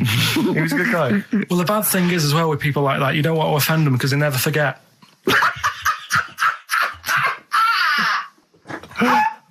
Oh, go! Go, Pilkington! I was sat in the front of the cab, and my dad goes, right, we're going to go and pick the you know, I can't even tell you the name. These guys just evil. Right? What do you mean? No, leave it. So she's got. No, Carl, please. tell me what he said. No. You've already stitched him up. He's Stephen things from Little Welsh I don't Fellas. care. Right, what did he call her? Steve, back me up on this. I really Carl, don't want to be to. fair, our opinion of him is already pretty low. Look, tell me what he said. No, it's not. I'm scared of what my dad gets. It's the person who's got. She's not listening, is she? Well, her headphones wouldn't fit on her head. Tell me what he called her. I don't want to. Tell me what he called her, Carl. I'm getting angry, man. Tell me what he called her. No, we'll leave that. Honestly, tell me what he... It doesn't matter. Tell me what he called her. Carl, just... I'm going to go... Seriously, I want to know what he called her. Right, you're not going to stop this show. We're not doing the next show until you tell me what he called her. What did your father call the elephant-head woman? Tell me. Spudhead. How old were you? I don't know, about 9. So did you expect to see a potato with a dress? He did sort of, again, it's a good name. Do you know what I mean? I had an idea of what it was going to be about, and he said, do you want to stay in the car, take you home, because you can't... Spudheads, you got lovely eyes. Can't. Come on, man. Comfort and Sound by Feeder on XFM 104.9. I'm Ricky Gervais. With me, Stephen Merchant. Hello there. But no Karl Pilkington. No Karl. He's in Lanzarote. Lanzarote, But as we we have speak. got a very, very special stand-in. It's Camfield. Say hello. I'm so excited to be here. It's been, you know, the things I've learned in the last 10 minutes before we've even gone on air. Like, you don't have a theme tune. I don't have a theme tune. I don't wear headphones. Exactly. Ian wears headphones with a preamp. He's got 3 midgets just brought in his back line. Right? They're called Dog, Mongo and Blitzkrieg. Look, Blitzkrieg is up there, like eating a banana. Yeah. He is the king of rock, the new king of rock. Well, the prince, he's the prince of rock. Obviously, Vance is the king of rock. But we'll be doing that, we're working out who. Over this, and by the way, Camfield, I don't want the Ian Camfield that does XFM and going, and there's fast approaching 1:23, here's Ash. I want the Camfield that goes, I snorted ants with Lemmy. Okay? So, we want the real Camfield. All right. I bought in Metal Christmas, is that all right? That's my only request from this show, that we do play Paul Di'Anno's version of Santa Claus is Coming to Town. The rest of it's over to you. Yeah, we're going to play some Christmas tunes. We're going to play some, you know, our favourite hits of the year. But mainly, this is the rock programme. This is the rock programme. What worries me, Rick, is there's a lot of people who listen to our show and they're not regular XFM listeners. They just kind of crawl They're out not of their regular morphine people. stupor on a Saturday afternoon, put the show on. So they might not be familiar with Well, Ian Camfield is a young man. He's been in... he's about 14. He's been in radio... It's weird, he's 14, but he's been in radio for 15 and a half years. He was weaned on the milk of a Vance. Yeah. Right? And he's going to be the new rock god, aren't you? Well, I'm trying. Yeah. No DJ Camfield. Just go, yeah. Right? And over the 2 hours, I want to work out the 4 pillars of rock, right? I want 4 names, 4 pillars of rock, right? Huge rock pillars, and then I want the king who stands astride them like the archangel of metal. So we'll be asking Ian, every few minutes we'll be asking, right, who's your first pillar of rock? And then, keeping the one that stands astride them, okay? And how many do we need? Well, we need 5 names then, don't we? The 4 pillars of rock and who stands astride them. Right, okay. Like the Overlord with these Axe Attack albums. Yeah. Yeah. This is Oasis. Christmas. I think I didn't see it. I think it's called The Strangest Village in Britain. Yeah. Did he watch it? He called me 6 times during it. Called me 6 times. Now just explain briefly what this was, because I didn't see it. Well, it was a sort of an experiment. I think I can work out from the sort of 70s. And it was sort of run by, from what I can make out, mainly sort of German Christians. Right. And what it was people with various disabilities, or mental illnesses, Down syndrome, autism, bewildered, and they were living normally in the community. And there was 300 people in the village. Half had some sort of problem, mental problem or disability, and the other half were sort of carers. And I mean, it was very, very strange. And where is this village? It's somewhere in this. It's up near Whitby, innit? Right. Okay. But he called me. He called me at various points. We were watching that. It started off. He went, "Geez, if that's the beginning, what have they got coming up?" Then there was 2 fellas, and the phone rang, and it went, "What is going on?" And it was 2 blokes. who had created their own language. And they go, what about it, and you go, what about it, and you know, it was an interesting program. I love documentaries like that, but what made it twice as good was that I knew that Karl was getting confused. Yeah. There was one bloke that went round interviewing people, and he'd just have a string of questions, and he'd go, have you ever had curly hair? What's your favourite animal? Have you ever seen a badger? Alright. And Karl was getting stressed. It was stressing me out. Because he was trying to think of the answers quickly enough. He was sort of saying, you know, do you like mosaics and that? And I was like, oh, do it. And the next question was coming in. It was like Mallet's mallet. Do you know that sort of that word association thing? I was stressing me out. But he said he wanted to go there. He actually said, oh, could I go for a holiday there? And I went, well, I doubt that. I don't know. Maybe you could go on a visit. You know, oh, that would be great, wouldn't it? For Karl to walk in there. But the thing about it would be like, Karl would be the ruler. He'd be the king. It would be that in the kingdom of the blind, the one-eyed man is king. I mean, he would just dominate. I don't know. There were some of them are quite clever. Really? Yeah, I don't think he'd. I think he'd probably be average.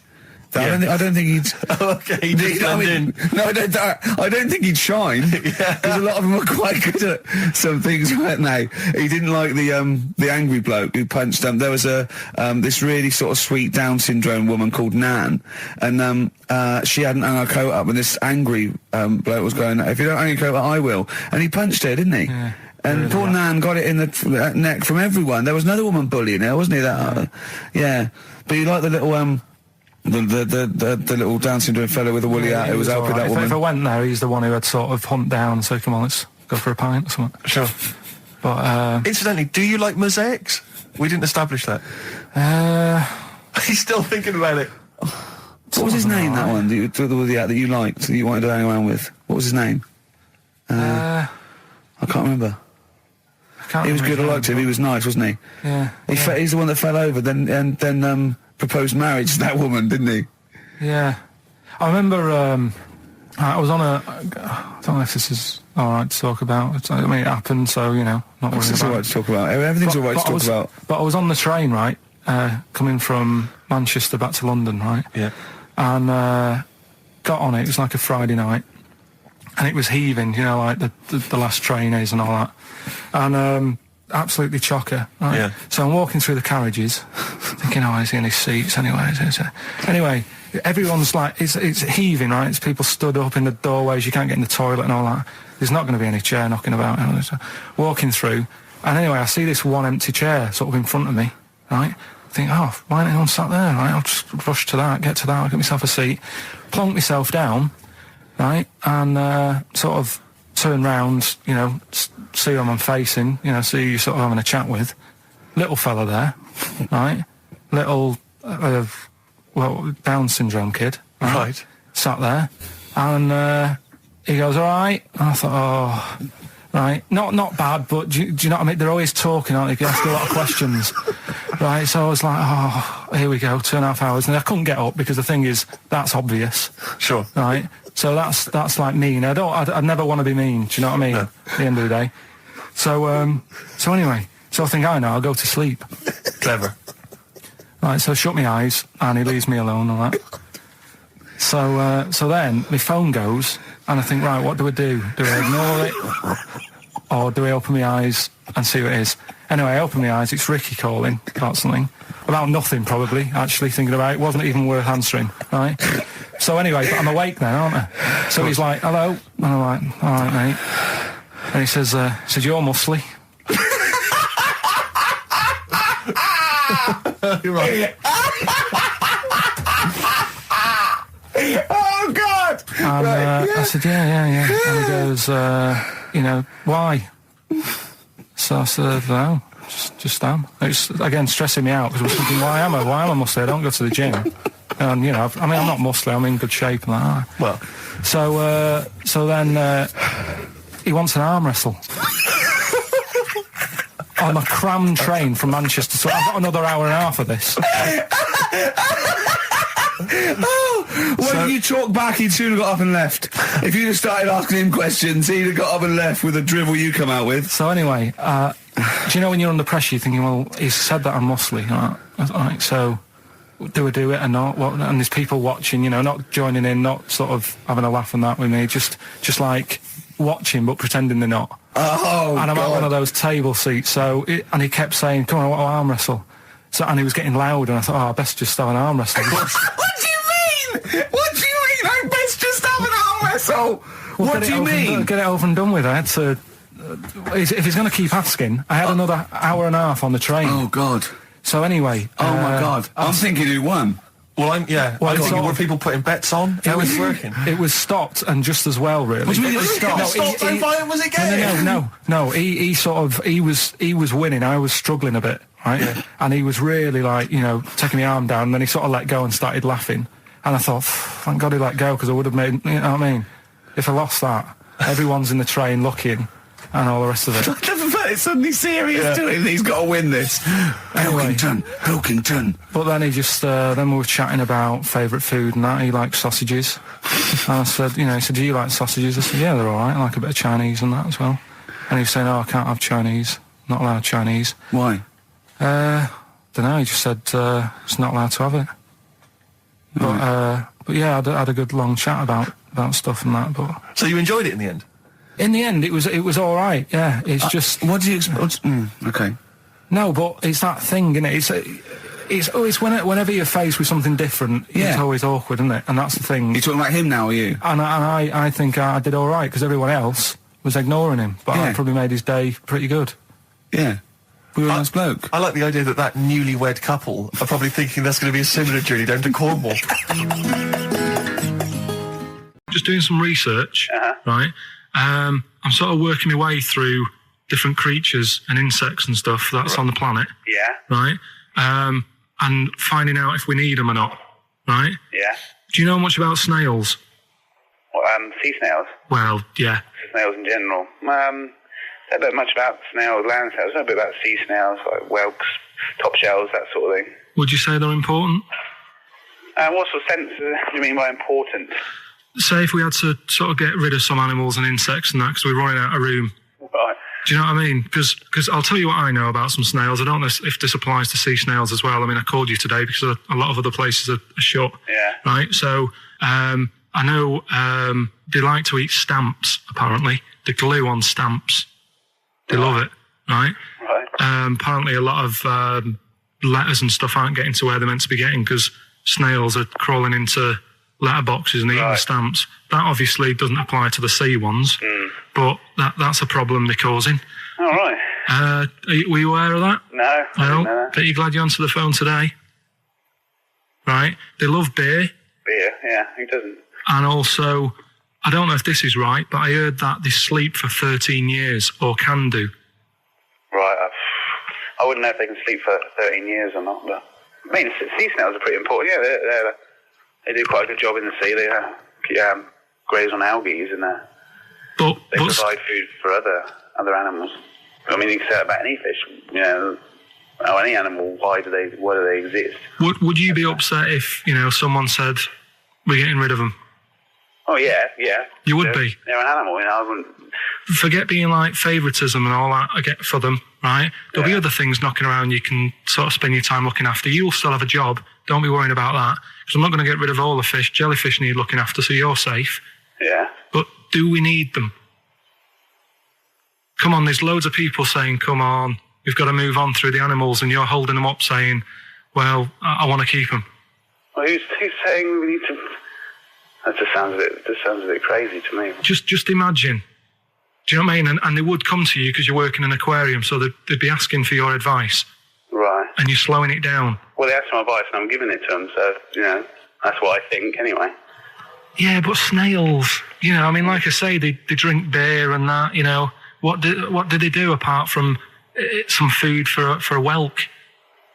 They were around, their descendants were around a lot longer than we have been. Yeah, they've been around a long time, but what have they done? Well, they've survived that long, so they must be doing something pretty good. Well, apparently they sleep for 13 years, so really, even though they've been around for ages... I think that sounds a bit... But I don't think they sleep for 13 years. Not all of them, just the tired ones. So, snails, do we need them? Well, yeah, I just think they've got to, just as, you know, it's not for us to say do we need them or not. We can't. So you think we should keep them? Yeah, definitely. Right, listen. Right, so they're making this documentary, right? And stumble across a little gang of Get on with it, please. Little gang of monkeys. That's Yes. the first time I've ever laughed. I'll hear that. I know. Well, brilliant. What do you want, a cake? Come on. Can we play a song? Oh, I don't understand what is wrong with you, you freak. It's making me laugh. Just tell us the story. All right then. All right.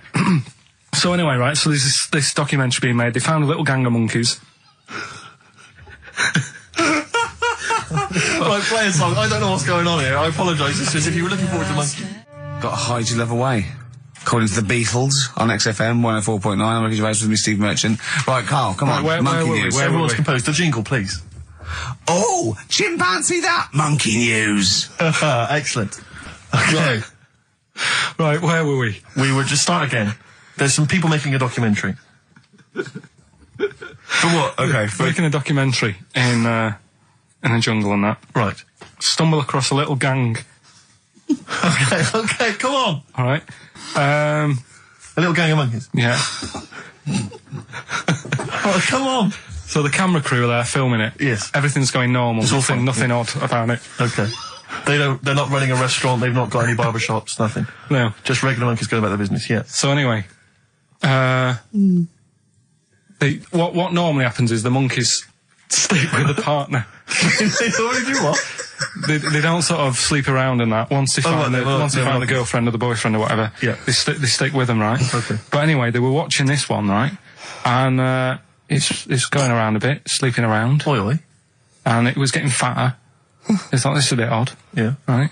So followed it round and see it having it away.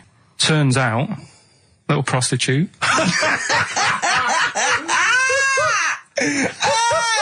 Oh, God! It's a little monkey prostitute. And it was getting fatter because it was charging them bananas. What a load of old rubbish. Charging them bananas! What was it, a boy or... It was a... Woman. Little woman monkey. That's the most extraordinary monkey news I've ever heard. Oh! That is genius! Has this documentary been televised? I don't think it's been on yet. No. And that's all the information you've got? Yeah. And is that's one banana for everything? No, half a banana is for... Just oral? A paw job. Right. If you want full-blown monkey sex, it is 2.5 bananas. Sure.